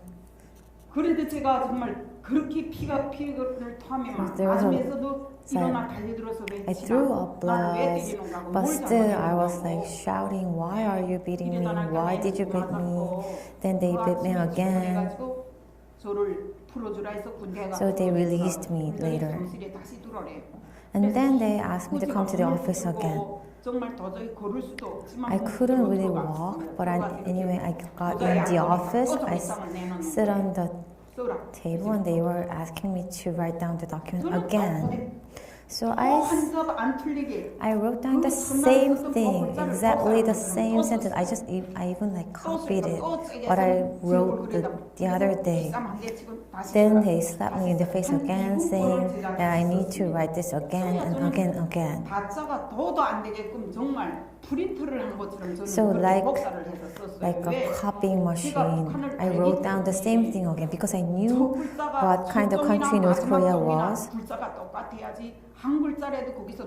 Because if there's one letter different, then they will take that as an excuse to beat me again. So I copied what I wrote the other day again and again for 7 times.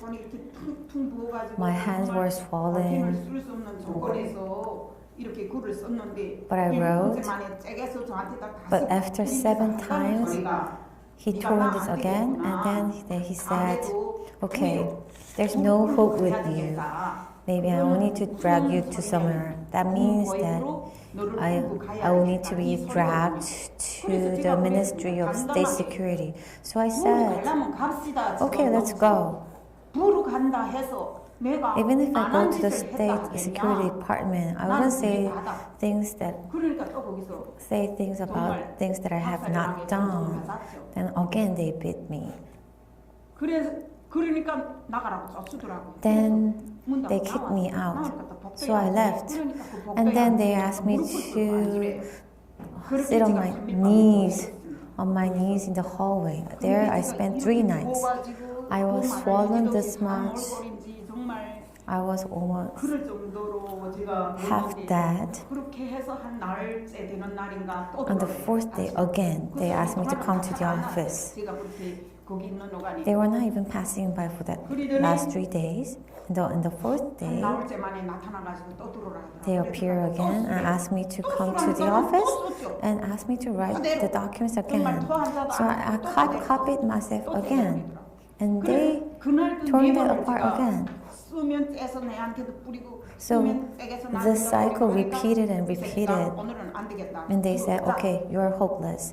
Let's go to the State Security Department." So I said again, "Okay, let's go." I'm not going to confess anything that I have not done. This is all I got. Okay, so I'm going to follow you, but listen to me.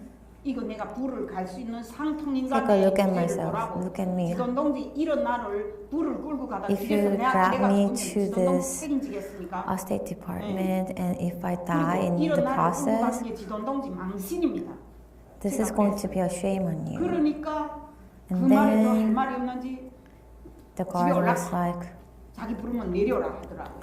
I'll go back to your home and 문을 붙들고 일주일 만에 come back when I call you. So I went to the hospital instead of my place. 병원 원장님하고 제가 가까운 친척처럼 했으니까 원장님 집을 제가 찾아갔어요. And I went to the house of the head doctor of the hospital, asked him to give me an injection. And the doctor was shocked. Why? What happened to you? So I explained what happened for the past 1 week, how I was beaten and so on. So I was lying down, and the head doctor came back to my place and talked to my husband, explaining the situation. So my husband came with a cart. So I was carried in a cart to come back home. And from the next day, then I set up this play with this head doctor. So every day I got injection, IV. So every day I got IV at the head doctor's place. So 3 days later, the guy wanted to have me in the office. So I told him that, okay, so I'm on IV. I can't go. So they come again like 3 to 4 times, but I didn't follow them. I said I was beaten up too much, so I can't follow you.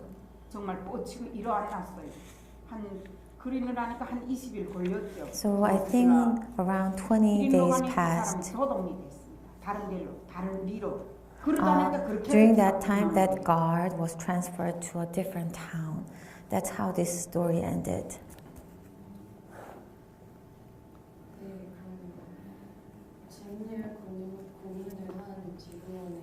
So the guard who tortured you, do you know the position?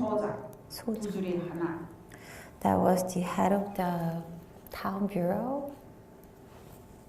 소장. 소좌.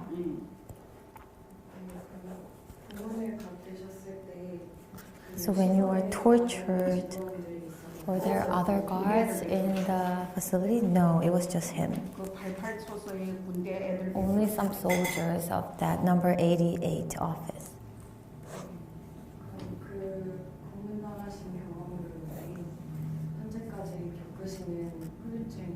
Is there any aftermath of the torture experience? I have very serious headache. Even as I speak, I'm taking pills for headache at least 2 times a day. I can't use my shoulders rightly because I was beaten too harsh.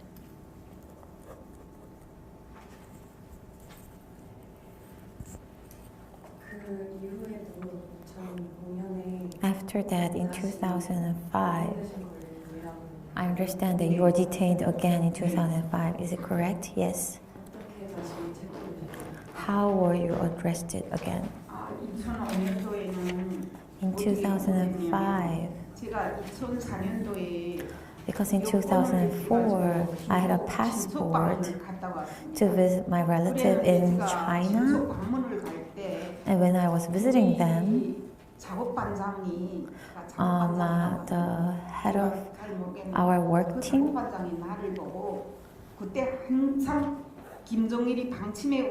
that time, Kim Jong-un wanted to have bean farming for the welfare of the people. So the head of the work team asked me to get some material left pesticides to one of our in-law relatives. 맡기고 오면서 내가 한 일주일 있다 and told 전화를 할 them, 테니까 after a week, I'm gonna call you. 양수장까지 나를 이 살처제를 So 갖다 just bring 주시오. this 하고 to 사등분한테 this 내가 location. 부탁을 So I asked that person to do that. 그래서 일주일 후에 제가 So 1 week later, 전화를 해가지고 I called this in-law relatives. 살처제로 양수장까지만 가져다 주시오 했더니 몇 시까지 저녁 몇 시까지 또 살처제를 가져다 주시오. He or she said that he or she will come to bring that to me. 받으러 나갔는데 그때는 물이 그리 깊지 않아가지고 It was beside Tuman River, so I crossed the river. 웬 내가 맡기고 온 물건 살처제 왜 요만한 But I saw 기구가 하나 there was something other than the pesticide that I left. 록학인 거예요. That was roca? 예, 록학이 이 CDR 영화를 보는 록학이 있잖아요. That was a CD drive to watch film, but which is illegal in North Korea. 예, 안전부에 등록이 돼야 되고 You should register these recorders 안전부에 or 등록이 CD drive 녹화기에 뒤에서 다 부속을 떼냅니다. to the state agency. 그런 녹화기를 저를 주는 거예요. But they give it to us, give it to me, and asked me to bring this to someone in Musan County.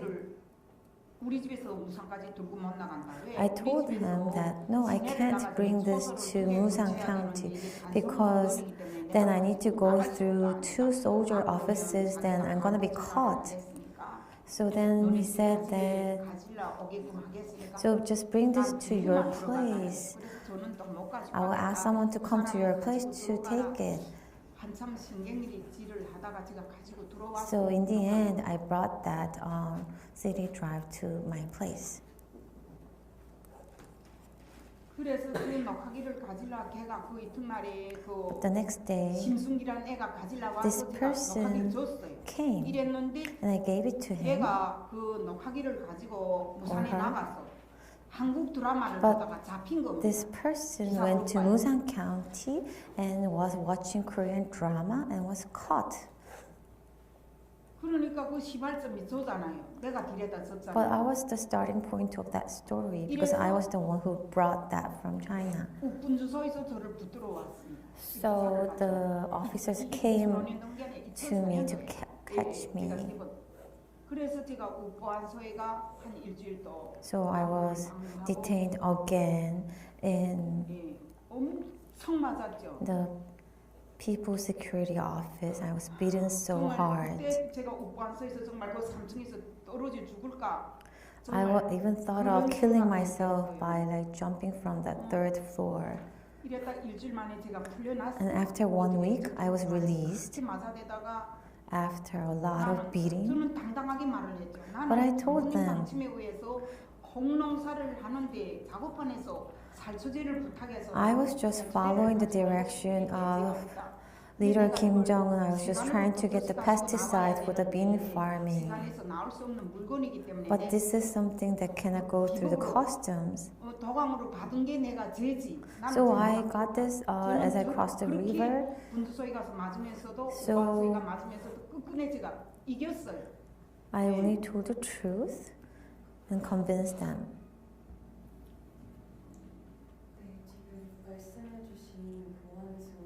The People's Security Office, in the affidavit you said you were detained there in 2004. Is it true? Okay, so that was in 2004. So in 2005, you were arrested again, right? Then why were you arrested in 2005? In 2004, I sent one of my younger siblings to South Korea. So my younger sibling sent letters, photos to me. So I was connected to the younger sibling, but the soldier who delivered these letters in 2005 in Musan County, there was this re-education campaign. And in the third campaign, 수방을 하는 거기서 이제 나를 우리 집에 동생이고 연락을 가져다 준 This soldier who delivers these letters and photos 그 재판하는 장면을 사진을 찍다가 잡힌 겁니다. was caught as he was taking photos of the trials. 어떤 재판을 말씀하시는 Which trial? 북한에서 So in North Korea, I heard that around 30 people were involved in the third trial, but I was not involved. I don't know.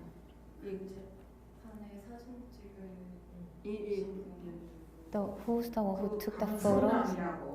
The photos of the trial? You mean the soldier? Yes, the soldier. Who was discharged and who was going to a school, and he was in Musan County later. He was engaged in smuggling and so on in Musan County. So that the camera was caught. He was caught in the last re-educational campaign. In the process of investigating this soldier, they cut the record of my younger sibling because all these letters and photos from my younger sibling was delivered by this soldier. So the soldier disclosed about my younger sibling.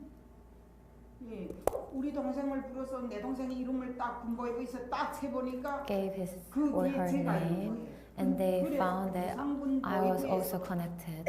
So the Musan County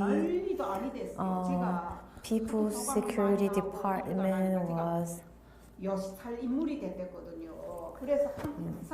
very happy to catch me because I was almost popular among them because they caught me and released me several times. So they investigated my younger sibling, and so they were almost having a party because of that. So the people, the state security guard came to my place and told me that, okay, did you do something wrong? I was asked to take you to the office next morning. I said no, and I couldn't sleep. I was thinking, why are they looking for me? The next morning, so there was a jeep car coming to catch me 10 a.m. in the morning. So I was caught, but they caught my husband together with me, not just me. So after you were arrested, where were you transferred? I was in Kuri's Bureau of State Security Department, and they were accusing me that I was a spy. But I didn't know. In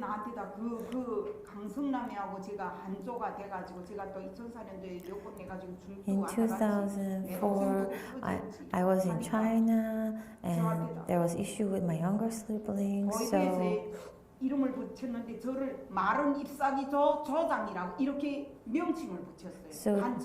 so they named me as a spy called Dry Leaf. So Dry Leaf was my code name as a spy.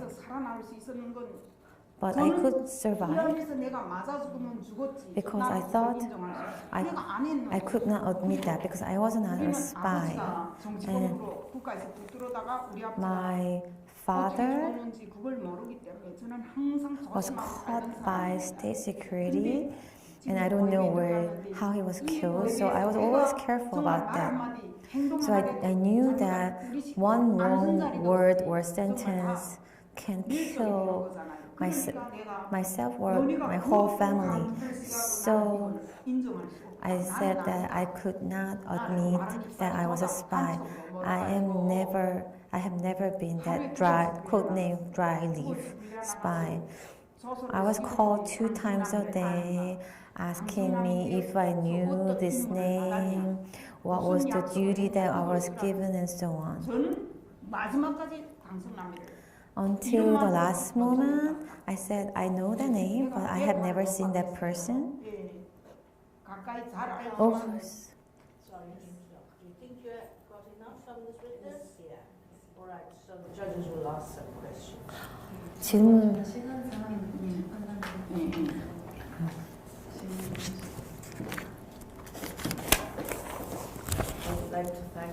일단 감사의 말씀드립니다. 그렇게 용기를 가지고 증언해 주셔서 진심으로 감사드립니다.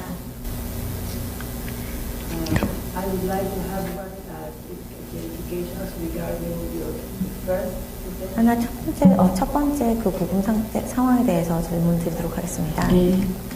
토익사님. You said that you were very badly beaten and tortured by one 굉장히 심하게 폭력을 당하셨다고 말씀을 하셨는데요. 네네. The guard was then transferred, you said, to another town. 그 다음에 다른 곳으로 이송이 되셨고, 그리고 나서 끝났다고 말씀하셨습니다. Was this guard always acting alone, or was it with some others? 이 사람이 혼자서 한 일인가요? 아니면 여러 사람과 같이 했나요? 혼자서 한 일이. It was him alone. So do you know why he was transferred? 일단 왜 그 사람이 그 당시에 다시 다른 리로 전입을 하게 되었는지 아십니까? 왜 전입을 했냐면 도망간 주변에서 공무원을 오래 하고 살다 나니까 이 사람들이 불법 행위를 많이 했어요. 그래서 이렇게 국가보위부에서 검열이 붙었습니다. 거기에 걸린 거예요, 이 사람이. 그래서 도망감이 없는 무산군 어봉이라는 어봉산으로 조동돼서 거기 보이스턴으로 조동돼 갔습니다. 그러니까 다른 불법적인 행위에 연루되었기 때문에 그러니까 이송이 된 것이지 선생님께 잘못했기 때문에 이송이 아니. Not at all because of me. Did you consider making a report to the police laying a charge against this guard, especially since you had your husband as a witness and you had this good doctor who saw your injuries? Oh, can you repeat? I missed the first part. All right. Did you consider laying a charge against this guard? 남편분도 보셨고 사실 병원장분도 보셨는데 이 말씀하신 그 호텔 강아지한 그 가드에 대해서 소송을 걸거나 그렇게 할 생각 없으셨나요? 뭐 소송을 해도 이길 수도 없고 하기 때문에. So I have never imagined doing that.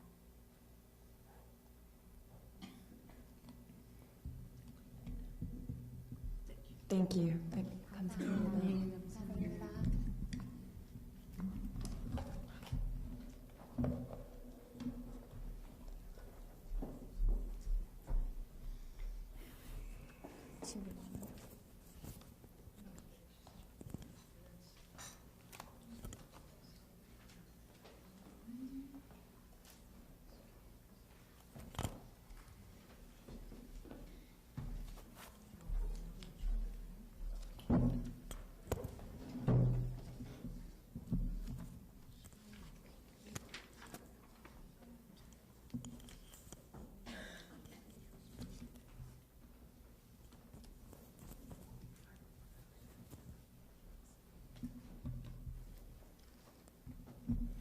Your Honor, at this time we'd like to introduce and present Roberta Cohen.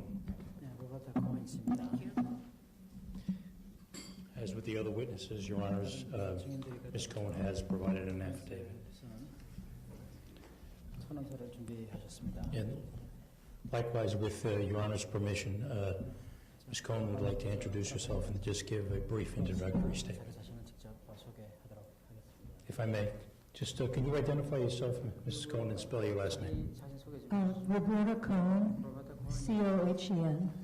And Ms. Cohen, you've informed me that you would like to make an introductory statement introducing yourself and your work, and as well as a statement. Yes, I have. And please proceed. Okay. I've long been involved in the human rights, humanitarian, and refugee issues, and this has spanned human rights NGOs, the State Department. I was one of the first Deputy Assistant Secretaries on Human Rights. And in association with the UN, I was a special advisor to the representative of the Secretary General on internally displaced persons and co-directed the project on internal displacement at the Brookings Institution, where I supported the mandate of the representative. On North Korea, I have testified before the UN Commission of Inquiry, before the United States Congress, and published various articles, especially on the political prison situation and on the hunger situation in North Korea, doing these either as co-chair of the Committee for Human Rights in North Korea, and also at the Brookings Institution, where I was a senior fellow on human rights and humanitarian issues. For today's hearing, I will comment on the denial of adequate food to prisoners in short-term detention facilities, where detainees are typically held up to 2 years before they are placed in either longer-term prisons or released. The phrase from one testimony of a former detainee perhaps best captures the subject. It's very simple and very powerful. I was hungry all the time. Just multiply that by thousands and upon thousands of detainees, because it echoes the testimonies of so many of the former prisoners. Another former detainee said, "I have witnessed many people die of starvation, even though the state has food that could be distributed." What are the sources of these and other testimonies? The UN Commission of Inquiry report of 2014, which found limited food in short-term detention facilities. The 2020 report of the UN High Commissioner for Human Rights, which interviewed 100 former women prisoners repatriated from China, many in short-term facilities, during the period 2009 to 2019, a decade, and concluded that there was a consistent pattern of grossly inadequate food. The 2017 white paper of the North Korean Database Center, NKDB, in South Korea, which compiled more than 500 cases of violations of the right to food in short-term facilities, and said the lack of food in these facilities was prevalent throughout the country. And then the testimonies, which were mentioned earlier, collected by Hrnk, of former detainees held in short-term facilities extending over a period of 20 years. What conclusions can be drawn? Let me provide 7. First, the information shows that over the past 2 decades, from the time of arrest through interrogation and then in early short-term detention or in a mobile labor brigade or labor facility, prisoners have been consistently denied adequate food in many different locations, provincial centers, cities, counties, districts, or villages, and in different provinces. Second, the food provided was a dangerously small fraction of what adults need for minimum dietary energy. Maybe 3 to 4 spoonfuls of corn soup or boiled leftovers or corn kernels, some not cooked, 3 times a day. The quality of the food regularly sickened prisoners. Many testimonies I read spoke of rotten, inedible food and caused bad physical side effects. And there was no clean water regularly. Third, even when detainees were expected to do hard work, like cleaning railroads in labor brigades or agricultural labor, they were denied adequate food. And if they stole food on farms, they were severely punished. Fourth, even when food was not unusually scarce in the country, prisoners still received lower than subsistence amounts. Fifth, those arrested on political or religious grounds were subject to the worst treatment. In particular, practicing Christians, those caught leaving the country or being forcibly returned after seeking to go to South Korea, or women impregnated by Chinese men. These were called traitors.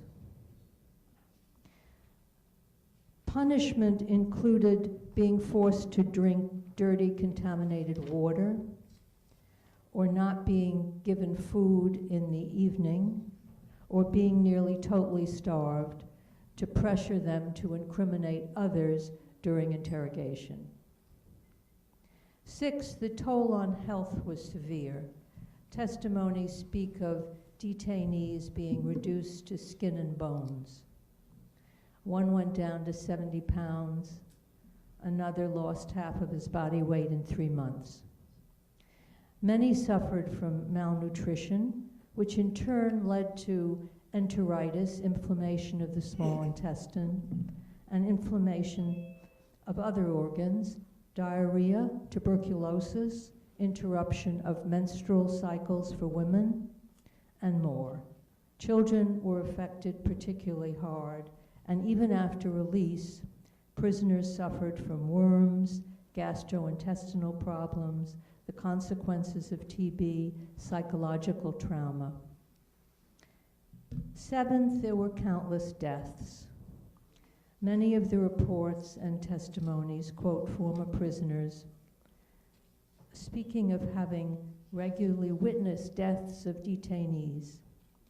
One former prison administrator at a mobile labor brigade said part of his job was to keep track of the numbers dying, which he estimated to be 2,000 per year, some of whom died from starvation or from a combination of starvation, forced labor, beatings, a lack of medicine.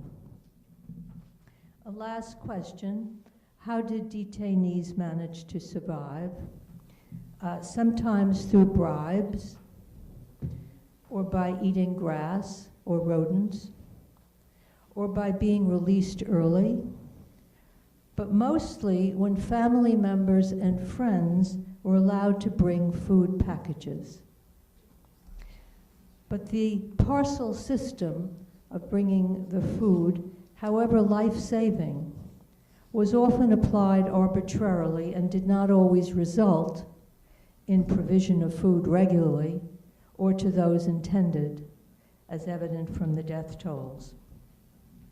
All of which points to an overriding policy to punish, break, and imperil the lives of detainees, and use food for this purpose. As one former detainee observed, I think they willfully made people starve in detention. In the case of those considered disloyal to the regime, they suffered extra punishment and were likely to be sent on to long-term prisons, where it is known they would be treated quite brutally, possibly for the rest of their lives. Ms. Cohen, thank you very much for that, but just a couple of questions that I'd like to follow up in your statement and your affidavit, where you note on paragraph 26 that food was regularly used as a weapon of punishment and control. Can you elaborate a little bit more on that, on the punishment and the control aspect, and how food was used as a weapon in that regard? When I began, I said, I quoted from a former detainee who said that he was always hungry. And all of the people in these facilities are very hungry. So to begin with, those who have the food have a certain control. And those who then give you very small amounts of food, and also very inedible food, and also are interrogating you, it becomes very clear that food is the weapon they're using, either for interrogations, or to keep you in line, or to punish you, or to imperil your life. And unless a family member comes to the prison or facility with a food parcel for you, it's clear that without that, you will be in a very vulnerable situation and very much controlled by those in charge. Now, you mentioned the toll on the prisoners' health, and included starvation, malnutrition, and several other diseases that afflicted these undernourished prisoners. Did you gather information on deaths and what happened to the bodies of people that died as a result of starvation and malnutrition? Sometimes when a detainee was very, very ill and seemed about to die, sometimes the family was called, and the person still alive was sent back, almost as if the prison authorities didn't want to be burdened with this death. But I also heard that some families bribed guards to send the very weakened and dying detainee to their homes. In other instances, the detainees just died, and then their bodies were carted off and put in a mass grave. These stories don't always connect, but nobody really knows to say why some prisoners in their last phase were sent home and why others were put in a mass grave. There were witnesses to these deaths. The other prisoners around them saw this happen fairly regularly. You noted in your affidavit, and I'm directing our attention to paragraph 35, and you refer to the impact on children as a result of this food deprivation and starvation and malnutrition. Could you elaborate a little bit further on that for the judges? Sure. The children were in the most vulnerable situation. It was pointed out by other prisoners that they didn't have any bribes they could give, and they didn't have families to come and give bribes to guards to either send in prison. Some of these were probably homeless children. Some were probably children that might have crossed the border into China. They didn't have, because they were so young, the physical ability to withstand the lack of food.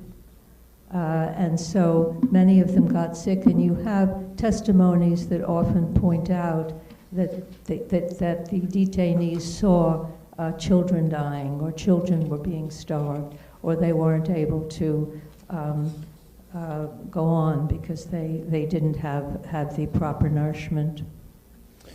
And just my last question, your latter part of your affidavit infuses the upper echelons of the Democratic People's Republic of Korea with responsibility for these horrific acts. Can you elaborate on that just a bit? Well, I think it's clearly established that there's one of the most repressive dictatorships in the world in North Korea. So when there are testimonies and reports on what happens in prisons, it points to a chain of command and a policy and authorities behind this. And it's also clear that this mistreatment and this inadequacy of food goes over a very wide geographic area.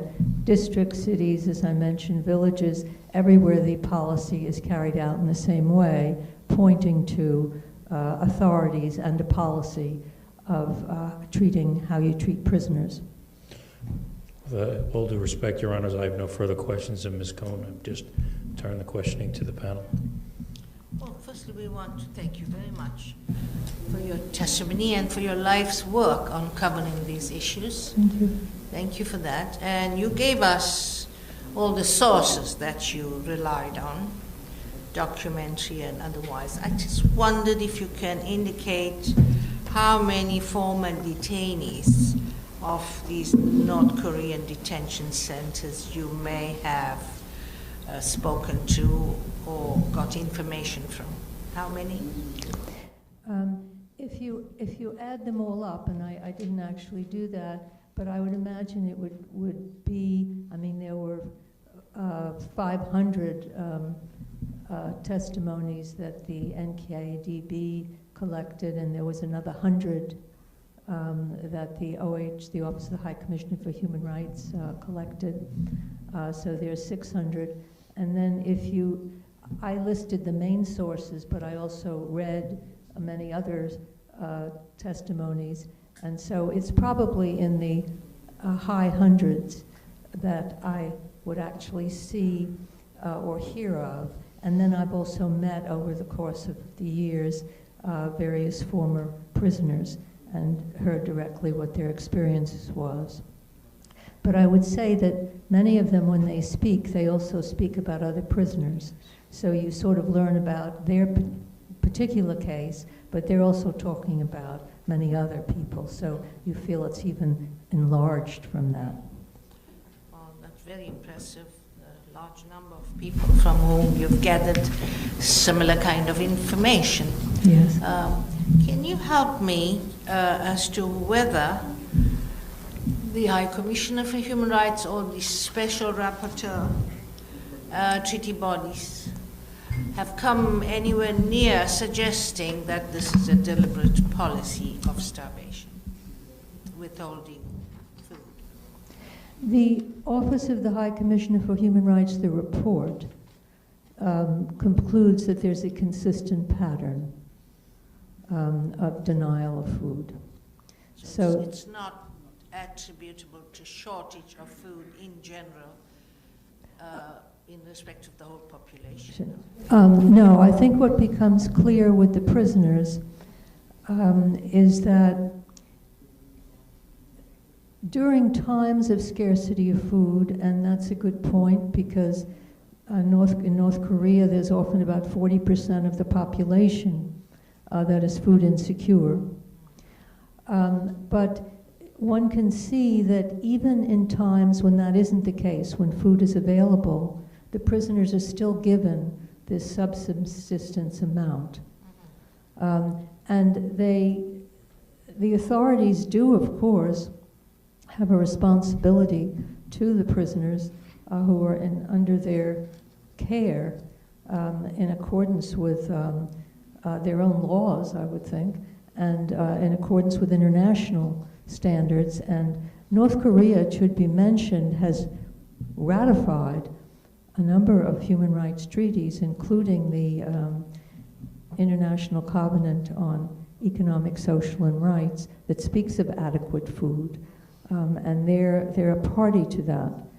So the responsibility is there, and the vulnerable and food-deprived state of those in detention has been drawn to the attention of the General Assembly by the Secretary General in his report in 2021 he draws attention to the especially vulnerable state of prisoners in North Korea, and when there is a difficulty of a pandemic and a lack of food in the country, that they will suffer particularly, even though they suffer anyway, whether there is or there isn't. But there was concern on his part. And I did want to thank you, Justice Pillay, because I remember in 2013, you had very strongly pointed out that attention to human rights in North Korea was long overdue. And since that time, we've had the Commission of Inquiry, and we've had many other reports that do shed light on the number of these reports are all new on the short-term facilities, building on the Commission of Inquiry report, which focused on the longer-term facilities, and also looking at the food situation, which I think the High Commissioner's Office included then in the report, the Commission of Inquiry report. So it's a broader look at civil, political, economic, social rights. And I credited your office for this broad look, together with Justice Kirby. Thank you very much, Judge. Wow. Ms. Cohen, thank you very much for your time. Thank you also from us.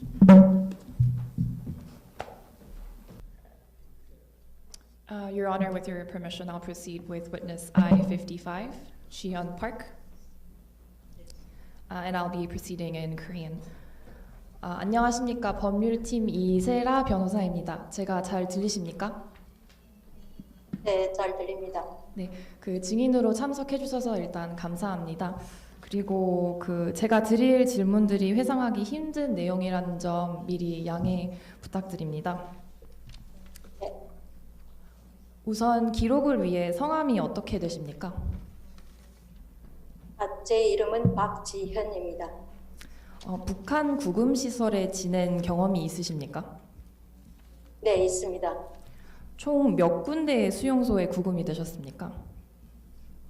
저는 2004년 4월에 중국 공영방송 할빈시에서 10명의 중국 공안에 의해서 잡혔고요.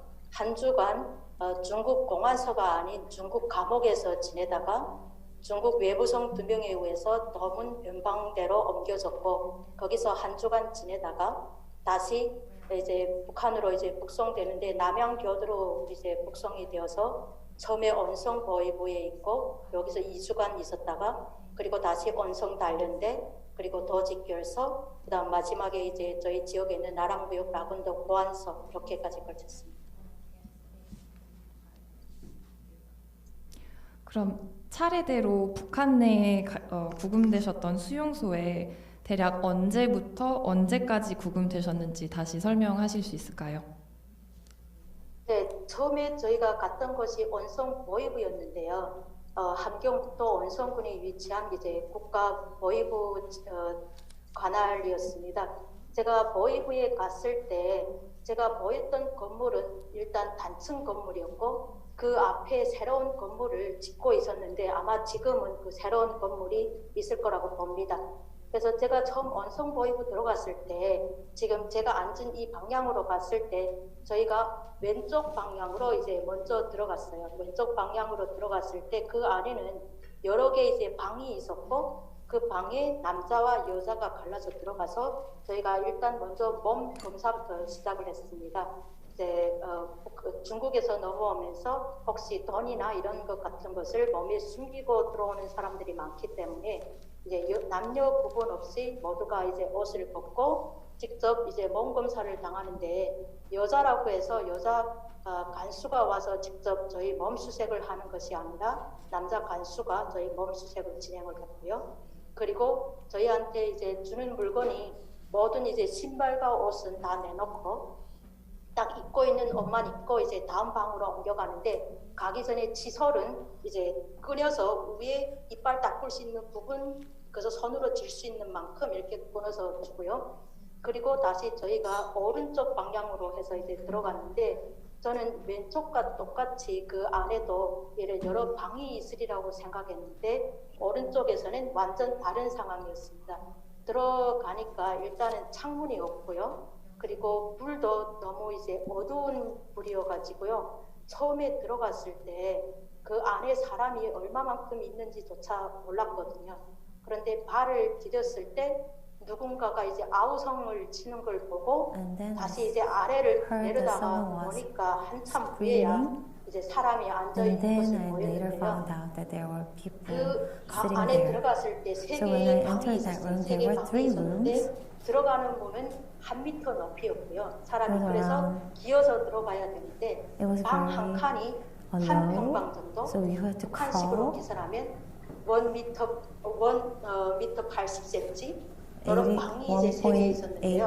2개 방에는 남자가 있고 한 방에는 여자, 그리고 복도가 디귿 모양으로 되어 있는데 그 복도에 이제 사람들이 가득 앉아 있었어요. 땅에 햇빛이 안 들어오기 때문에 이제 땅바닥으로 올라오는 문 같은 거 있어가지고요. 그냥 거석대기 깔고 사람들이 그렇게 그 안에 수백 명이 있었는데요. 조그마한 룸에도 사람이 6, 70명씩 들어가 있어가지고 움직일 수 전혀 움직일 수가 없고 그리고 그 안에 화장실이 딱 하나가 있었어요. 남녀 공용으로 사용하는데 앞에 칸막이가 50cm 정도밖에 안 돼서 모든 사람들이 화장실을 사용할 때 돌아다니고 그리고 물이 전혀 공급이 되지 않고 있는 그러한 환경이었습니다.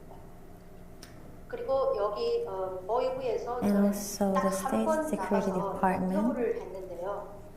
저희가 인터뷰를 나갈 때 다른 건물을 봤는데 들어올 때 보지 못했던 다른 건물을 그때 이제 on my way back, I could see a different building, which was two-story building. 건물에 가서 인터뷰를 했습니다. 인터뷰를 했는데 감옥 안에서 이제 말 한마디도 못하다 보니까 and we had interviewed there. So when I first met this guard, because I couldn't even talk in the room, I said hello. 저한테 이제 걸상이 날아오더라고요. 웃는다고. 나라를 배반자 주제 어디 앉으셨냐. Well, the guard was like, you betrayed me. I mean, betrayed the country. And after the interview, 그 신문을 당하시면서 so when 폭력에 대해서 말씀하셨는데 그거에 you 대해서 talked about the 조금 더 자세하게 violence that you 설명해 주실 수 있을까요? encountered. Can you give us more details about that? 사실은 처음에는 저는 At first, 좀 당황했거든요. 왜냐하면 I was very 저희가 북한을 비록 embarrassed 갔지만 이게 범죄는 because we didn't think that was a crime that we left North Korea and went to China. It was just for survival, but North Korea was 사람과의 정의라는 게 있기 때문에 저는 그래도 약간 treating us like 그 criminals. 사람들한테는 저희가 완전한 그들의 적 배신자 이런 것밖에 안 되고 저희를 They were just treating me like we were like enemies to the country. That was very shocking. 감옥 안에서 많은 사람들한테 얘기를 들었지만 Of course, I heard that that was what was going on from the people in the prison, but when I personally actually saw them treating me like that, like I was betraying the country, I was very shocked. 수용소에 구금되셨던 당시에 When you were detained, 상부들은 다른 수용자들을 어떻게 대우했습니까? How were the other detainees treated? When I was in the State Security Center, the first question we had the interview was like, where in China did you go? Did you meet any South Korean? Were the two first questions. And then they asked me where I live and where are my families, like other general questions. And when I was in Onsong, in 2004, there were prisoners who would be sent to political prison camp.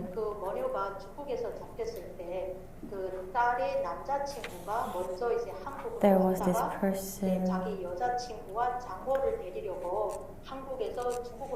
who was coming to China based on the consumer of Korean defector, so they didn't know that they were repatriated and so on. And there were these people who were supposed to be sent to the political prison camp. These people were staying in the hallway, I was in the room. This woman wanted to go to South Korea, but she was caught and then sent to Sinuiju and then again to Onsan. Well, these people were given different food from ours. If we get, like, for example, porridge, they were just getting grains.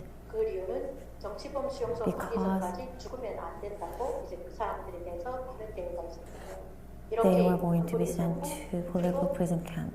And also, there was also one woman from Cheongsan. She was repatriated to North Korea, and one of the officers of the North Korean authority told her that she bring more North Korean defectors from China, that she will be exempted.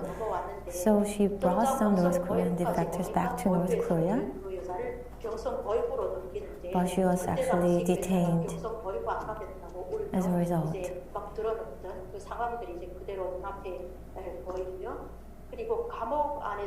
So she was protesting that, I saw that. And in the prison, there was shortage of food, shortage of water, so we could barely wash our face in the morning once a day. And we also used towel. Sometimes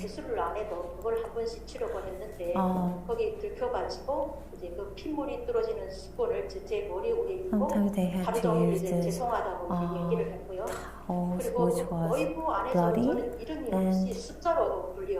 and in the prison I was 142, number 142. People called each other not by name but by number.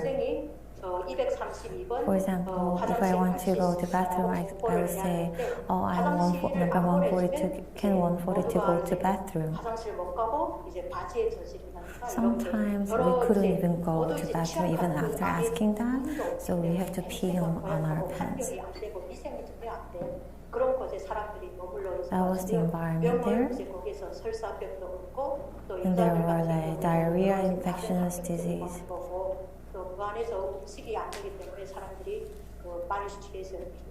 And people also had malnutrition because of the lack of food.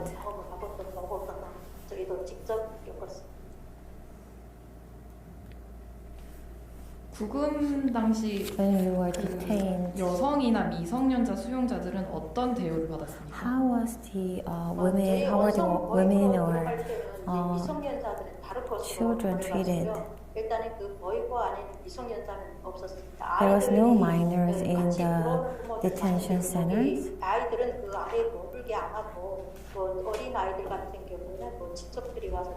Usually young children were taken by their relatives if their parents were detained. 그렇다면 여성 수용자들은? Okay, what about women?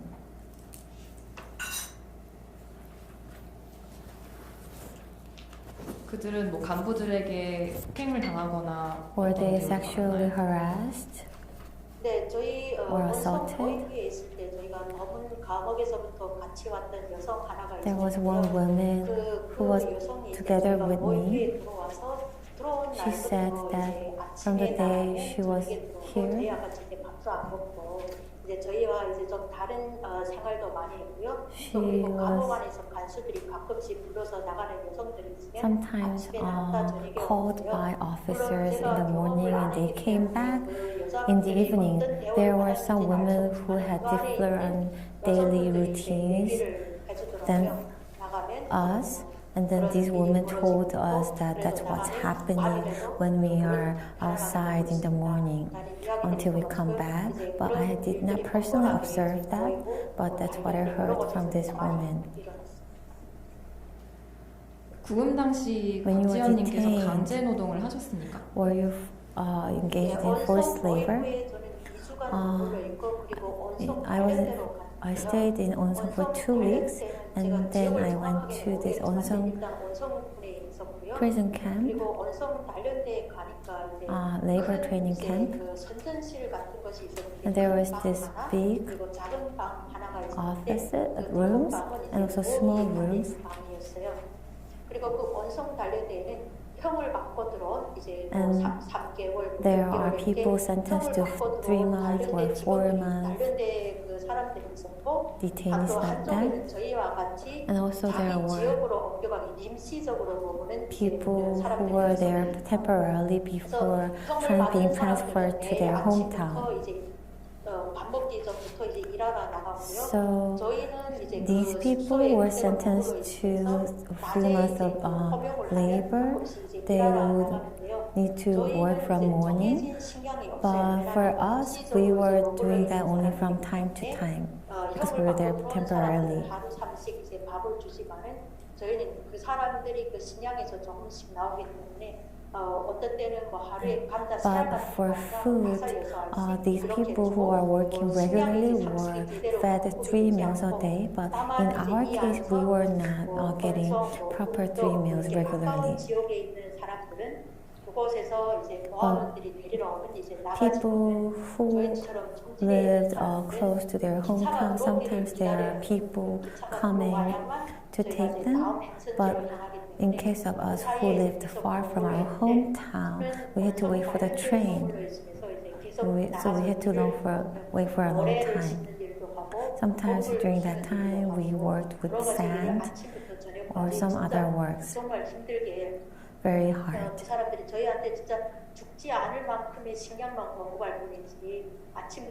It was very hard labor.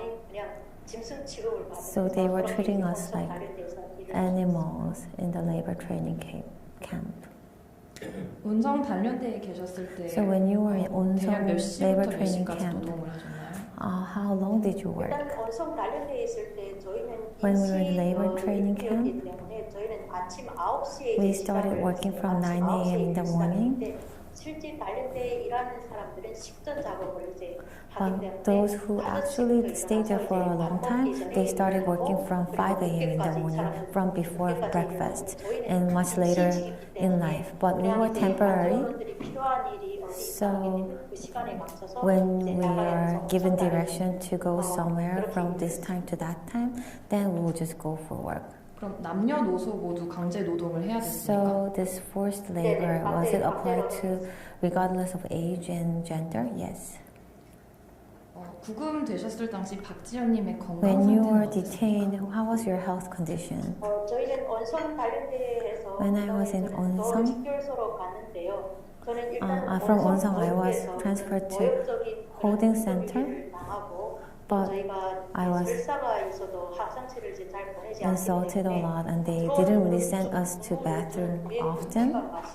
밑에 건데기 같은 거는 일본의 옆에 사람한테 넘겨졌는데 2주 만에 밖에 나오니까 정말 다리가 후두들 떨리고 So sometimes we had a chance to get out. So I had a chance to get out after 2 weeks. And then I felt my body was almost like shaking. And when I was moved to holding center, then we were divided into 3 teams. So my team was consist of 40 people, and we were working on some farm works. When we were there, we were using one of the propaganda rooms.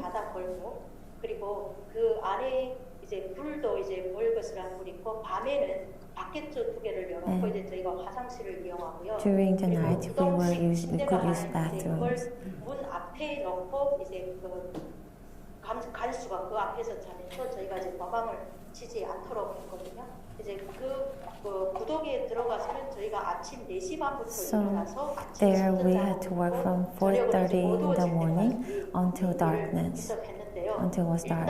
저희가 여자들이 40명이 So because there were 40 women, 신발 없이 이제 농촌에서 and we didn't really have shoes when we were working, 그 달구지를 여자 4명이서 매일 and 4 women had to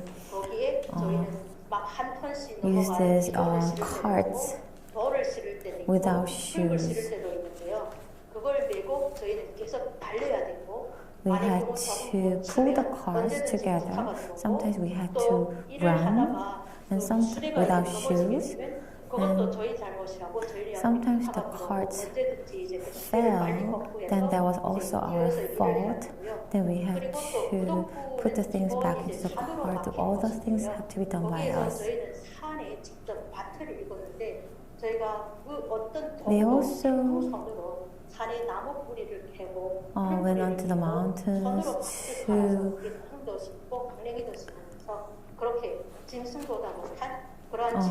work very hard, and if we are sick and if we couldn't work diligently, then they will beat us. And also for the bathroom, when we were using bathroom, the guards were watching us.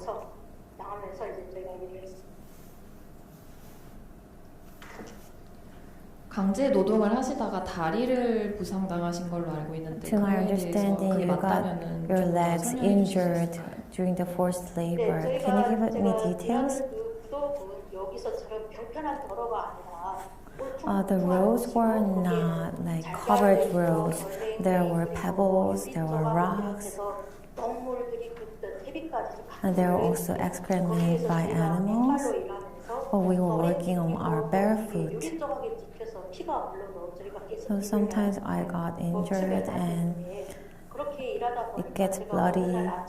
So one day I found that one of my left leg was swollen and I got fever and I could not use my left leg. But the guard thought that I was pretending that I was sick because I didn't want to work. But later my leg turned black and the fever got worse, but I didn't get any medicine. So then they transferred me to the holding center. I was there for 2 days.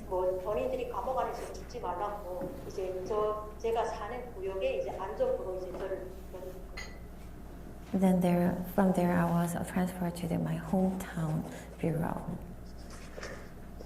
부상을 당하시고서 You were 집결소나 injured. 보안소에서 And when you were transferred to holding center or the bureau, did you get any treatment? No treatment at all. No medicine. Even if we were sick, they would never give us any medicine.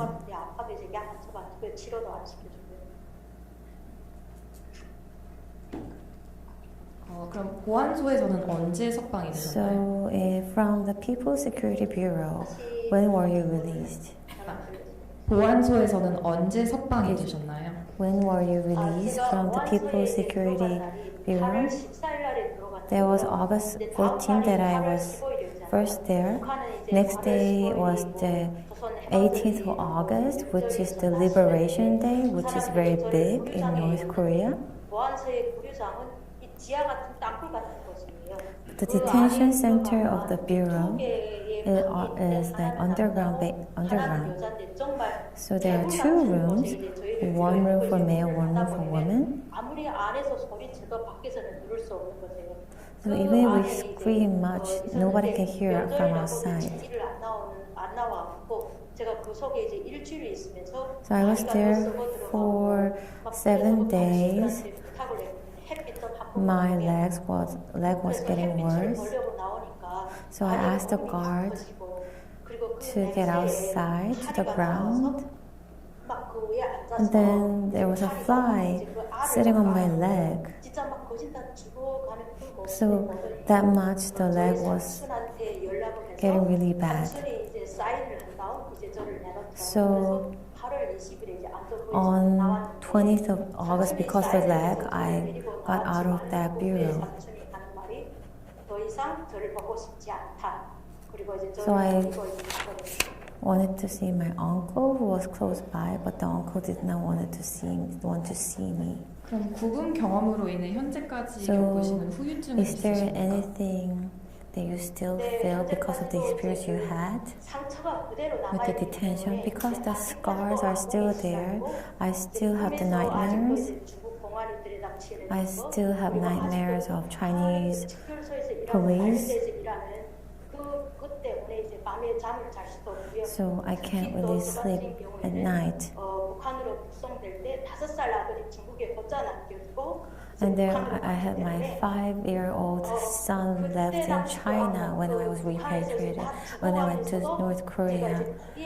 So one of the dreams that I had as I went through this suffering was that I will someday meet my son again. If I die, I cannot meet him again. So still, I'm doing all this because I know that there are many children who's just like my son. That's why I am very eager to contribute to this movement to raise awareness in this.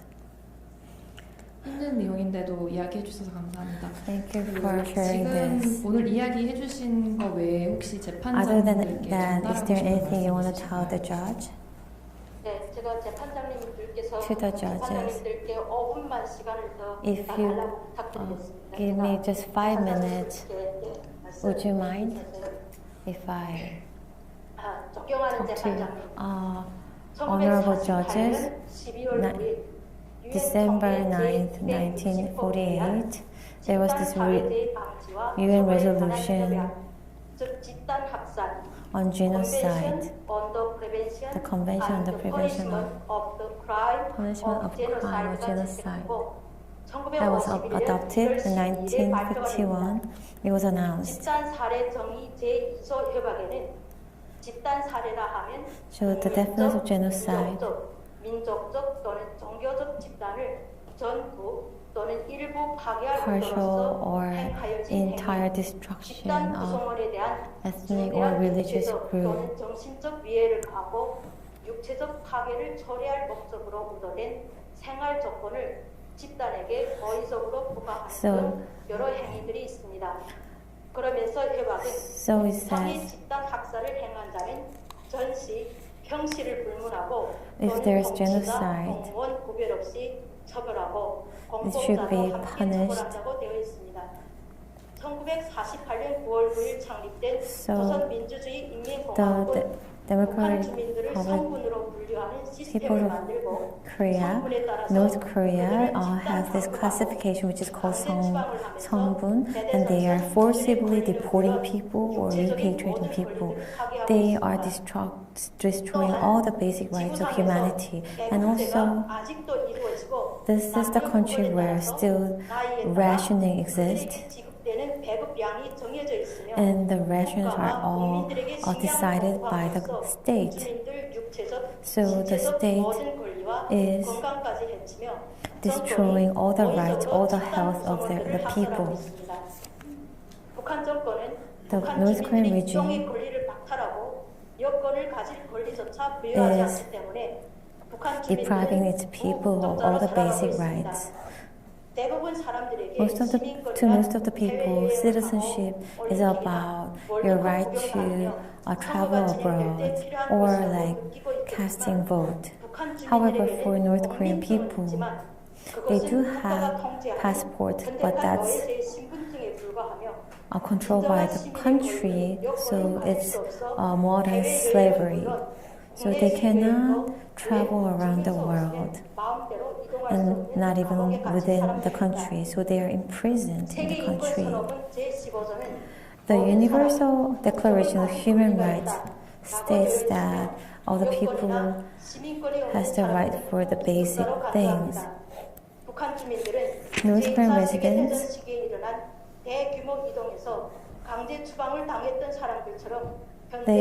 can be compared to the people who were forcibly deported or repatriated during the World War II, and they are not recognized as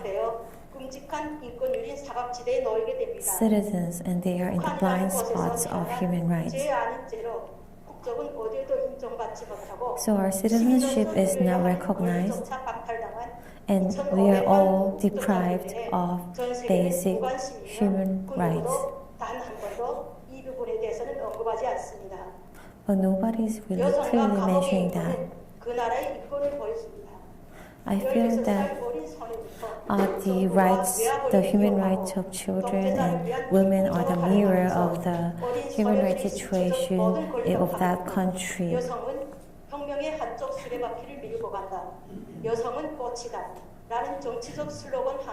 Women are deprived of also basic rights in North Korea, and because of the economic recession, they are also mobilizing women, and also in the meantime they are sexual. 주민님, 그들이 고향으로 강제 북송되어 돌아온 정부는 그들을 배신자로 간주하고 가중 노역과 고문, 고만 노동으로 내몰아 심지어 목숨까지 앗아갑니다. 박지현님 잠시만요. 중국인 아이라는 이유로 강제 납치를 저지른 시 잔인하게 저지르고 박지현님. 태어난 신생아를. Yes, if your honors had any questions or if you wanted to wrap up the witness questioning. 네, 재판장님들께서 감사하다고 전달하시고 오늘 참석해 주셔서 감사합니다. 감사합니다. 네, 감사합니다. 변호인은 자리에 오셨고 증인이 필요하네. 그리고 불이 나갔네요. 불을 또 켜주시길 바라고. Go ahead, Mr. Ukablala. Thank you, Madam Chair. Go ahead, counsel. Could you please state your full name and current position for the record? Is that a question to me? Yeah, that was to you, Ken. Yeah, if you could kindly state your full name and current position. Yes, my name is Ken Dawes. And what's your current position? I am the director of the Adversary Analytics Program at the CNA Corporation. And could you describe your professional background and areas of expertise? Professional background as it regards this topic is I have been studying the North Korean leadership since the late 1980s and have written several books and articles on the regime. And in 2012, I wrote a book on the North Korean police state, which included a section in it on the detention system. And it was a second publication, or the second edition of that book. Came out in 2013. And then I wrote a book on the Kim Jong-un era called The North Korean House of Cards, which updated the information on the internal security apparatus in the prison system as of 2015. Thank you. Ken, what organizations are responsible for operating the detention system on a day-to-day basis? The two primary organizations that are responsible within the internal security apparatus are the Ministry of State Security and the Ministry of Social Security, also known as the Ministry of People's Security or Public Security. The Ministry of State Security is essentially the kind of the secret police. They conduct counterintelligence operations within the regime and ensure political adherence to the regime. And the Ministry of Social Security is like the regular police force that enforces the laws of the regime. And who's in charge of each detention camp? Well, Chong Kyung-taek is the Minister of State Security, and he is somebody very close to Kim Jong-un. And Ri Tae-sap is the head of the Ministry of Social Security. Both of these ministries report up to the State Affairs Commission, which is attached to within the state apparatus to Kim Jong-un's personal office. And what about the organization and guidance department? What role, if any, does it play in the detention system? The organization guidance department is within the party apparatus. And it serves various roles within the regime. First and foremost, it is responsible for upholding the monolithic ideological system, which guarantees the supreme leader's absolute control over the regime. It has tentacles across the regime and in every organization, from the central part of the apparatus in Pyongyang all the way down to the local level. So it's basically the eyes and ears of the supreme leader on the regime. And it interacts with the internal security apparatus, ensuring that the regime is kept under firm control. And would the OGD have the ability to investigate and or punish crimes in the detention system? The Organization Guidance Department normally conducts investigations of high-level issues within the regime that are thought to be particularly threatening to the regime itself or the Kim family.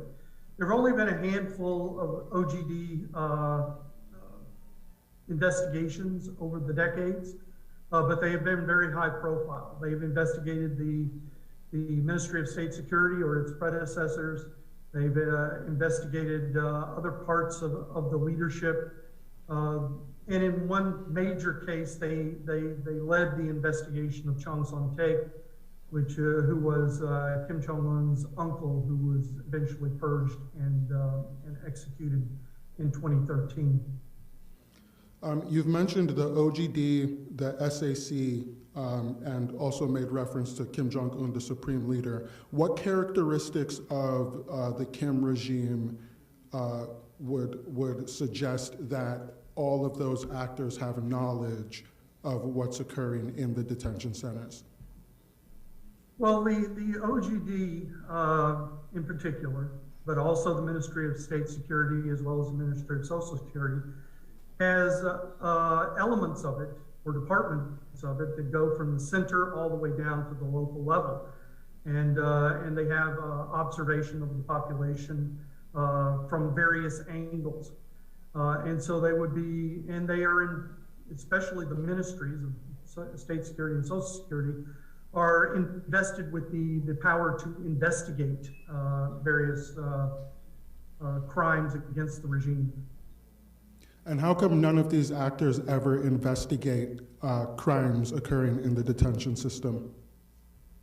Can you repeat that, please? Why is it that none of these actors ever investigate crimes occurring in the detention system? Before you ask why, shouldn't you ask, do they or don't they investigate? Well, the people that they mainly focus on are people that are seen. You can really divide them into two categories. The people that are involved in ordinary crimes and issues like that, and then more political crimes. Those, of course, would be more interest to the regime itself. Those are the ones that the OGD and the Ministry of State Security would be involved in.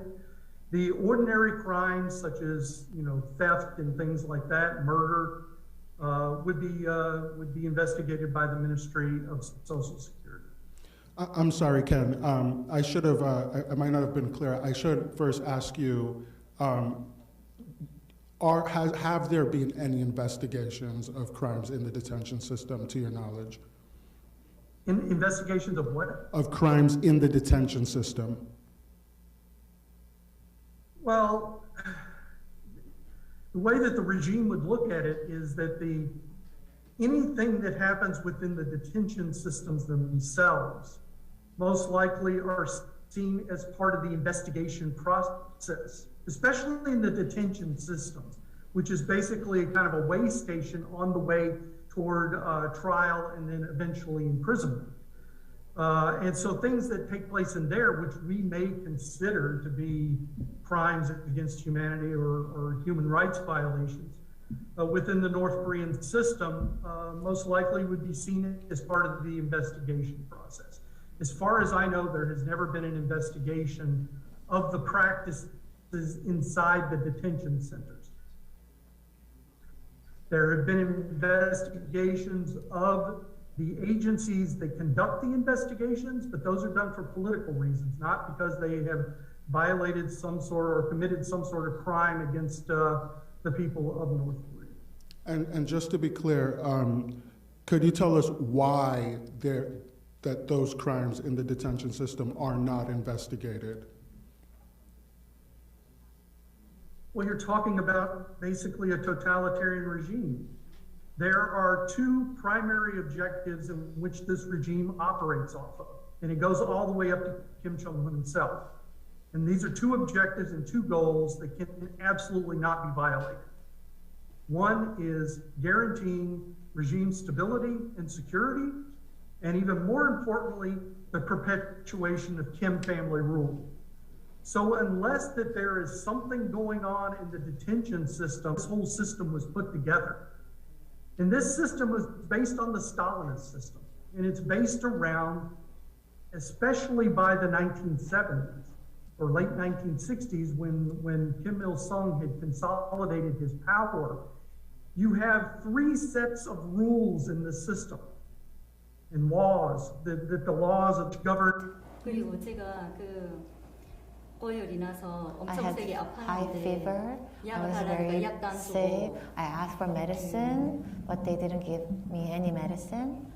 그 옆에 그 사람들이 그 And people around me, 대소변 보지 않아요. 대소변 보는데 So 소변은 그 they 안에서 볼 수 pee 있는데 and 대변은 밖에 나가 봐야 되는데 they need to get outside 그 마음대로 내보내지 to poop. 않아서 하루 한 번 보는데 That 그 시간에 even 못 they 보면 could do 하루 that 종일 only one 바지에다 똥을 time 싸야 되는 거예요. a day. 그래가지고 But 바지에다 if 똥을 they 싸서 cannot do that on that designated time, they had to put on their pants, so it smelled very bad. So, and they asked to go to bathroom, but they refused to let them get outside because it was not the designated time. But when they poop on the pants, they will beat them because they pooped on their pants. They were treated us like animals, not humans. So the prison camp was really hard, but that 2.5 months at detention camp was really hard for me. I thought if I could survive this detention camp, I thought if I can survive and get out of this facility, I thought I wanted to make sure that everybody in the world knows about these detention centers. Can you give us an idea of how crowded this first facility was? 이 구류장에 사람이 얼마나 많았는지 좀 설명해 주시겠어요? 제가 있을 때는 When I was there, 삼지연이라는 데는 군이니까 Samjiyon is part of the military base, so 인원이 작아요. 작은데 only small population. But when I was in the detention center, 그 감방이 4개 감방이 there were 있었는데 4 prison cells. 2 were for males, the other 2 for the 근데 제가 female. 있는 거실에는 10명 정도 있었고 In my room, there were around 10 people. In the male cell, I'm not sure, but I think roughly 40 to 50 people. And do you know what size the room was? 그 방의 크기가 어느 정도 됐는지 기억하세요? 네. 크기가 한 방의 크기가 이 방이 한 3개 될 것 같아요. 세 등분 나는 한 칸. 1/3 of this room.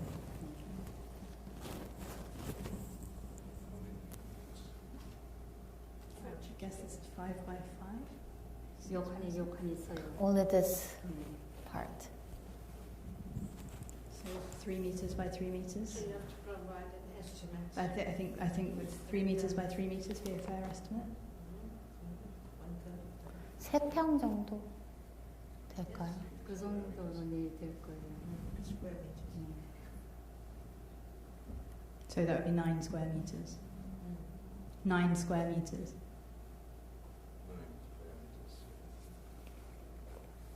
She agreed. Oh, thank you. I found it a little bit difficult to understand the chronology of your detention, so I just want to make sure that we can ensure that that's very clear. Mm-hmm. When were you released from Sanction? 순서를 좀 명확하기 위해서 일단 삼지연에서 나오시게 된 게 언젠가요? 제가 교화소로 어디 교화소 간 거 말하는 거예요? 삼지연에서 나오시게. When she was released from 삼지연? 삼지연에서 나오시게 된 게 언제신가요? 삼지연을 떠나게 되신 게? 2009년 9월이요. That was September 2009.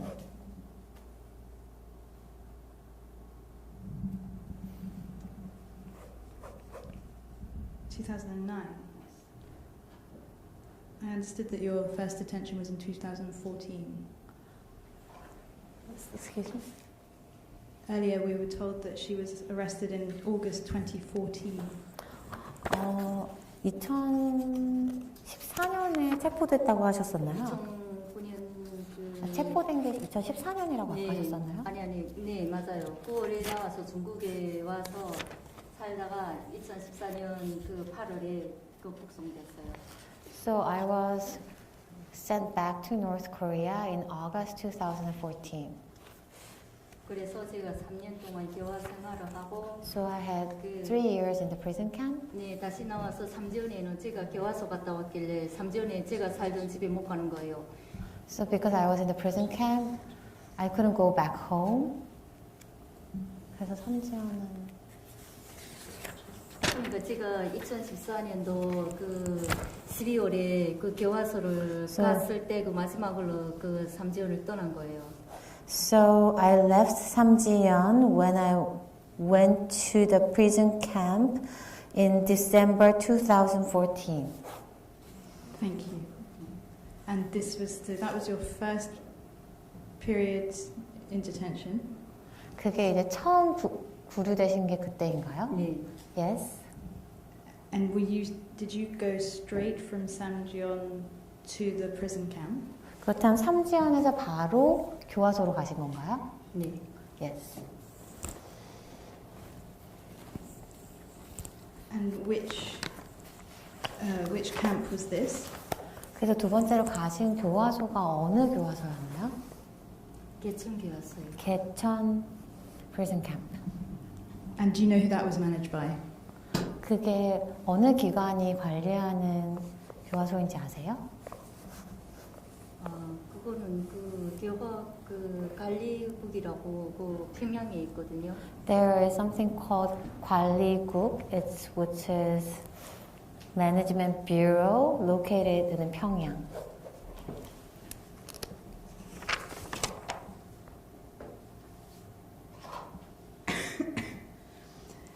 북한에서는 그 개천 교화소 그 제1 그 교화소라고 불러요. In North Korea, we call 개천 prison camp as number 1 prison camp.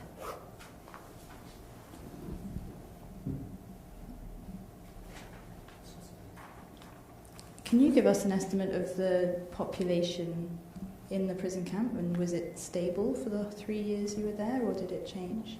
그 개천 교화소에 있는 수감자의 수가 대충 어떻게 되는지 아실 수 있을까요? 여자만 우리 그 여자하고 남자가 이렇게 딸려 있는데 여자만 1,000명이요. Female only 1,000 people. 그리고 그 사람들의 숫자가 항상 일정했나요? 아니면 많이 바뀌었나요? 그 출소돼서 나가는 사람이 뭐 2명이라면 또 들어오는 사람은 또 2~3명 이렇게 하다 나니까 벌써 1,000명에서 벌써 1,010명 이 여간에서 벌써 왔다 갔다. It was very stable, like 1,000 or 1,010. Was it women only, or were men also detained? 여성만 있었나요? 남성도 있었나요? 아니요, 여자만. 그 선생님들만 남자고 다 여자예요. 그 개천 교화소예요? 네. It was only women. Only some of the guards were male. Were there a lot of guards, or only a few? 그 간수들이 많이 있었나요? 아니면 몇 명만 있었나요? 간수들의 그 수는 잘 모르겠어요. I'm not sure about the number of guards. And can you give us an idea of the conditions in this camp? 이 개천 교화소에서의 환경은 어땠는지 간략히 말씀해 주시겠어요? 개천 교화소에서 저는 그 교화생들이 그 먹는 그 음식을 만드는 데 있었거든요. I was in the division preparing food for the prisoners. 근데 그 밥을 먹고 허약에 걸려서 그 사망하는 사람도 많았고. But there were many people who died out of malnutrition after eating those food. 그리고 그 자기 과제를 다 수행 못하면 밥을 주는 것 같고 그 처벌을 주거든요. 그 밥을 다 먹어도 배가 고픈데 그 밥에서 또 절반 양을 줄 뿐이니까 사람이 허약에 걸릴 수밖에 없는 거예요. And when the people failed to fill their work quota, their food supply was reduced. So even if they eat the full amount, they will be very hungry. But when they eat the reduced amount, they get malnutrition.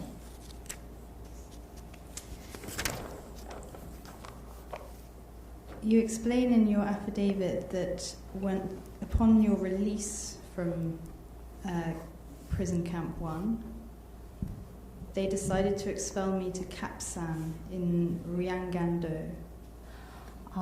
개천 교화소에서 나오신 다음에 양강도의 갑산으로 가셨나요? 저한테 이중 처벌을 내린 거예요.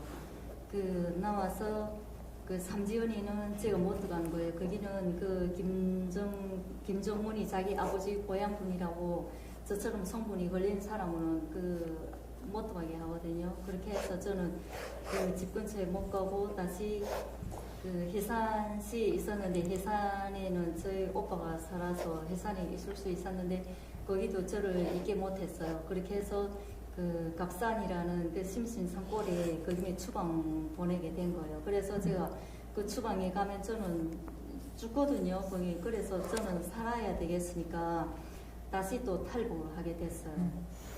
So I received dual punishment. 삼지연이 고향이세요? 제가 출가를 거기 okay. I couldn't go back to Samjiyon because this county was regarded as the hometown of the father of Kim Jong-un, so I couldn't go back there. So I was trying to go to Haesan City where my brother was living, which I failed. They deported me to somewhere called Kapsan, which is a very mountainous area, and I was very sure that I was going to die if I go there. So I attempted to get out of the country. Thank you. Can you explain a little bit more about why it was not permitted for you to go back to Kapsan? Sorry, to Samjiyon. 삼지연에 왜 다시 가실 수 없었는지 조금만 더 설명해 주시겠어요? 제가 그 비호 월경을 했댔고 또 교화소도 똑같았고 하니까 제가 북한어를 말할 때는 엄청 그 성분이 나쁜 사람인 거예요. 네, 그 나라를 배반 행진을 해서 그 삼지연에 들어갈 수가 없는 거예요.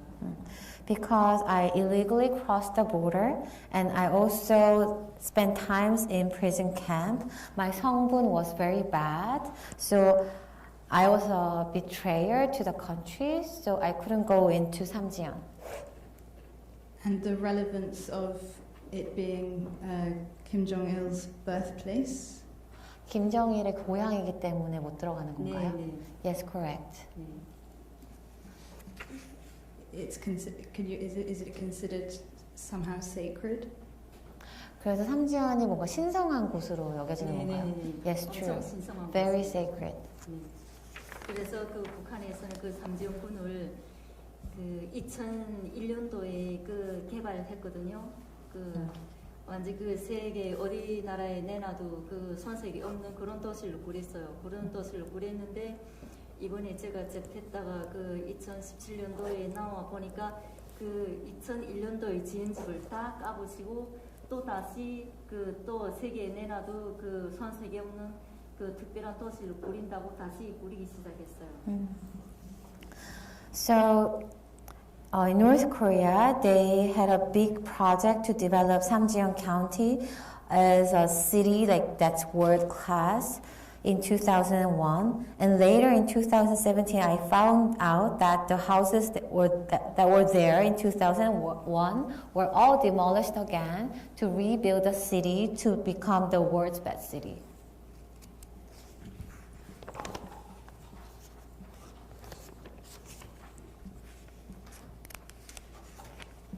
And very briefly,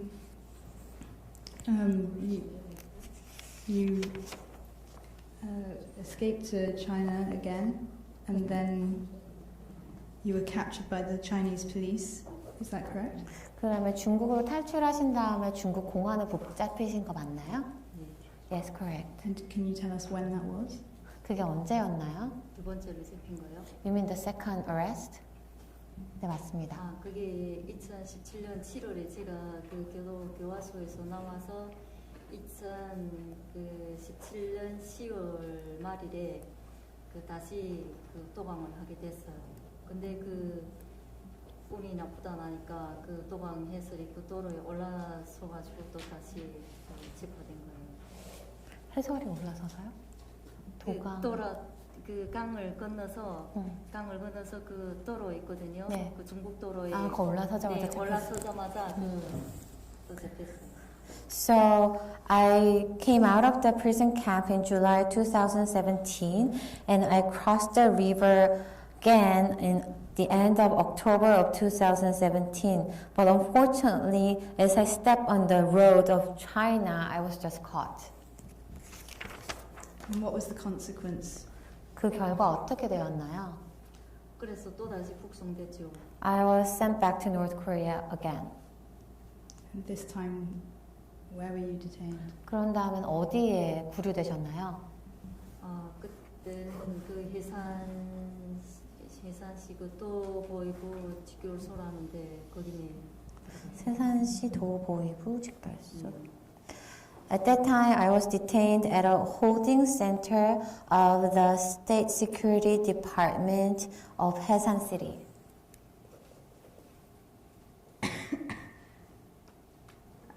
And were you released from that facility, or did you go to another one? 거기서 석방되었나요? 아니면 다른 데로 이송이 되었나요? 이송됐죠. I was transferred. 24일 동안 거기 있다가 I was there for 24 days. 또 해산 영강도 또 직결소로 또 이송됐어요. And I was again 보안소 또 직결소요. 보안소요? 이번엔. 네, 보안소. 예. And this time I was transferred to a holding center of People's Security Ministry of Yangon Province. How long before you were released from that? 거기서는 나오시기까지 얼마나 오래 계셨나요?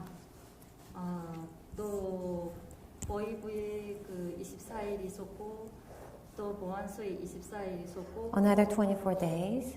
그리고 또 제가 삼지연에 살았댔으니까 그 삼지연 그 보안소에 또 다시 이관됐어요. And because I used to live in Samjiyon County, I was again transferred to 보안소로 가신 거죠 그때는. 네네. People's Security Ministry of Samjiyon County. 그 보안소에 갔다가 거기에서 15일 정도 또 예심을 받고 I was there for 15 days and again. 삼지연 그 단련대 또 한 달 동안 가서. Then I stayed in the Samjiyon labor training camp for 1 month.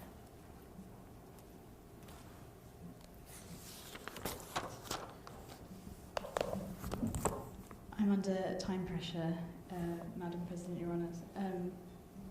Do you have any questions or any areas you would like elaboration? 관장님들한테 질문 있으시냐고.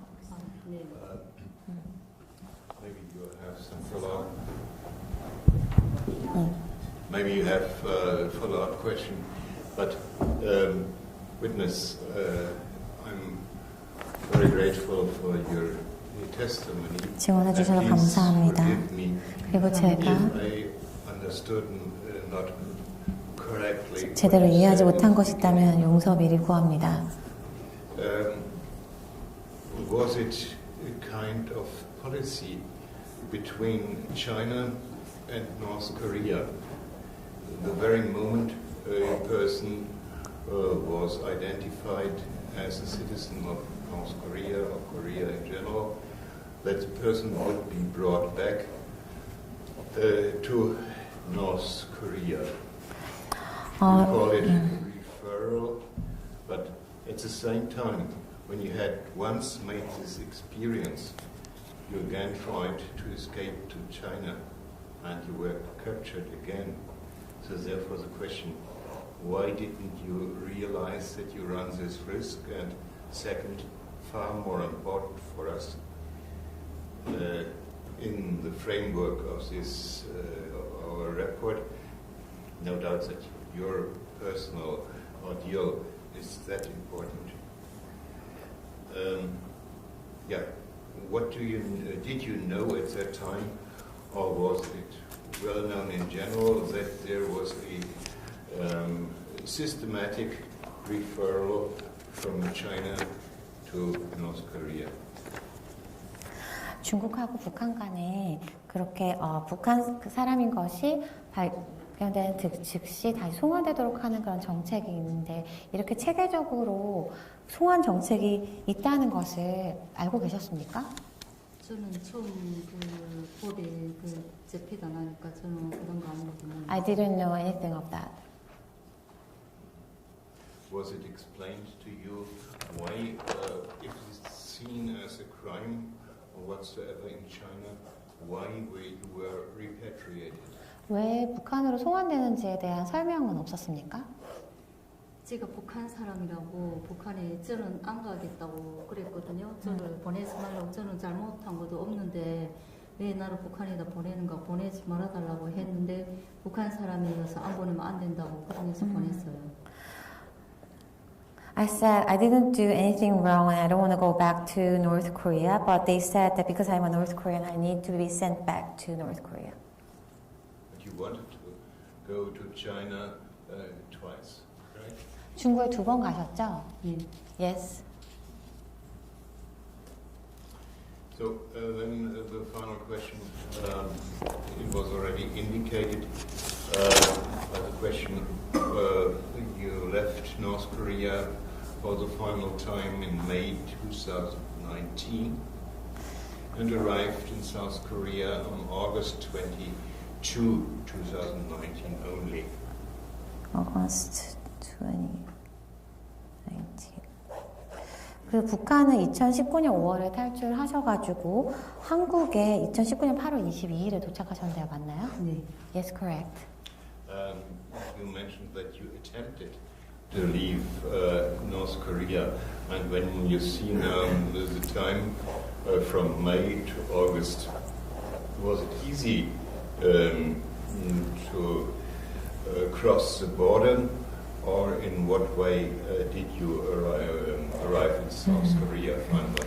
그래서 탈북을 시도하셨는데 그 2019년 5월부터 2019년 8월까지 3개월 동안에 어떻게 해서 한국에 들어오시게 되었나요? 2019년 5월에 탈북하셔가지고 2019년 8월 22일에 한국에 도착하시기까지 3개월이 있었잖아요. 그 시간이 어땠는지 어떻게 오시게 되었나요? 제가 다시 강을 건너서 제가 원래 살던 중국집에 갔어요. 그 집에 가서 한 달 동안 있으면서 한국에 들어오려고 많이 주변 사람들인데 도움을 청했어요. 도움을 청했는데 어떻게 좋은 분을 만나가지고 알선을 해서 여기까지 들어오게 됐어요. So I crossed the river again and I went to the place that used to be in China. I stayed there for a month and I asked around because I wanted to come to South Korea. So I asked for help a lot and I met this person who helped me to come to South Korea, fortunately. Understood now. 네, 이해가 됩니다. So you again went via China. 그러니까 다시 중국으로 가셔서 다시 한국으로 오신 거죠? 네. Yes, correct. Thank you very much. 진심으로 감사드립니다. 감사합니다. Thank you. 감사합니다. No further questions? I have no further questions either. Thank you very much. 질문 끝났습니다. 감사드립니다. 감사합니다. Thank you. Thank you, Madam Witness.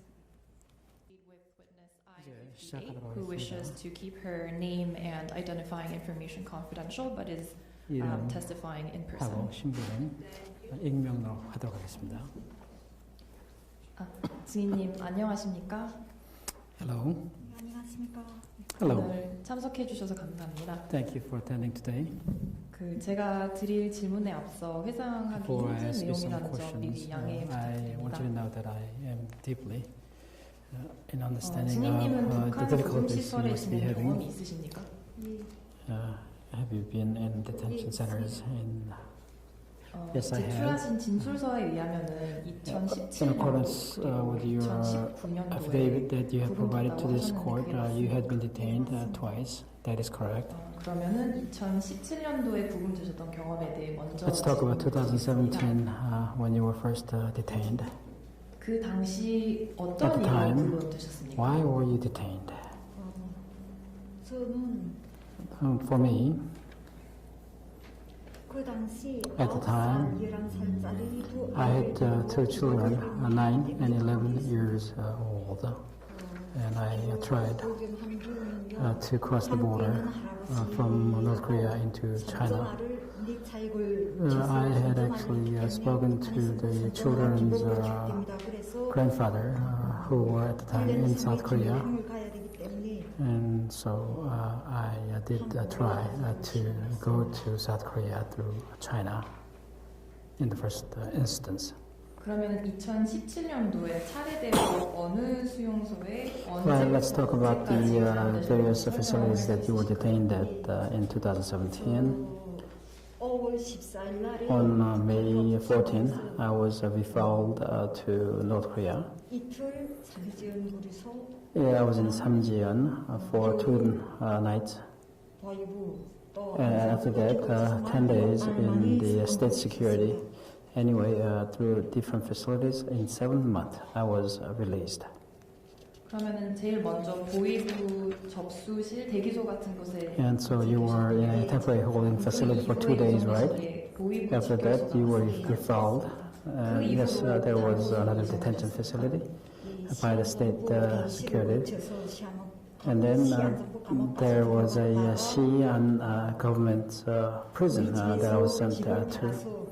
My family actually sold our house and gave all the money to the person who was handling me, and in 7 months I was eventually released. 구금되셨던 당시 At the time you were detained, 어떻게 되어 있습니까? how did they treat you, the guards? 북한 감옥소에서는 In North Korean prisons, when we were inside, it's really hard for us to stand up straight and walk, we are told, and we were pretty much required for us to keep looking at the ground as we walked, and we would be hunched whenever we walk. And also, within these prison cells, you had to walk on your knees and not on your feet. And also, when you want to go to the toilet, you actually ask for a permission to go to the toilet. And if you are not given the permission to do so, sometimes you would excuse yourself in your pants. And as to the bodily assault, you are sometimes subjected to move towards the bars, cell bars, on our knees, and as we walk on our knees, the guard would pull my hair through the cell bars and bump my head into the cell bars, and sometimes require us to get our hands outside the bars, and these heavy metal sticks would be used to hit our hands or arms. And if sometimes we would be hit on our shoulders, left side of the shoulder. Sometimes we would have the shoulders become displaced. Even at this moment, I am unable to use my left shoulder. It's been quite many years, however. But these are the various within the cells. If one person did something wrong, at times, because everybody were in the same cell, would be subjected to the group penalty. There were quite a few different group penalties that were available to the guards and subjecting us to those. Yeah, that's basically because they're asking us to confess to something that we didn't commit. So to the witness, do you recall the ranks of these guards? Yes, of course.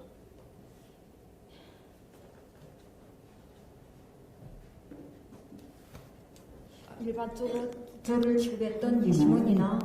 were regular guards, and then there were inspectors who were also guards. Their ranks were lieutenants, or I know there was some much lower ranked people as well. And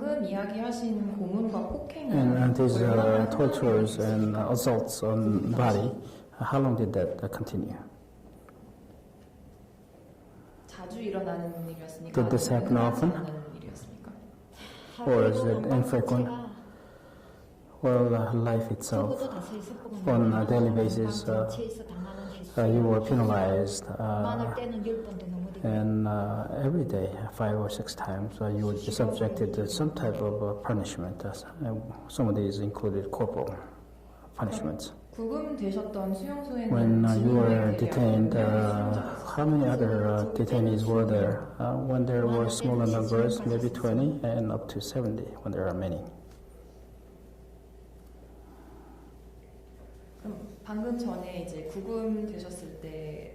And you told us about what happened in the cells. How about food? Did you get meals? Food? Well, and other prisons, I know they had rations. It's about 10 centimeter diameter, and it's like a cup. And in those cups, you get maize that were provided to you. And some places, actually, you actually have to provide your own meal. Your family members would have to bring those food to you. And so every family would bring some kind of food to the prison, and that would actually have to be eaten by the whole cell. All the cellmates would be eating those together. So sometimes you get rationed a larger sack of maize, and those are for the whole cell to sell. Sometimes 26 grains of maize, sometimes 72 grains of maize. You can actually count the number of the corn that you get. When you were detained, so your family members brought the food? Yes, they did. Otherwise, you could not survive, and also you could not be released. In North Korea, it's the woman who is the breadwinner, mostly. And the woman would have food put on the tables. Sometimes you would have a lot of maize, and then mix them with grass and cook them in a large pot at home. And also these maize, sometimes you would powder them and then send those to the prison for your family member to eat. And there is a conduit, a person who would be bringing these food items to the prison. You have to pay this person off first before the food can reach your family member. And there's no guarantee, even if you provide these maize through your contact, that it would actually arrive or in the hands of your family member. 구금되셨던 당시 강제 노동을 When you were detained, did you labor? Yes, there was a forced labor. I was required to help with building a house, and then sometimes agricultural farming up until probably 10 or 11 o'clock at night. As late as that, I would be working. I actually was not experienced in constructing housing, and also the same goes with the male who did not have any experience. Oftentimes, we would be corporally punished, and sometimes cements would be poured over our body to punish us for the inability, the inexperience that we had. So these are the experiences commonly suffered by the detainees throughout. How many hours per day did you labor? From 5 in the morning until about 11. Sometimes even until 1 or 2 in the morning. You cannot sit down throughout the day. And even when you are within your cells, you have to walk on your knees. When you were detained and when you have gotten hurt, did you have medications? No, no medications. Unless you're just about to die because of high fever, then the family members would be in touch, and then the families would have to bring the medications. In 2017, when you were detained with the experience, how was your health? Before I went in, I was in very good health, but in 7 months, my health had deteriorated so much to a point where I actually had to walk on a cane, with the help of a cane. And after having been released for many months, I stayed home and I could not walk outside of the house. The affidavit that you have provided with us in 2019, you were again detained in North Korea, is that correct? That is correct. Why did that happen? At the time, again, I was trying to cross the border. The first time I went across the border were because I had 2 children, 9 and 11 years old, and because I did not want to stay in the prison camp too long, my family members sold the house and paid somebody off to have me released in 7 months. And at the time, the reason given to me for the release was because now you don't have a house but 2 children to care for. I am going to give you a break. That was the excuse that I actually heard from somebody. And after I was being released, now I don't have a house. We had to move from rented houses here and there, and that meant I really had to move at some point. And one time I decided to move with my children again across the border. So in 2019, when you were detained again, what detention facilities did you get detained in? Well, this was in China when I actually got caught. I had my children. I was on my knees and begging for mercy. And I think about 4 months I was in a Chinese detention facilities at first. And after that I was refiled again back to North Korea. And for about 1 month I was under a temporary detention facilities under State Security Bureau. And I had a record by then. I have tried already, and this was my second time. So I was detained in another facility that was different from the one before. But based on my record of having tried before, I was to be punished more heavily. And I was heavily beaten by the state security. The guards did not allow me to speak. They beat me for 1 month without cease. However, at some point, I think they decided that I was about to die, and they just sent me out half dead. The first time you were detained was under state security, that is correct? Yes, and then after that I was sent to the Xi'an government. There was somebody supposed to look into my charges, but they realized that I was just about to die. I think they had an emergency meeting and decided to release me instead of actually sending me to any permanent facilities, because they kind of thought that I was about to die then and there. So in one day, instead of being transferred to a more permanent detention facility, I was actually released.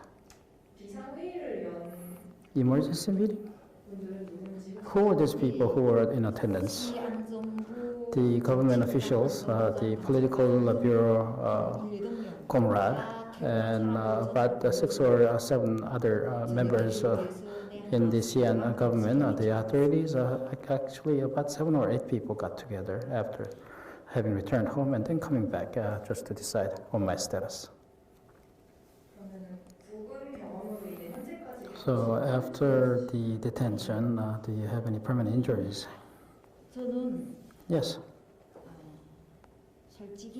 Honestly speaking, me sitting here for 7 hours straight is just next to impossibility. It's been about 3 months already for me in the U.S. There has not been a single day when I skipped taking these painkillers. Painkillers are my daily routine. And what can I say? I am seriously unable to function like a human being. 질문이 있으시면 받도록 하겠습니다.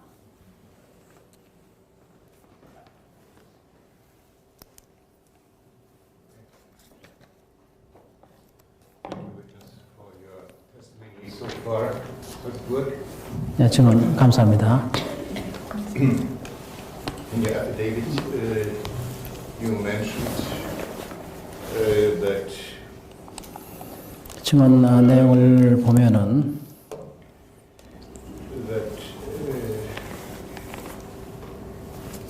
you have to pay from 26 to 55 kernels for 1 meal per person per day.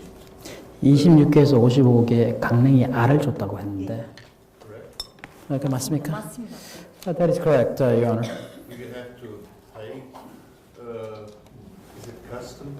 돈을 내야 되는 건가요? 돈을 내야 됩니다. 돈이 아니고 강냉이 값이 오르내리니까 가족 측에서 하루에 1kg씩 계산해서 바쳐야만 나올 수 있습니다. That's correct, Your Honor. The corn, the prices tend to fluctuate, and as such, somebody has to pay for the fluctuations. So your family members would be paying for these corns.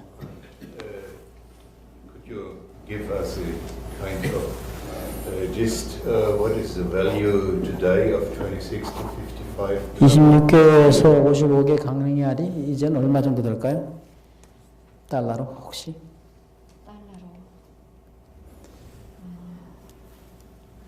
저 선에서 강냉이 1kg가 보통 1kg. 20전 중국 돈으로 20전 내지 80전 비쌀 때는 1 yuan, 달러로 1.8 yuan in China. 1달러의 5분의 하나.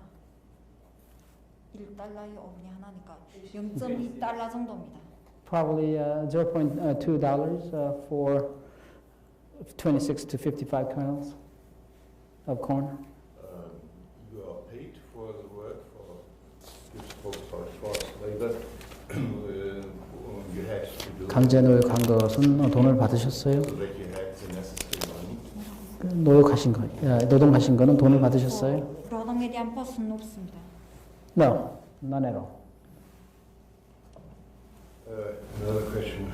In your affidavit, you speak about 선서를 보면은 expose meeting Can you tell us a little bit about this? 무슨 미팅이 있었다고 하는데 엑스포지? 그게 뭐죠?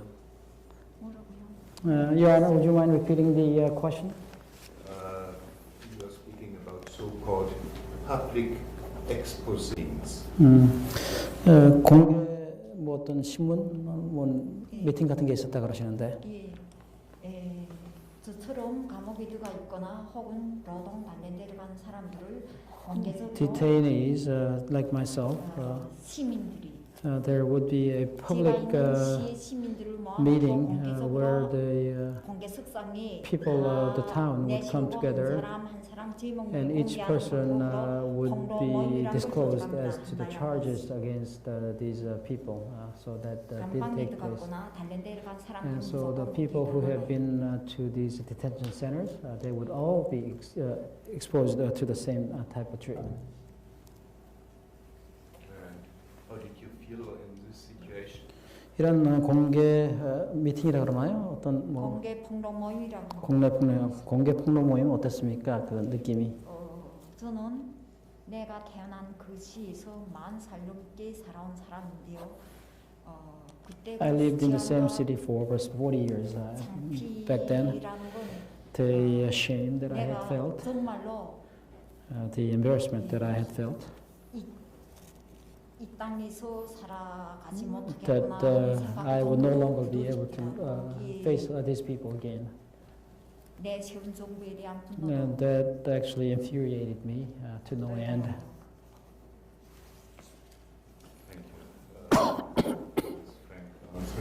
예, 솔직한 답변 감사합니다. When you first were caught in 2017년도에 잡혔을 때 남편이 뇌물을 준 겁니까? 그러면? 맞습니다. That is correct. For what purpose and from where did he get the money? 용도는 무엇이었고 어디서 돈을 얻은 것이죠? 집을 팔았습니다. 저가 손전화 To get me released, and he sold the house.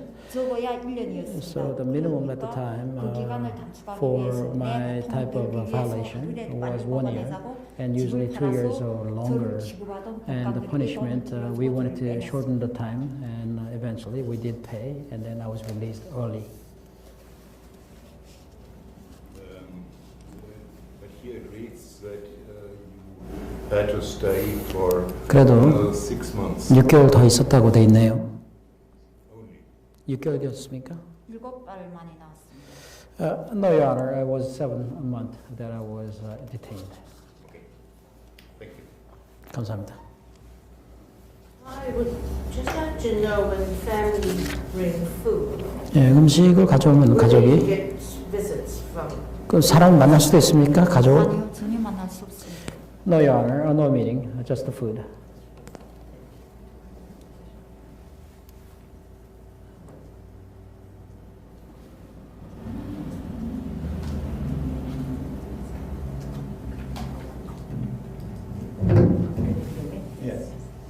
Sorry, I didn't understand very well. 제가 이해를 못한 부분이 있는데 When your husband sold the 남편이 집을 팔았을 때 그리고 석방 돈을 줬다는데 누구에게 돈을 줬습니까?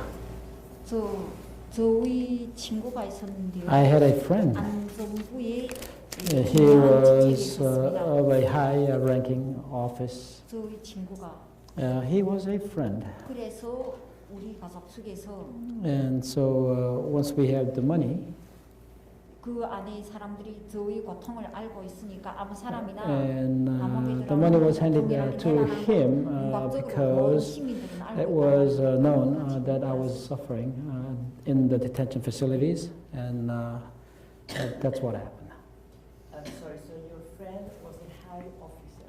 그러니까 이제 안전부에서 높은 자리에 계신 분이었다 이거죠? 높은 자리에 있었는데요. 그분을 찾아갈 때 당시 Yes, he was. 타가낼까? 그분도 자기 상급에게 He also had to give money to his higher up. So he actually asked for a large amount of money, and we actually had to sell our house. That was the only way to get the money. Thank you, sir. Thank you very much. 감사합니다. Are there no 감사합니다. Thank you. Thank you, Greg. Yes, Your Honor. You're fine. Closing statements, right? Just very brief after all of that testimony. And Yes. Your Honors have been sitting here quite patiently.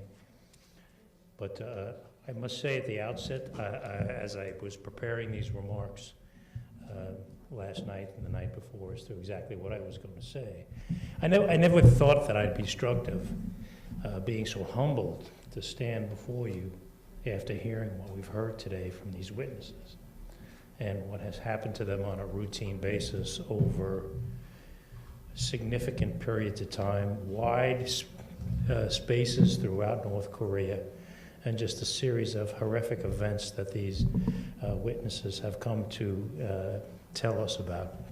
But nevertheless, here we are. And I think that what we have seen is what these witnesses have, and what these witnesses have demonstrated is exactly what we said at the outset, that there has been a widespread and systematic violent attack and acts against detainees in detention centers. It's not limited to detention centers. Your Honor, Judge Pillay was familiar with similar situations in political camps, but nevertheless, in the detention centers, that the horrific acts of violence, degradation, torture, etc., permeate the very being of those institutions. And it is all done quite clearly in furtherance of the state policy of continuous power and control. I think the expert testimony of the several witnesses that explain the command and control structure in North Korea have demonstrated quite clearly the absolute authority of Kim Jong-un and his father and his grandfather before him. And that the guiding light, once we put aside the 10 principles in establishing a monolithic ideological system, is loyalty, loyalty, loyalty. Anything that jeopardizes the regime, anything that threatens the regime, anything that could be conceived to be in the way of the regime is to be eliminated, punished, or destroyed. Because the guiding light of the entire institution is the preservation of the regime and the supreme leader, Kim Jong-un. Quite clearly, we see how he has put himself at the top of this regime, where everything he says and does, as I said at the outset, is dogma, and this unconditional implementation of what the regime and what Kim Jong-un says, does, and wants. And it implements itself back down into the prison system. And what happens in the prison system, as we said at the outset, and I believe Judge Schomburg in your initial comments this morning, mirrors what this society is, what is happening in the rest of North Korean society. Control, control, control, and if that is jeopardized, then there's going to be repression in order to bring that in line. Heaven forbid if you should attempt to escape to Inner Mongolia or China with the attempt to alleviate the mass starvation that permeates North Korea. Because if you do, and if you are caught attempting to flee in that fashion, you have heard today what happens to those witnesses when they transgress, if you will. They are traitors, they are enemies of the state, and that they are put in various detention centers and suffer through the horrific physical degradation and punishment that you've heard about today. The problem is only compounded by the fact that you may, in fact, unfortunately be a Christian, and having run into some other Christian in some other place at some other time while you were visiting in China, and may God befall you should they find out that in fact occurred. But in maintaining this totalitarian regime, it preempts any challenge to the government and its ideology. And that is why all of these horrific punishments permeate the pretrial detention centers, the holding centers, and the labor training camp. What happens in those camps at a very base level on a day-to-day basis, and we just heard the witness talk about degradation, punishment, corporal punishment taking place on a day-to-day basis is, again, widespread and systematic, done over large periods of time and space against the civilian population, and clearly pursuant to a state policy of repression and suppression of anything that could remotely threaten the state. The numbers, as you've heard over these decades, and I believe Ms. Cohn talked about the prisoners that they talked to over a large period of time. They've spoken to hundreds of prisoners, detainees, former detainees, who have talked about hundreds of other detainees. This was not just isolated events. This happened over the course of all this time, in all of these detention centers, and at the behest and in the knowledge of the hierarchy of the Democratic People's Republic of Korea.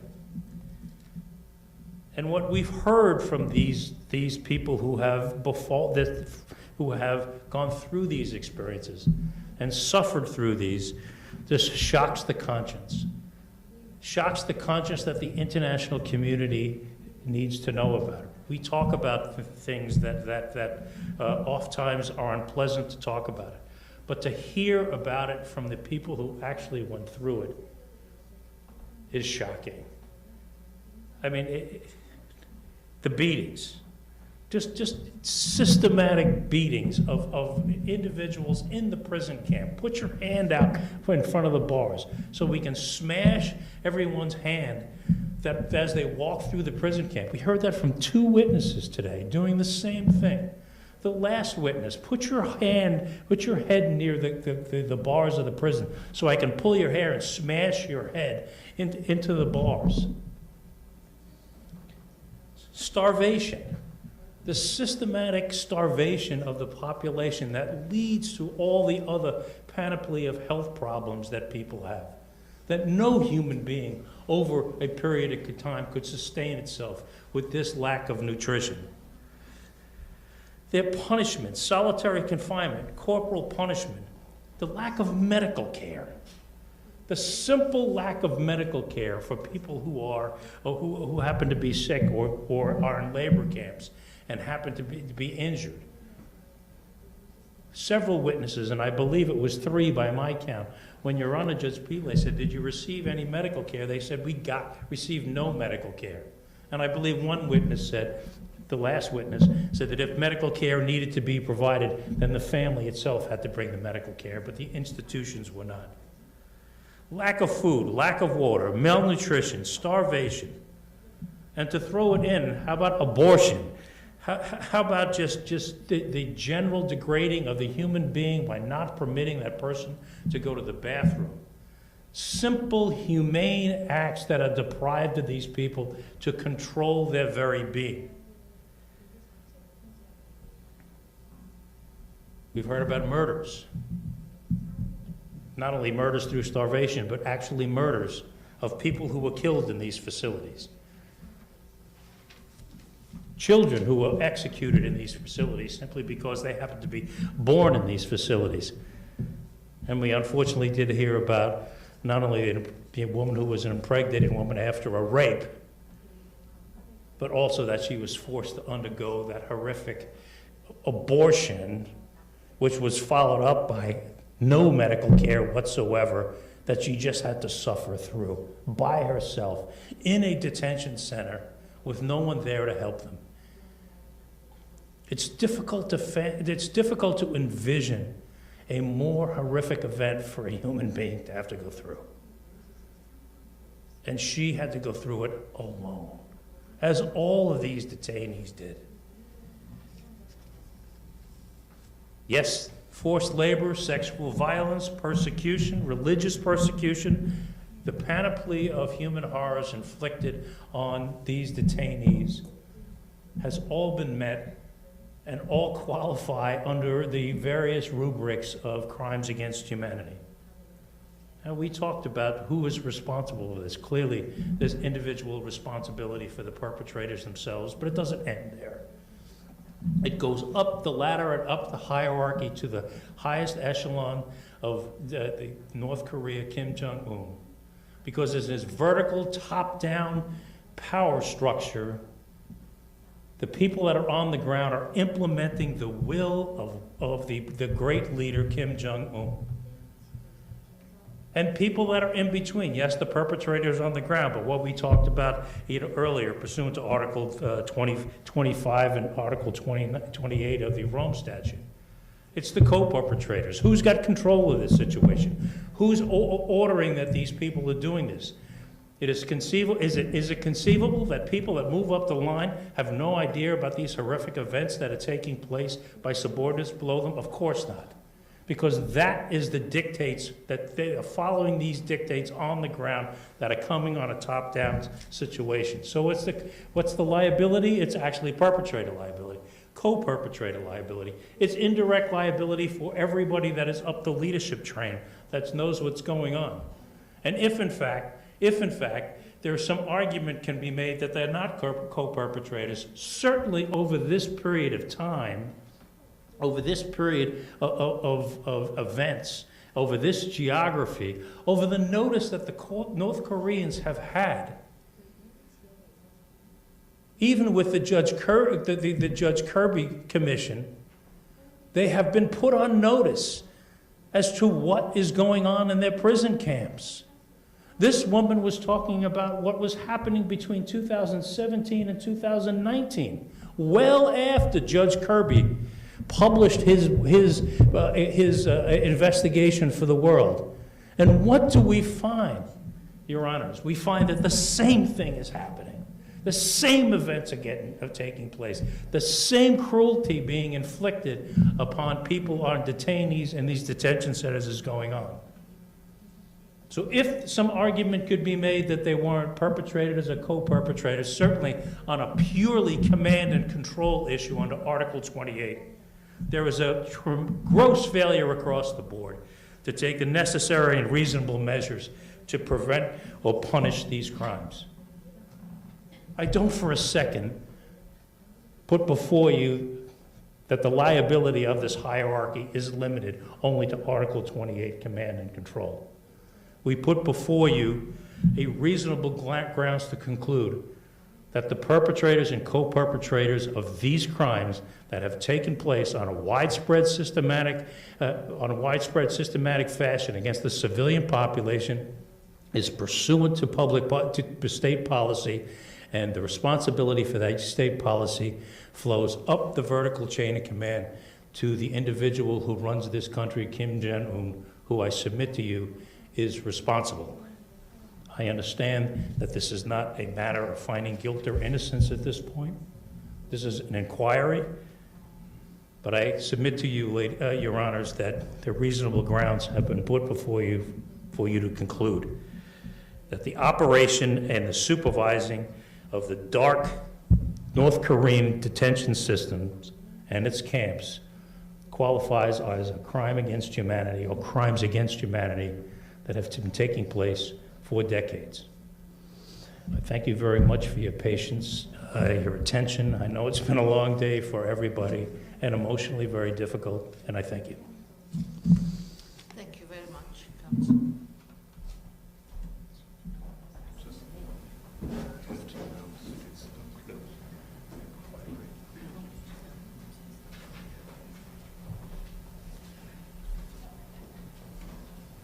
So it has been a long day, but we have listened intently, which is our job. And of course, it will be inappropriate for us to prejudge and make comments at this stage.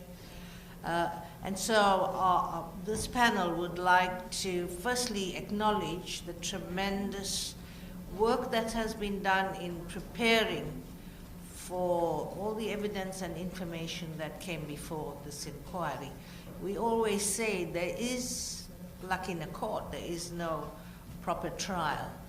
And here in an inquiry, we cannot make meaningful recommendations if we do not have relevant information placed before us. So firstly, a big thank you to the legal counsel and all the other counsel who appeared before us and guided us in this matter.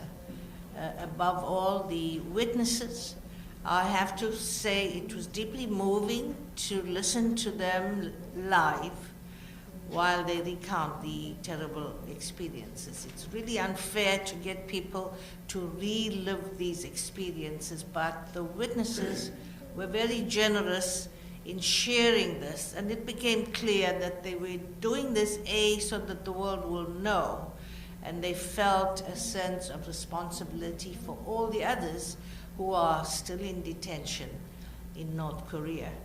And they were doing this so that they could see justice being done someday. So a big thank you and appreciation to Michael. We do need you. We respect your leadership here. And you're far, far more useful, brilliant, and everything than David. Even though it's his birthday today. So congratulations, David. So of course everybody is asking, the media has already asked me when and so on. We will be deliberating with the legal team and so on tomorrow. And then work out dates and how long we would take to review this evidence. So on behalf of my two colleagues, thank you very much. We found this utterly meaningful experience.